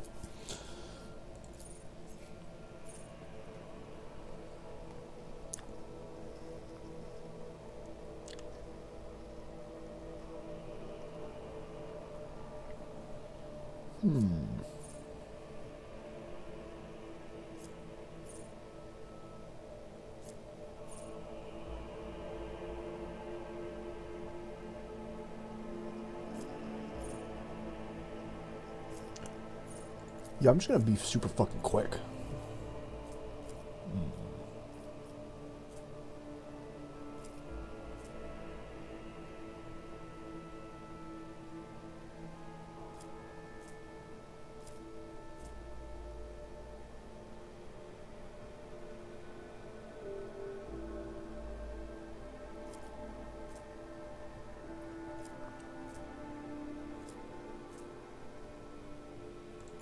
Yeah, I'll take athletics, why not?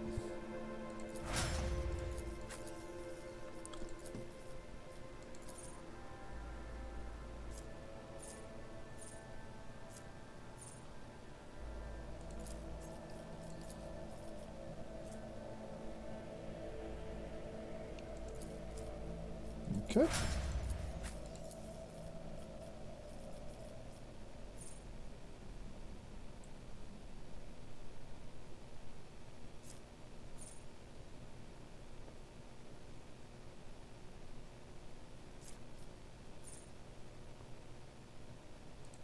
Ooh, yeah, I'll take that.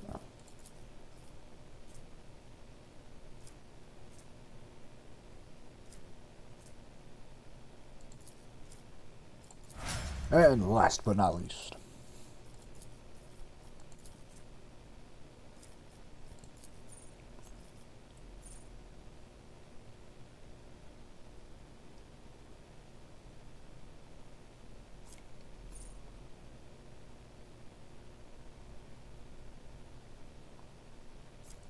Boop. Yeah, I'd prefer if she doesn't shoot me in the back of the fucking head. If at all possible. I'll lay claim to the stars.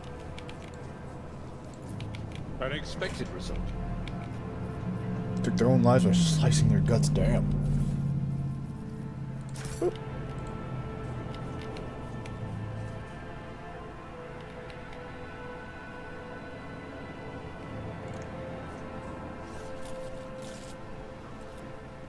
Oh, fuck, that is a lot of people.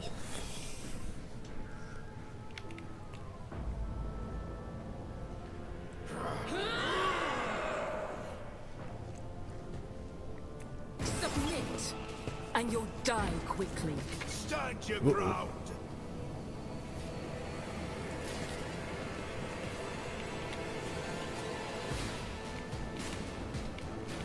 Okay, I got a wacky plan.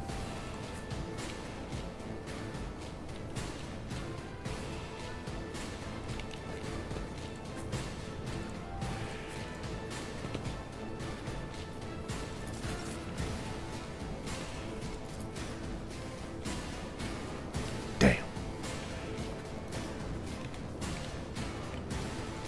I was hoping I could like jump over the pit and fucking get the guys.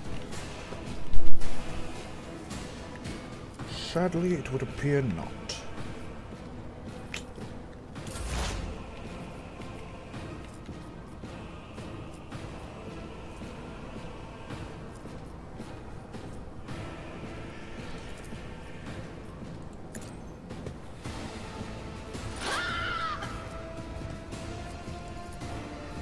Hit him with the good old psychic scream.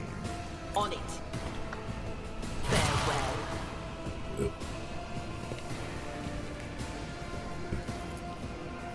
But of course. Moving out. Follow my lead.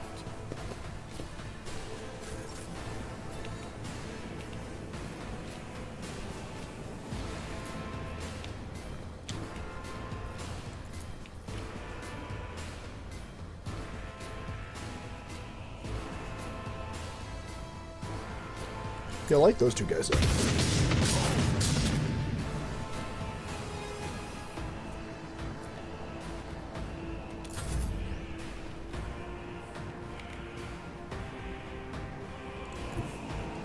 I've seen worse battles than this in my time. It will be done. Well, he tried.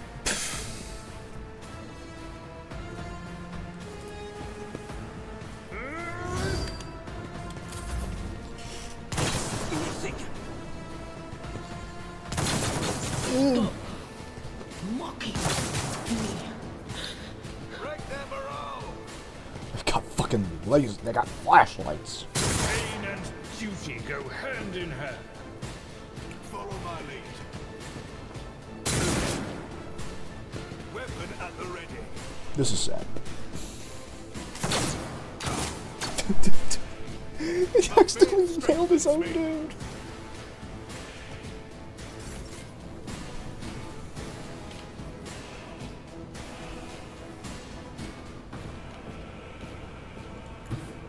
Let's see how they respond to this. Up and at 'em.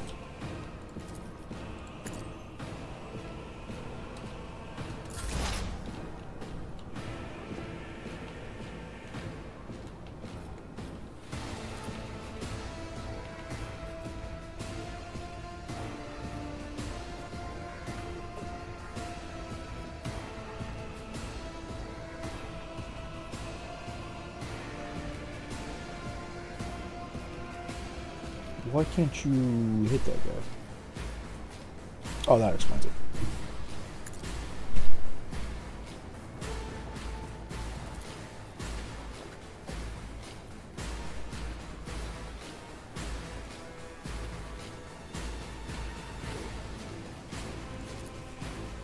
That is not my destiny. I see.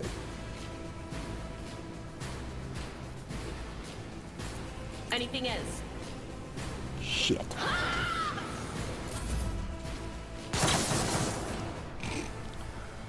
Learn to aim, jackass.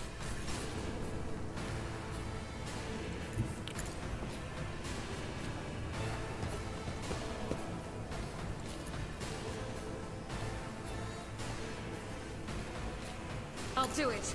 You can escape the Emperor's curse. Easy peasy. As the Emperor commands, I act.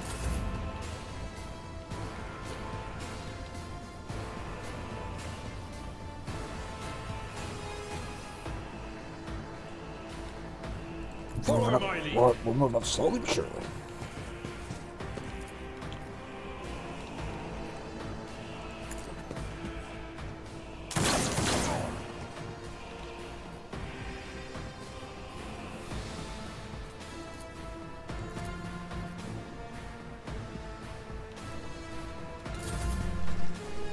My ears are ringing.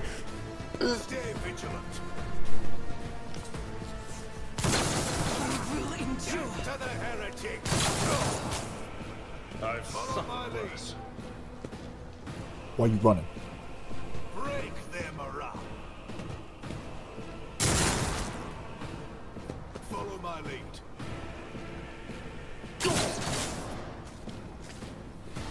Once again, nailed his own guy in the back of the head.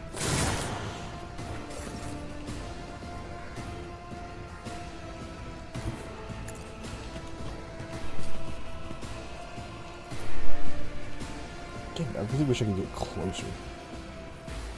Ah, the joys of being a melee-only build. I know what is to come.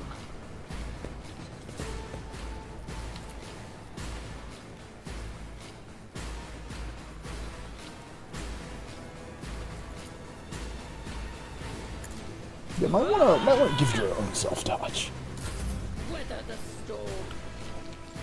Enjoy your luck while you still draw breath.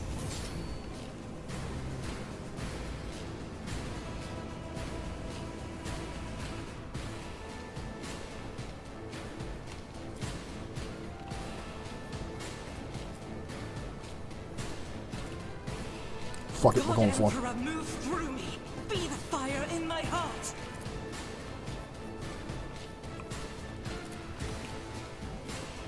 Doubt is for the...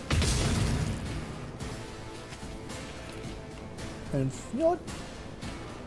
Fuck that As guy. the Emperor commands, eradicated.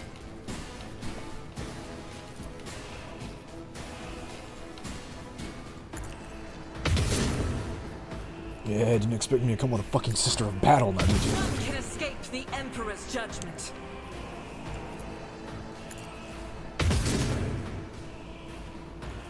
Damn, finally ran out of rounds.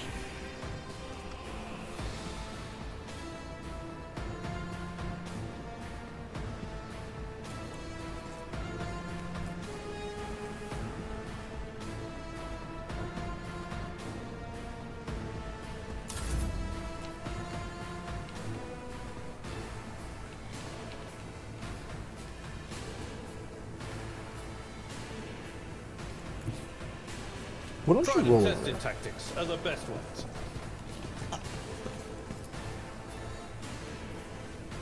I will do my duty. Nice. Indeed. My faith strengthens me.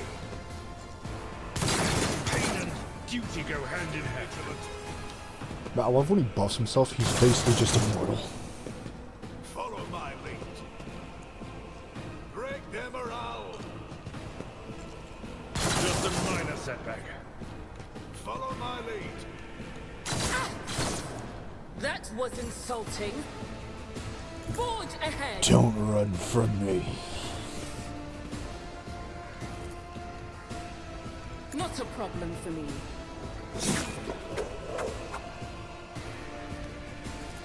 Watch and learn. Opposing me was your biggest mistake. Another one bites the dust.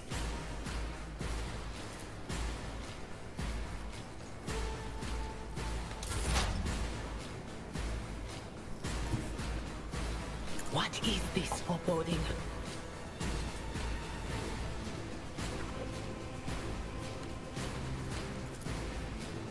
Yeah, fuck that guy. What an unfortunate turn of fate.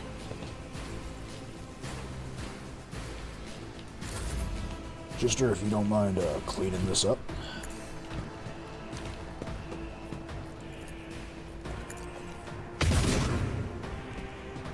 Tanky little shit, ain't you? A tactically sound approach. At your beck and call.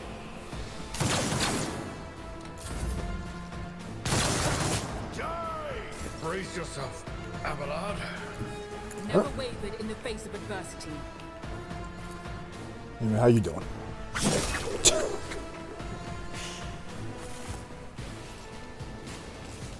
Now then. The whispers told me how. 23rd year of the millennium. Original. Damn. That's just fucking Follow my lead. several thousand, like 20,000 years old. Old as dirt.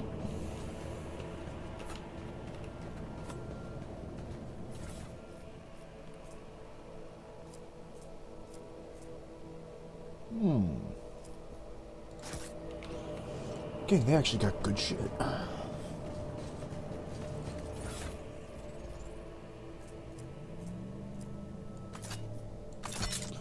have a Lasgun as backup.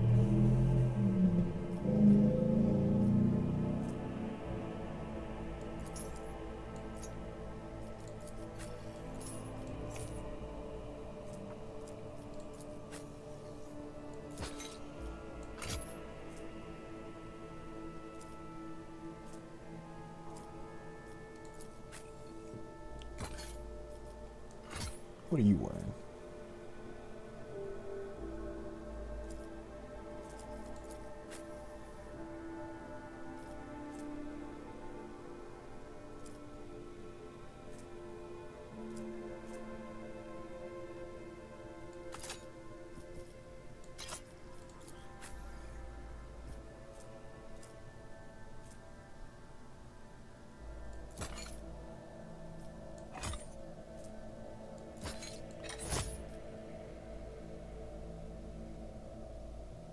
That'll work.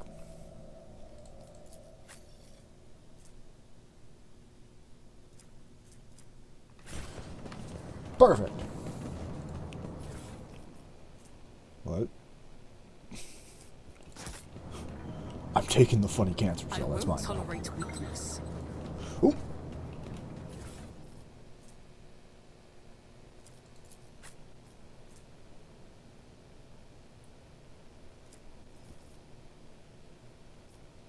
Ooh, I'll take those frag grenades.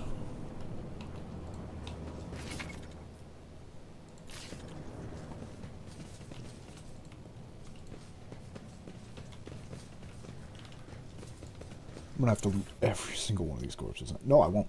Nice. It was kind enough to auto pick up for me. It's about time. Over there.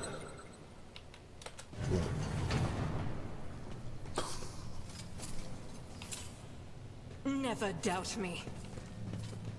Damn warp. If we'd been in real space, I'd have...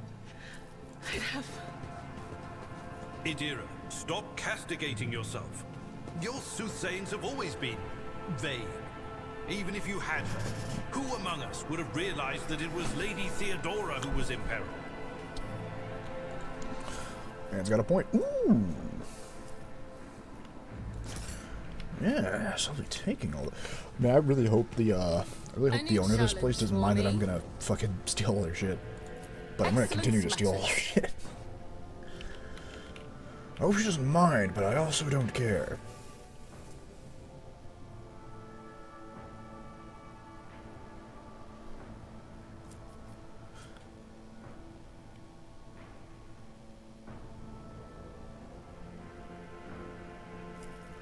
Take that. I'm actually going to wear those gloves. Quite like them.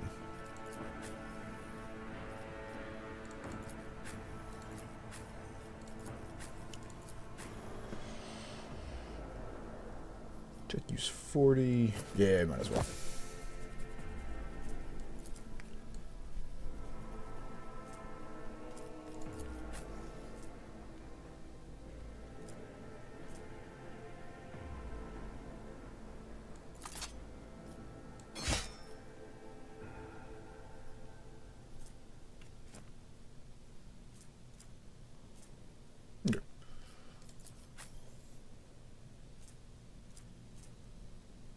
Okay, cool. Nice. Got me a fancy sword.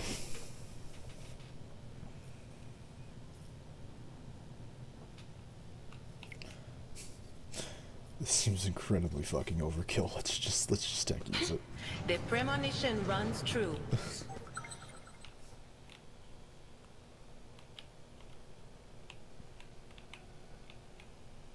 Victory awaits. Okay, let's be real sneaky peeky about this. Moshi moshi.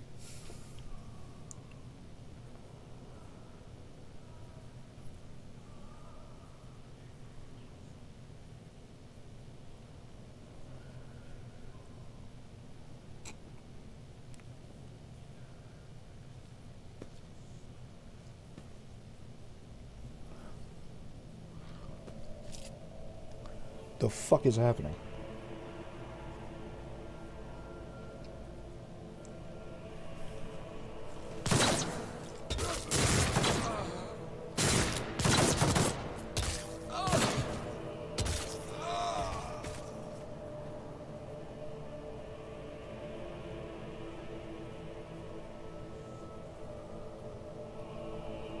Nobody. We're the cleaning crew? How you doing?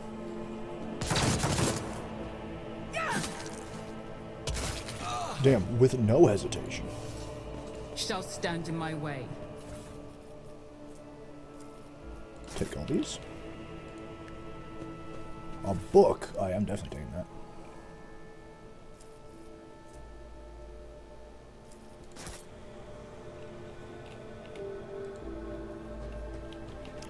Any more loot?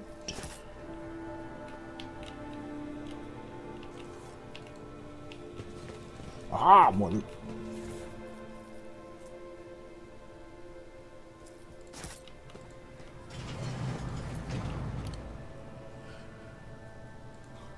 Who the fuck are these people?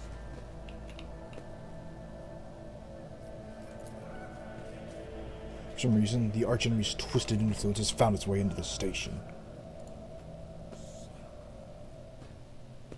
By audible groans.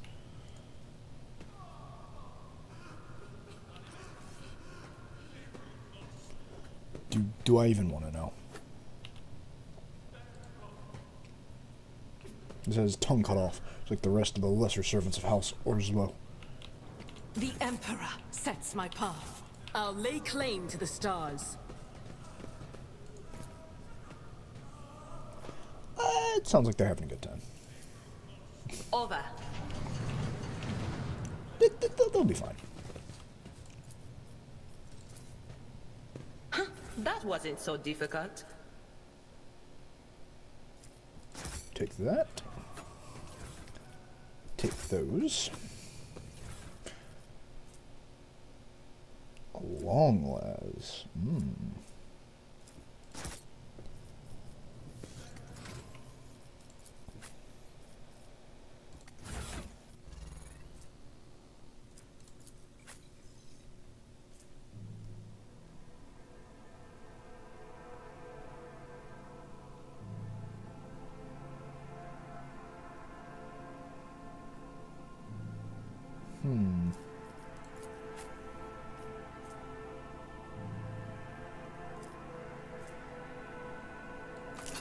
Fuck it.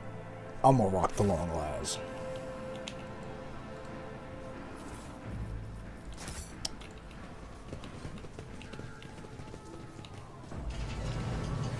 Follow my lead. And let's wake this baby up. The Cogitator's vid screens is covered in cracks and stained with dried blood.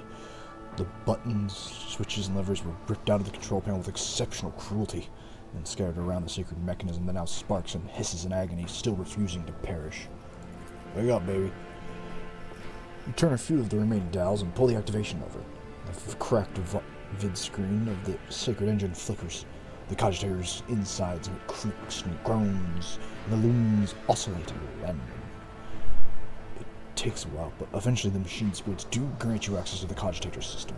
Oh, very good.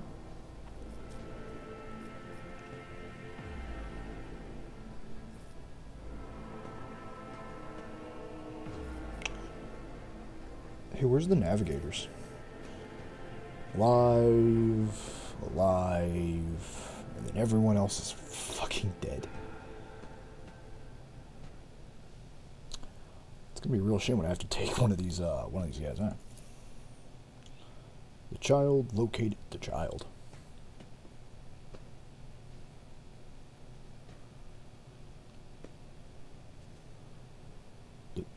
The child.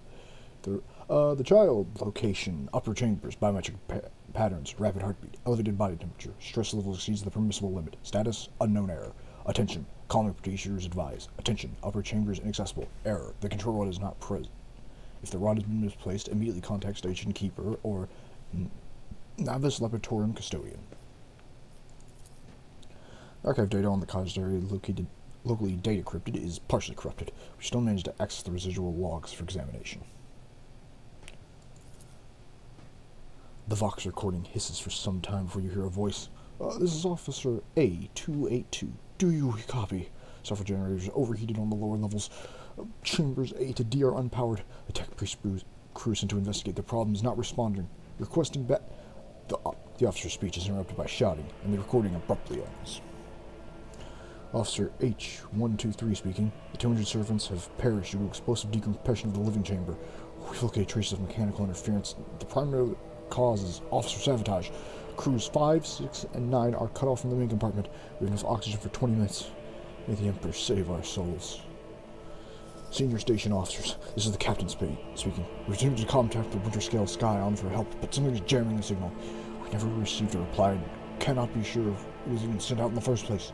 Rescue team is not coming. We are on our own, so remain vigilant. Anyone could be a traitor, you hear me? Anyone. If you're in doubt, shoot to kill. Recent laws. The servants close to the child have started butchering one another again. An order came from above to have their remains reprocessed. The negotiations with the Winter Scales were successful. A new batch of servants will arrive in 10 moons. Escort them to the library at once. It's imperative that we increase the new retainer's resistance to the child's power. What the fuck is the child? Data expansion. Identity confirmed. Region Arnato Orsal. Date of visit classified. Reason for visit classified. Date of departure classified. Same with life security and life support logs. Warning: damage in technical compartments A12, B3, and D8, and H42 or H24 detected. Warning: living quarters L10, L16, L28 depressurized. Warning: unable to access the ship's docking system. Warning: energy regulation system unknown error. The station will transfer over to emergency power. Immediate evacuation of the facility is advised. Warning. Let's see encrypted data. Fuck it. Breakthrough. Nice. Usually bypasses restrictions imposed on the sacred machine.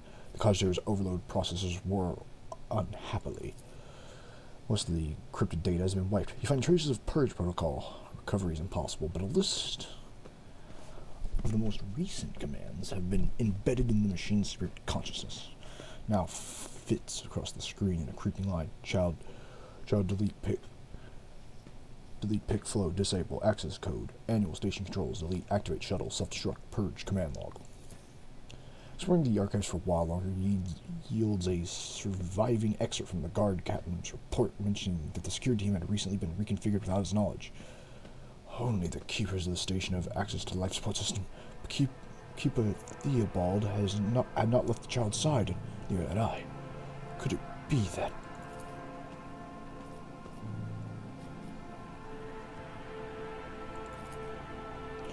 Deactivate the elevator. This inquiry confirmed. Perfect. The system cannot carry out your command despite the eager compliance of the machine spirits. Being certain. The problem does not lie with the Cogitator's message. Okay, switch to main chamber controls. Open all doors on the level.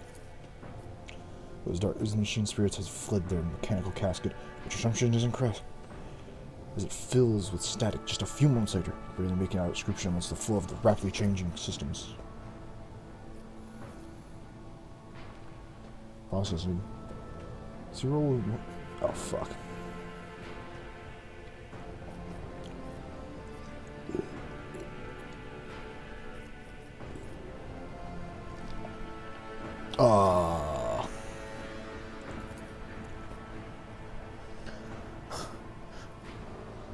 The compartment trying to open is depressurized. Shit.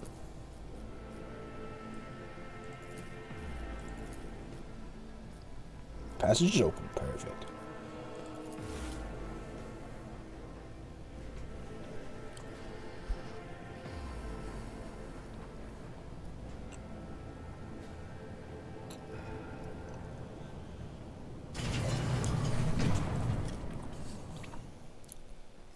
Nice. Alright, well that's all we need to do here. A new challenge for me?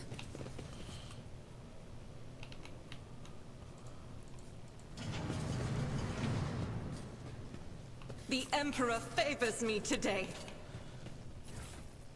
And we'll be taking all those. Alright, let's go.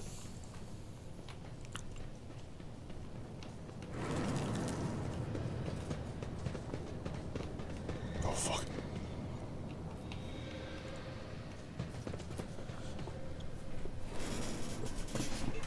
The cost extension for reagents, but okay.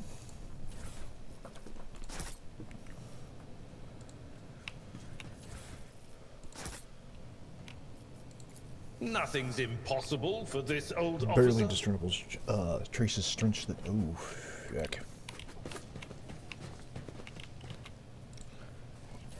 You ever get the feeling that we're somewhere nobody should ever have been?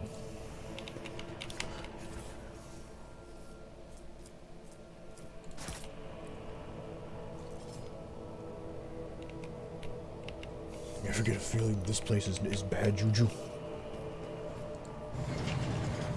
It's about time.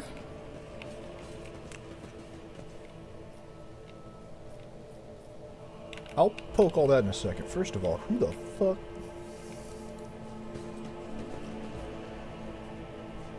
I'm not gonna kill you. You're fine. I'm gonna...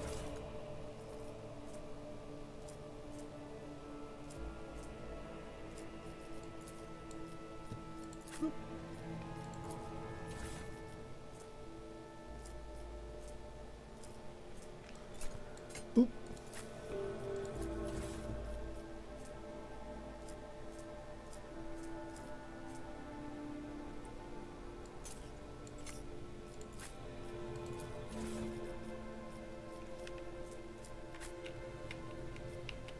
I'm just randomly I'm just randomly pushing shit, ain't I?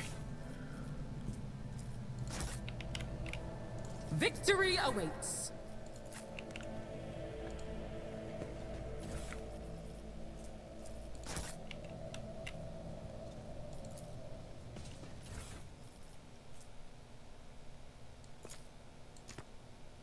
What is that? Man, if only I knew.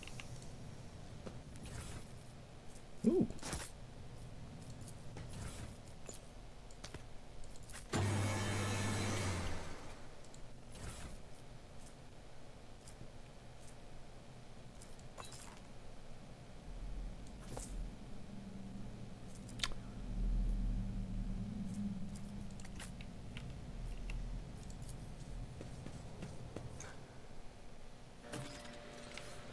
Time passed for 10 minutes. Very good.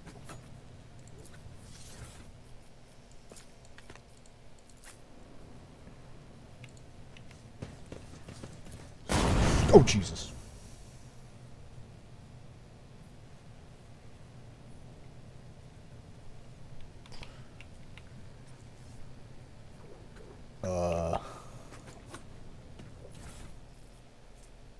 Oops.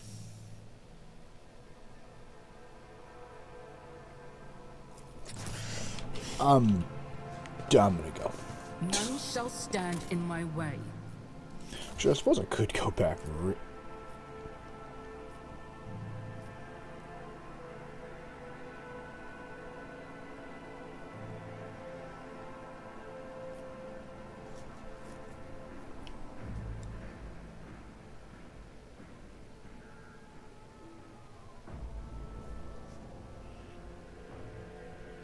Well, never mind. Can't go back. I blew up the thing. I don't know what it did. I won't tolerate weakness. But you know what? It was probably fine. Done.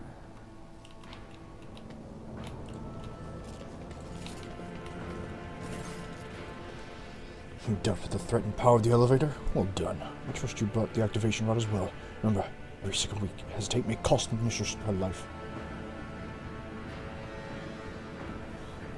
The crossroads. There are two paths, both stained with blood, both leading to the cursed eye. They all wear masks, so poor and flimsy they fall the slightest touch. One hiding a blind man, another a traitor. What paths are we talking about? I cannot say. One is paved with blind faith, the other with hatred and treachery. Both lead to tragedy. You simply have to decide what kind of tragedy you like the most. What do you see behind those masks? My whispers are giggling nastily. They will not speak, the naughty little things. They say that tearing off the masks is your concern. Everything is clear now.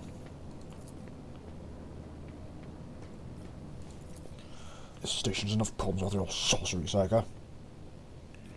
I have a few questions about what the fuck's been going on here. You think they're aware of the life of my mistress? What the fuck is the child? You meddled with something you should have left alone. The child is what the servants call Lady Casa, for the commoner's dirty mouth must not sully her name by uttering it. You see, it is not beneficial for all servants to have their vocal cords altered. Some provide more use when they are still able to speak. So they were convinced we were the traitors. That's why they were insane. Will you really heed the ramblings of retainers who dare raise their hand against the scions of noble bloodlines?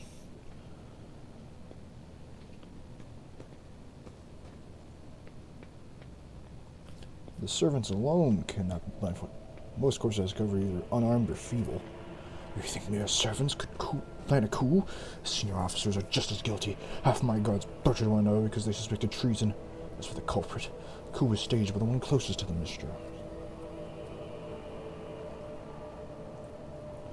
Destroying the shuttle, shutting off the power, disabling the security systems. Too many things require special access. Access only to the keeper of the station. As I'm sure you're aware, there are two keepers of the station. That is absolutely correct. Theobald Oswell, the demented old man obsessed with Lady Casa and her power, and also one to blame for the woes of the Ravon Eric 5 in our newer line. Yeah, so I saw the reports, man. He never left the kid's side, so... Which means he did it before the report was filed, or maybe after. You dare suspect me of what happened? The one who is going out of his way to preserve what little he is left? We got him, but you will keep these slanderous accusations to yourself. Fuck you. It was really time to end this. I was hoping to find an ally in you, but you are more delaying the sorrowful end of your story. Prepare to die. Take a knee and bow before me. For the Emperor! Oh, you can try, big man.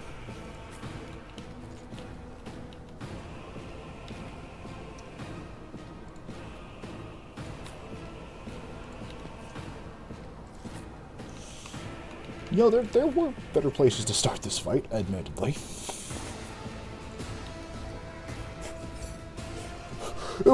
There was better options here for us, but... My faith shields me! Why did I not foresee this?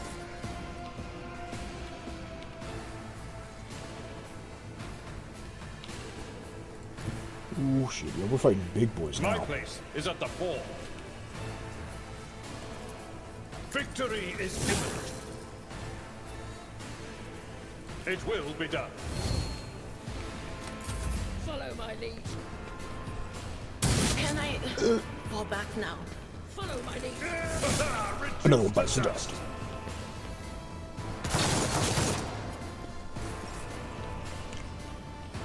Shit.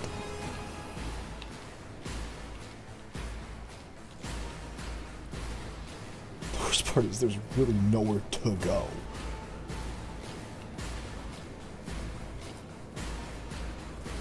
I'll do it.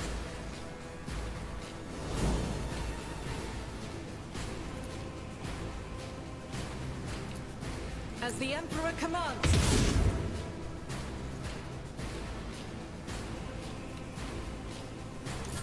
I must not falter.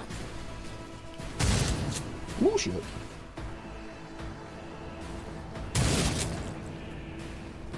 Get dodged on, kid. My tactics are flawless. Suits my purposes.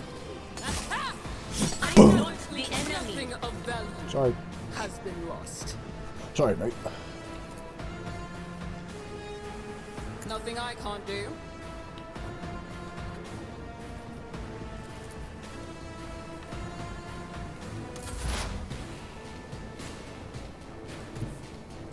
Back to cover.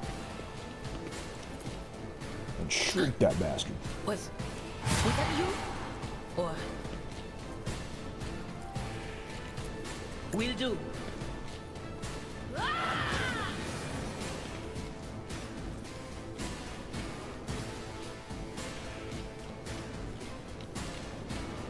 Where'd the big man himself go? Or did I already kill him? Oh, there he is. I'm not so sure. Anything else?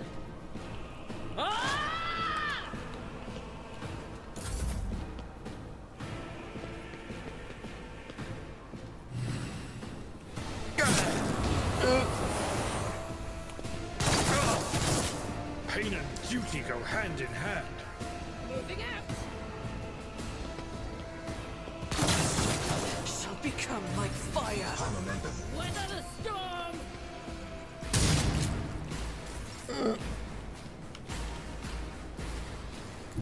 see how they respond to this. How you doing, Suits man? my purpose. Watch and learn. Not a you didn't stand a Triple S.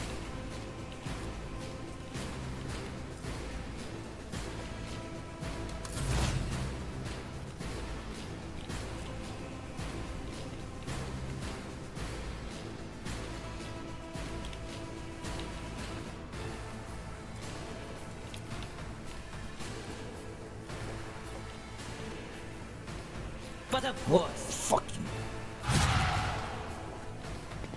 Yeah, I can do warp shit back, jackass. On it.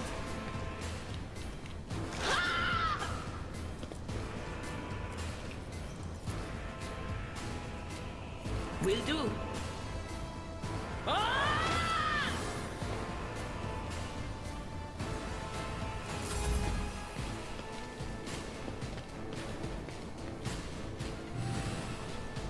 Victory is not an excuse to shirk one's duty. My faith strengthens me.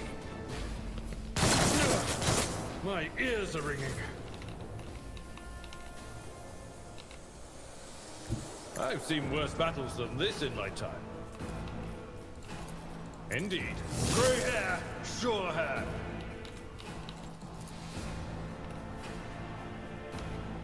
Damn. At your back. Deflects on.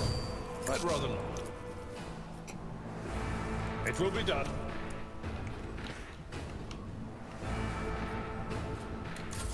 follow my lead. This could be going better. But it could be going a buckload worse. Follow my lead.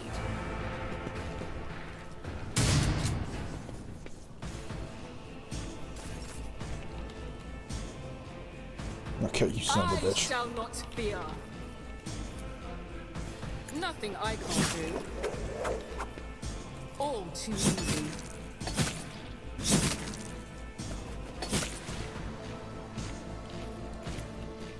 Nothing I can't do. Nothing of value has been lost. Enemy down.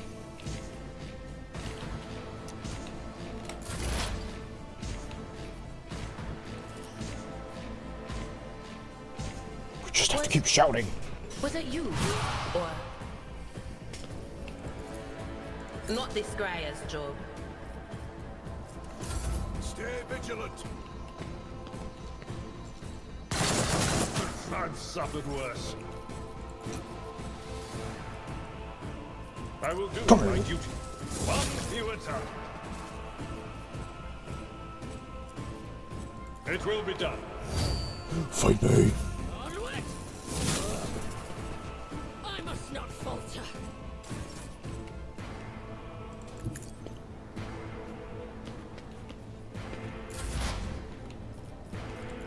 We gotta support the boy. Will do. Be gone.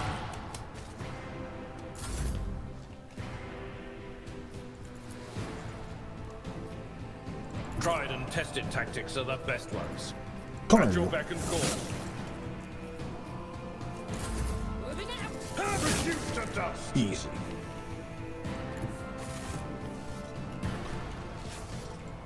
I'll lay claim to the stars. Whew. Yeah, that went pretty well. All things considered, nobody died. Call that a win.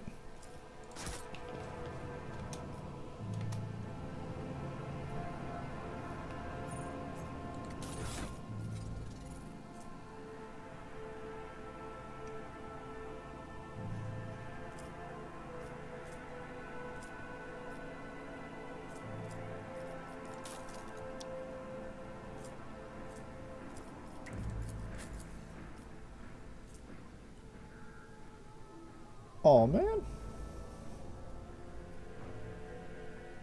Oh, only a navigator can use it, I see.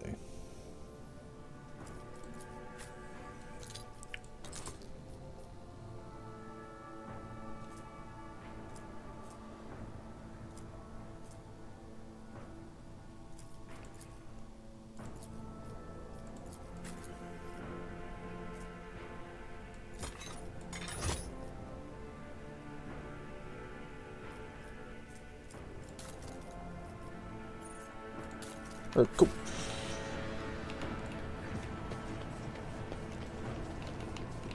Look at these dead-ass peasants.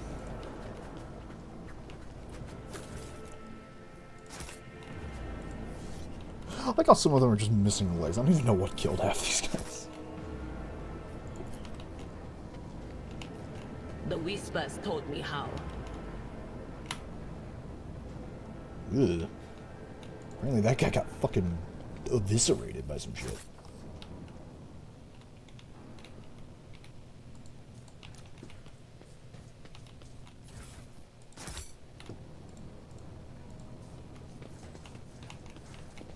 Well, let's go up the elevator and see what we killed all these people for.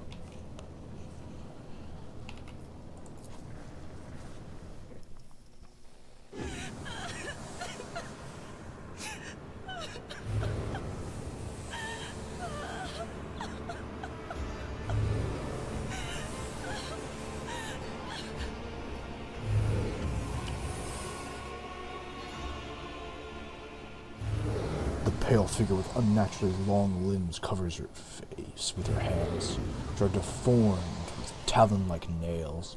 Her deathly pale face is coated with blood that continually streams from her scarlet misted eyes. Her spindly gills slightly hidden under the disheveled hair twitch nervously at your approach. Only now do you notice the third eye at the young woman's forehead, hidden with a jeweled ornament. In your eyes meet, you sense overwhelming, soul-smothering power.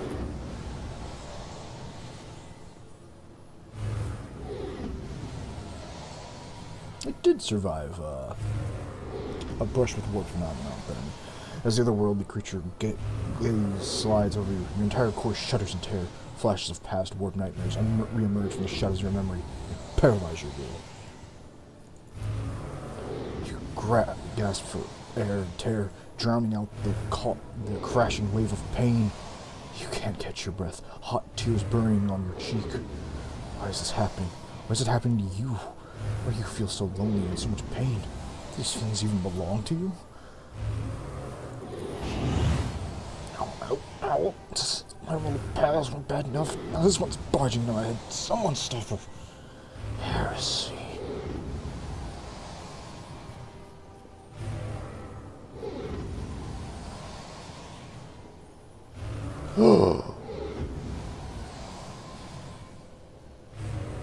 Now, calm yourself. Calm yourself, woman. She shakes wearily. She weirdly shakes her head and lets out a drown-out sound similar to both sob and the howl of a small wounded animal. What is happening? Was someone calling my name? Are the betrayers dead already? And who are you? Lucy Woden Miss von Velictus. It's a pleasure to make your acquaintance. Pardon my manners, Lucy Woden Miss. It's not expected to make such a gracious acquaintance in such a time of great sorrow for our house. What is this? I feel faint.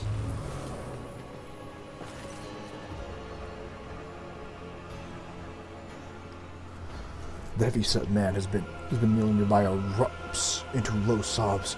His eyes, swollen from crying, dart across the room as though the veil of ignorance has just been ripped away from them. The child. Cassiar, where are you? Scared child, throne preserved by his venerable age. The navigator leaps up and rushes to the room on one side. You. The old man shifts, revealing his face. He's studded with jet black veins. His bulging, milky eyes bear a striking resemblance of those of a dead fish. A sickly sweet scent assaults your nostrils as if the old man's flesh is rotting inside his decaying husk. My eyes failed me. They are unable to make you out as either enemy or ally. I'm warning you, one wrong move will bring the wrath of House Zello down on your head. Watch out, Lord Captain. This one's so deranged to making the whispers shriek like crazy. If I just opened that eye of his. The threat of the dynasty is a grave offense, esteemed whoever you are. Yeah, I'm just trying to figure out what's happening, Doc. I'll grant you that you do not look like pirates who've come coveting the riches of the station. We aren't, but I did steal a lot of your ship. Or like scoundrels on Thelic service. So who are you? Lucy Woden von Vallis, rogue trader. Another rogue trader in our corner of the galaxy. How interesting. Your kind always makes an appearance in desperate times, ready to cut a deal that benefits one side alone. Given that you have not so far drawn your weapons, your intentions are probably peaceful. And so House Oswello now asks a service of you. Save the life of the child in exchange for future cooperation. Do not hurry to answer. Think on it. The fuck happened to everyone? Curse? You don't understand the small gift given to our child. When the child is sad, we all weep. The child smiles, we all laugh giddily. If the child wants blood, the world turns crimson. The child's will is that of the great Tisfo. For she is the heir of House Oswell, and they call me dangerous than my witchcraft. You're frightening. You are not supposed to see me or Felix, or the Sacred Child. Navigators are highly paid for their loyal service to the Imperial. According to his will, no one would dare judge the guides of humanity, the chosen of the Galactic Sovereign himself. What do you want from me? Save the child. Take her away from the station. I fear I do not have long left. A British rivet trickles down the man's chin. He wipes the mutated blood briskly away with a sleeve. The event streams burns, covering his flesh and the clothing. The slightest movement must be causing him unbearable pain. Save the child. Deliver her safely to Regent Agnato, acting House of Oswell in the Coroner's Expanse. Rest assured that you will be rewarded for your efforts.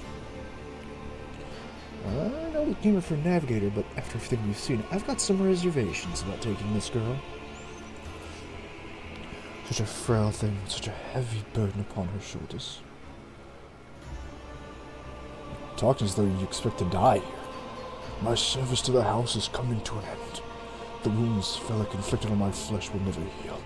I am dying, raised the throne, slowly enough to see the child is taken care of. Hey, if you need help, get a med bank back on my ship. No. I am the keeper of Eric 5, and I will perish along with my station. On that note, I have other matters to attend to. I wonder what happened between you two. Felix is my wayward student. Came to Eric 5 as a callow youth. I personally mentored and entrusted him to take care of the child. He was like a son to me, but he proved to be just another traitor. He sought to steal our most precious treasure, the heir of our house, our sacred child, to revel in powers with others like him, casting our house into the abyss to prevent the century-long traditions of our families. You can see the fruits of his villainy for yourself. He decided he was not bound by his duties to the legacy of the greatness of our Nevators, Tisfonia Oswell, who led our house to prosperity for countless years. Foolish boy. The renegades clouded his mind. They sought to seize control of the dynasty before the child had come of age and taken up the Navitor's throne.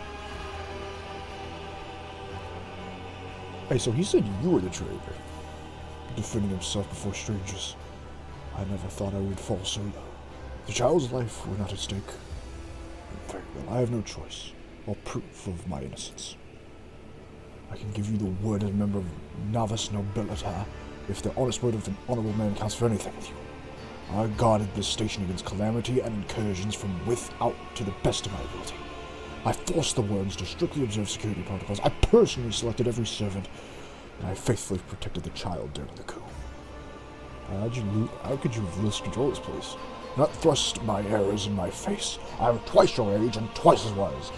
Take my advice. Trust no one but yourself and the Emperor. Even those closest to you will betray you for gold, power, or far-fetched idea of a brighter future. Okay, I made my decision.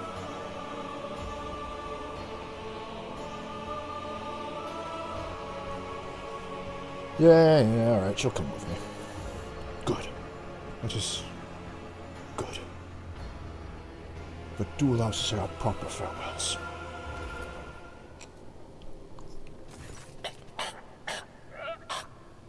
Coughs up bluish blood. Wake up, my mistress, my sacred child. It is all over now. It is. What? What happened? You. I remember you. Have you come to save us? Child, please, listen to me very carefully. One last time. You will now embark on a voyage with this lady to rejoin the house and its regent in the Corollas Expanse. I will not be able to accompany you on this journey. No, not you too. Don't leave me alone in this violet-brown haze. You're coming with me. Your mistress is giving you an order. Do you hear me? Mistress, I fear this will be your only order that I dare to disobey. I am the keeper of Urak 5, and alas, I have less than a day left in me. Allow me to serve you one last time and honor my final duty to House Orselio. I will remain on the station and destroy the secrets it holds. Oh, Theobald. I regret that we had to meet under such circumstances. What need have I for your regrets? I just want things to go back to the way they were before.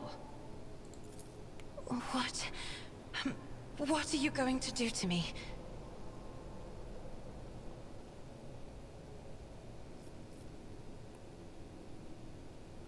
Lady Cassia, I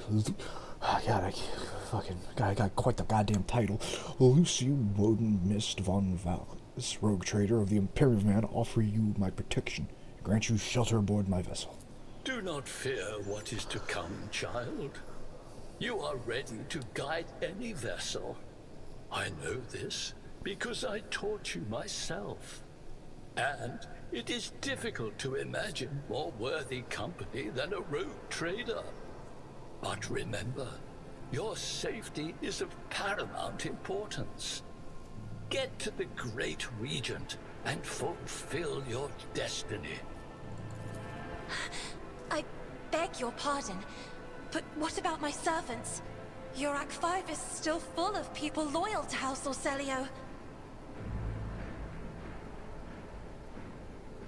All who can be saved can come on aboard. We're getting everyone out. As a Lady Navigator of House Orselio, I accept your gracious offer of protection. Please, take me to your vessel. I can no longer bear the pain of this place. You got it. Welcome to the squad. I don't appear to be living in a cage. Someone still filled the trial with dried fruit and fresh water. As if painting was rendered by several different hands with timid lights. It's a very nice painting. I kind of want to take it.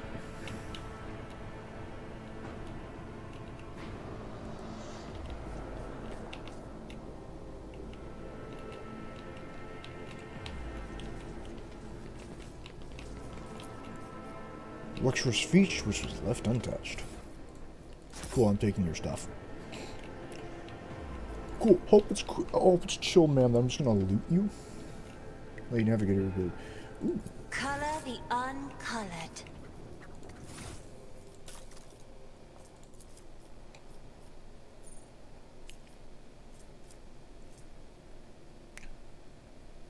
Yeah, I need more people with good willpower. Ooh, take that.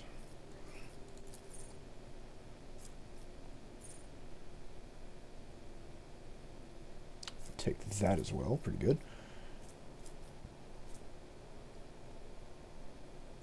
We'll get a little bit more toughness. Okay, and I think, chat, once we get back to the vessel... It's about time. I think that's what we'll call it for now. We'll get back to my ship and have a nice chat with a young woman.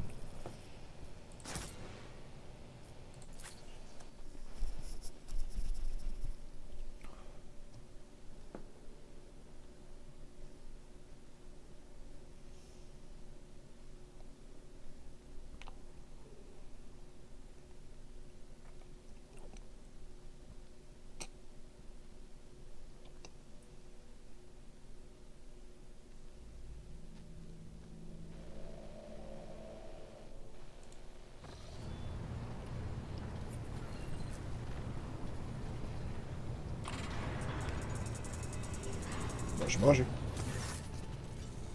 Lord Captain, Lady Navigator, welcome aboard. The Sanctum Navis is prepared for the common ritual, but the Lady Navigator wishes to rest in her quarters first. The earth starts beating furiously. Your breath becomes short and choppy, and your fingertips tingle unpleasantly. You notice that Curtis is shivering slightly, and the crew are glancing around in puzzlement, searching for the source of this sudden wave of unease.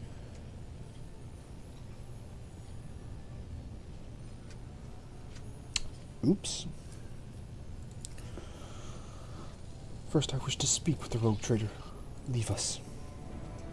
Of course. When you are ready for the ritual, please let me know.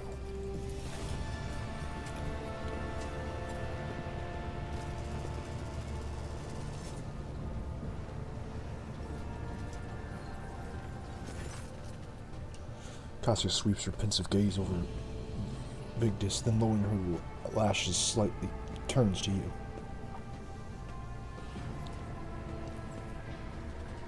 Well, what do you want to talk about?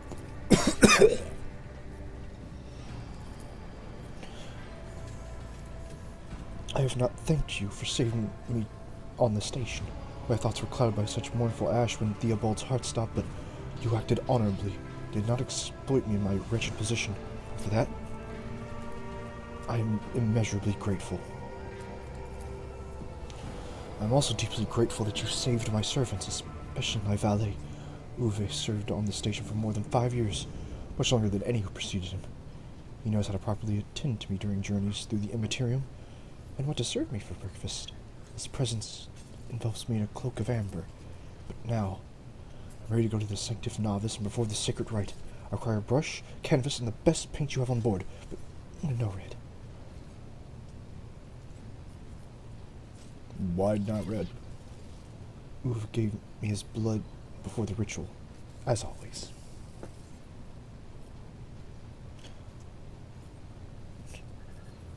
Now is not the time for painting indulgence. You're asking questions, you are asking questions, the answers to which you cannot comprehend. Perhaps I may explain it to all later time, but now our time is too precious to waste. As navigator of House Orslo, give you my word that without canvas and paint, we have little hope of a smooth journey through the warp. I have no reason to lie. So what is this going to entail? I doubt the uninitiated could understand the mysteries of navigation, but I should try to explain the essence of it.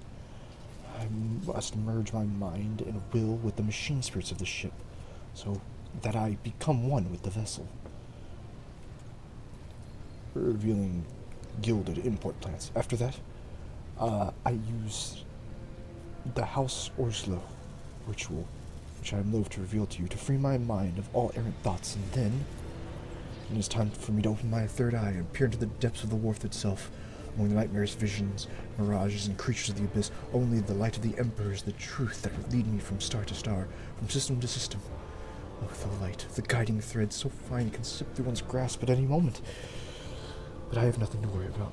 The navigators of House Orslo never lose their course.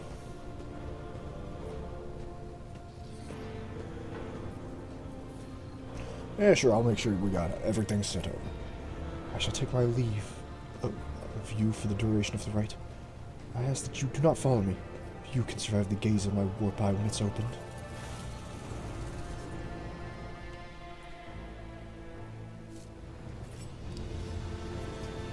Cool, but we still can't leave. The engines are fucked. Lord Captain, I will oversee the open channel between the Lady Navigator and the bridge. May the Emperor's light help us all.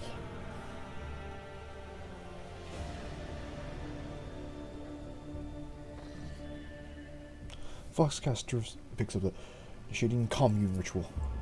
Come here, Uwe. The exultant ring of metal freed from the scrapboard, the low sob of the servant, the rhythmic drip of liquid on canvas, the faint whisper of the brush. Go. I see. Violet vortexes lashing an ocean with million flails, and umber shadows spinning over the surface in a fiery dance. A storm raising above foaming waters, armadas drowned in a fog. The path from one end to the other cannot be seen.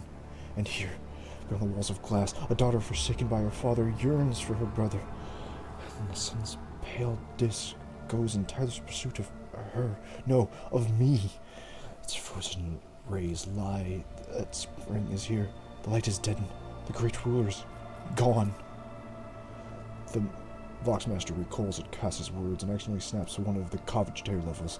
Veil beneath her fingers emits sparks, and the Voxcaster falls out. She quickly flips a series of switches and bows gently. My abject apologies for cutting off the broadcast, Lord Captain. I've never heard the warp speaking through a navigator before. The connection is reestablished. It will not happen again.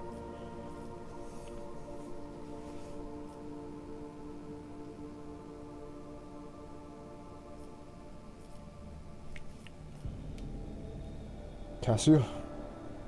You good in there? Soul-shredding screams drown out the Vox transmission. The servants in the Sanctum Navis are howling and shrieking like beasts, moaning in pain, their throats raw from the strain, and then sudden silence. A dull thud of dropping bodies proclaims their fate.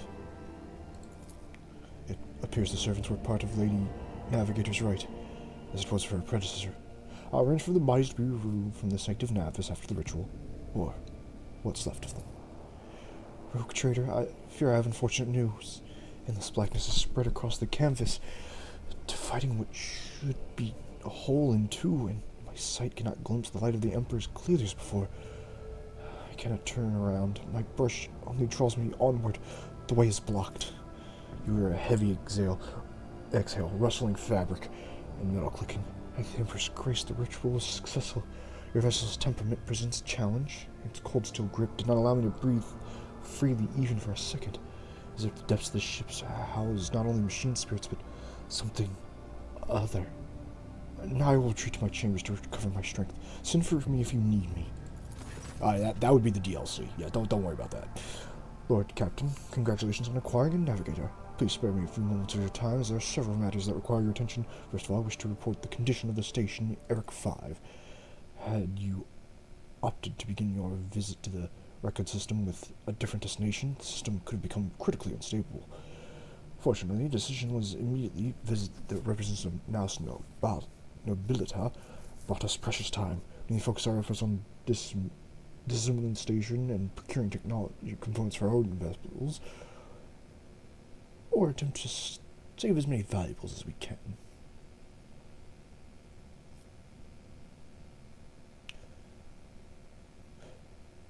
Steal it.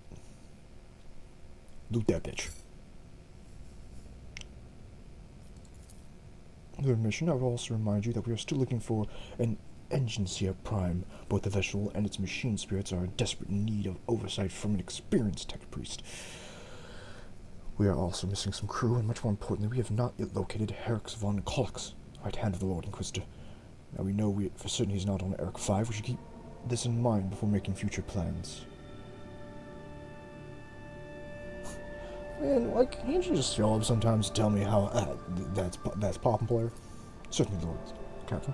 You are interested this week passed with a record low rate of minor disturbances on the lower deck.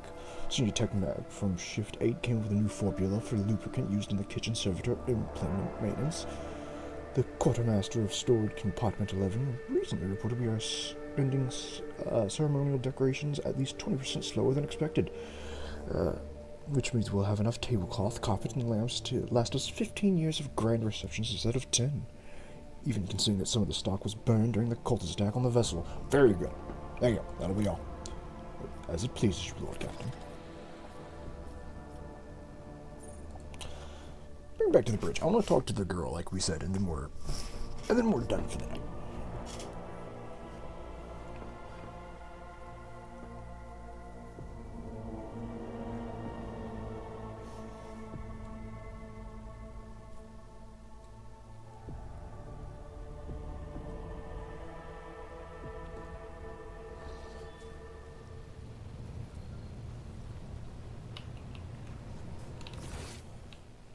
Oh, nice. She's just right up here.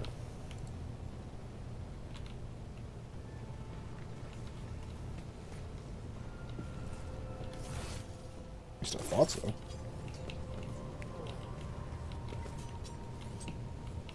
Oh, there we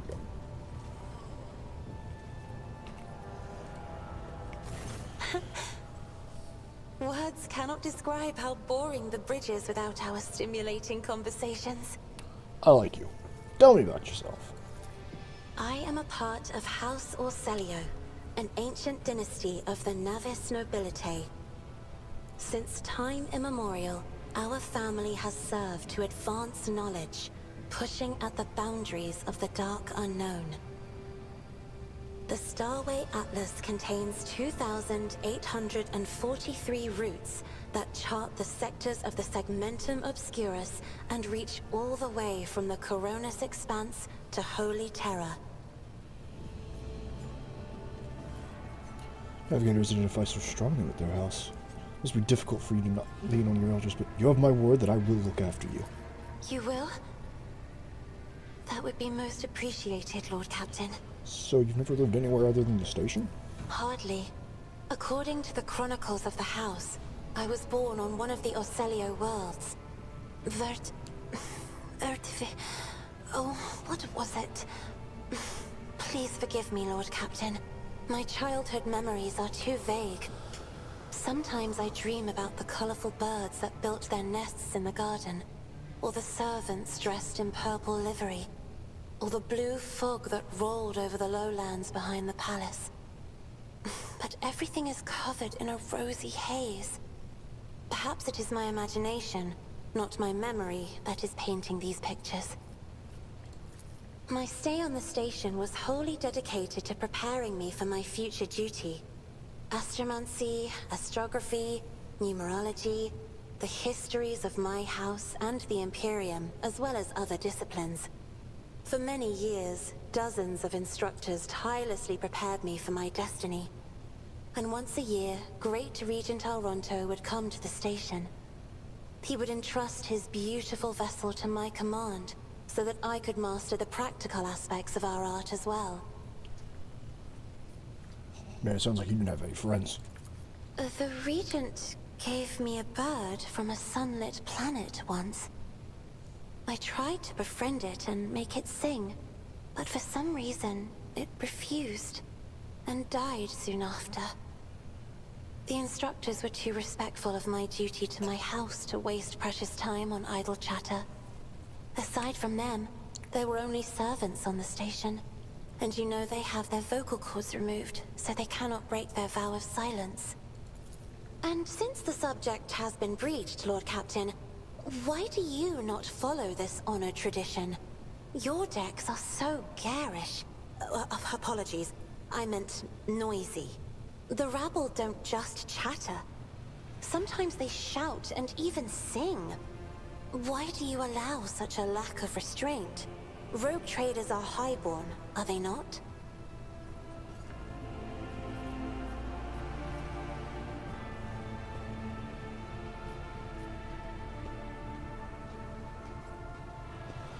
I like the people know.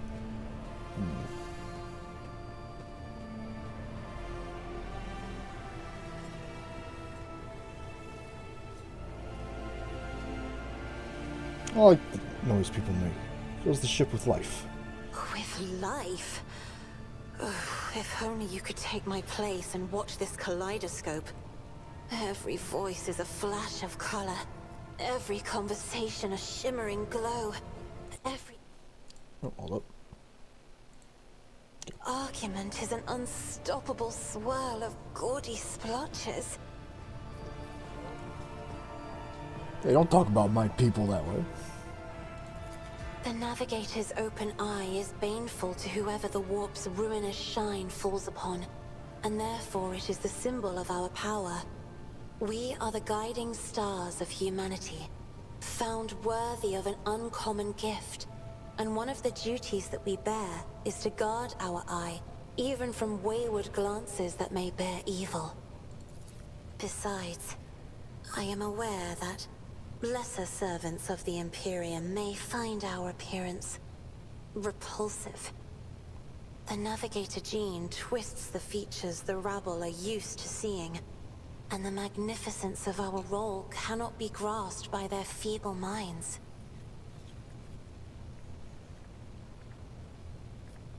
You're fucking beautiful, lady. Don't let anyone tell you otherwise. You are much too kind to me, Lord Captain. Allow me, for my part, to note the beauty of your shoulders? Yes, your shoulders. Pray let us change the subject. I'm actually kind of glad I'm not naming your powers. I like this. So what does it feel like to guide a vessel? It may be difficult to describe. You see, every navigator perceives the warp differently.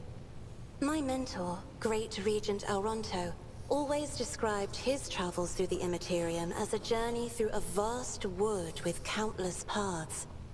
And I, assisting him in the first voyages, futilely tried to follow his example. But the wood would not reveal itself to me. But everything changed when I found my own key to this mystery. You see, I've always brightened up my rare moments of leisure time by painting. You may recall there was a workshop in my chambers. As soon as I imagined the warp as a blank canvas, an indescribable feeling came over me. I moved the brush, going deeper and deeper into my own painting. Visions were hidden within the vibrant colors of my palette, and something inside me knew which should be brought out and which should be left behind. I woke up several days later, after the voyage was safely complete. The Emperor graced me with a gift. I can see inner life in addition to the mundane. You cannot know that a fruit has rotten from the inside until a blade slices it in two. I can see the rot from far away. It roils like swamp mud, oozing through the bright peel. Anger and boredom, sadness and joy. Everything that people shut away inside themselves is revealed to me like colors on the canvas of my world. Well, talk about something else. You will hear no objection from me, Lord Captain. Tell me about the house. As the only voice of our family on this vessel, it is an honor. As long as your questions are courteous, I will answer every one of them. You are shrewd indeed. My ancestor charted that route while fleeing the enemies of humanity. They say the Emperor himself was his guide, because the warp expelled their vessel without a single loss. Unfortunately, the lips of those who relate this tale seep with disgusting green hubris. I think Kalain Orselio was simply a skilled navigator. Who rules the house? Just as a rogue trader stands at the head of a protectorate, a Novator heads a navigator house. It is the Novator who decides where to look for alliances and which path their bloodline is destined to tread. As for our house, the transfer of power to a successor is currently underway. In the meantime, Great Regent Elronto Orselio is ensuring the stability of the house. Oh, yes. The navigators of the house came to the Coronis Expanse fairly recently, a mere 208 years ago. Before that, our ancestors expanded the borders of humankind's dominion for the glory of the Emperor, blazing trails to different corners of the galaxy.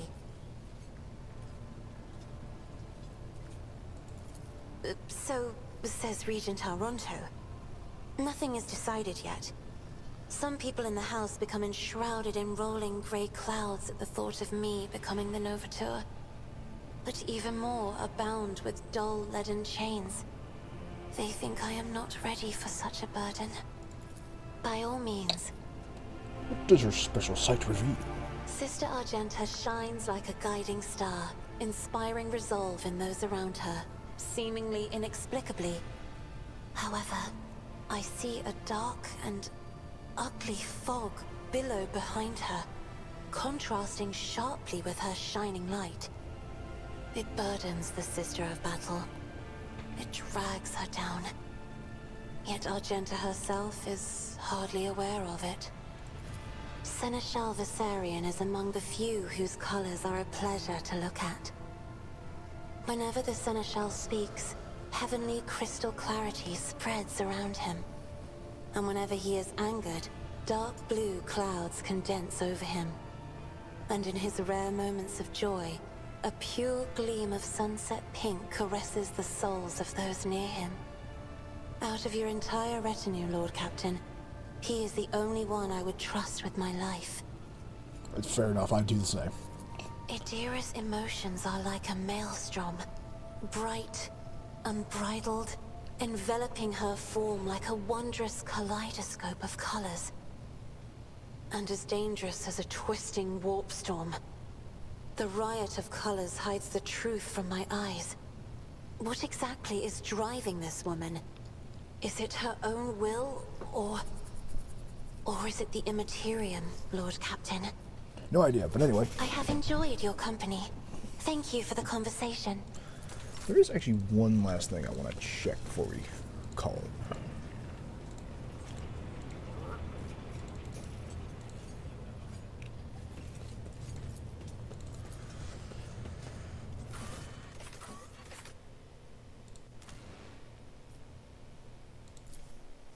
I don't think we have enough people to do this yet.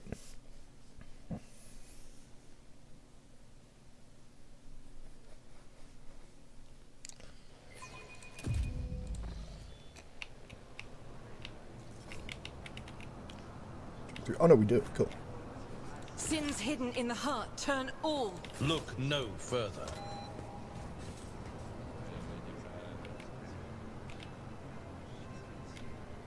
Your seneschal is always there for you. When the faithful are idle, heresy grows.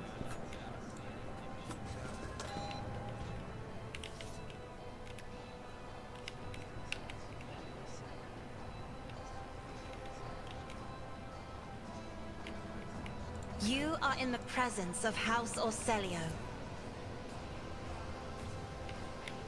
Fiora, okay.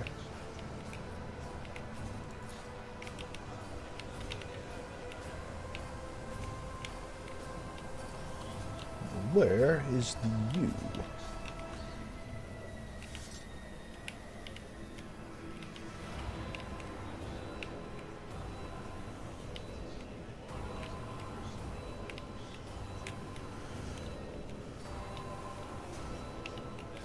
Oh, here we go.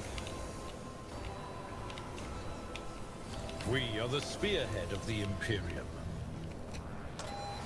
They say a little bit of humility never hurt. Did I mention that my whispers tell me jokes? Jokes that once said aloud make your eyes... You require an audience.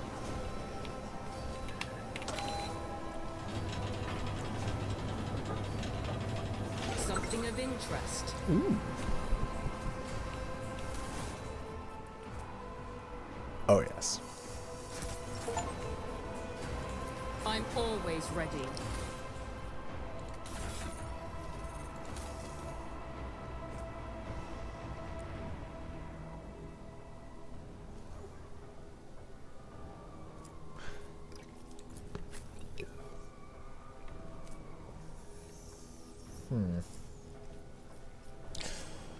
Alright, cool. Yeah, Chad, that's what we're gonna call it for the night then.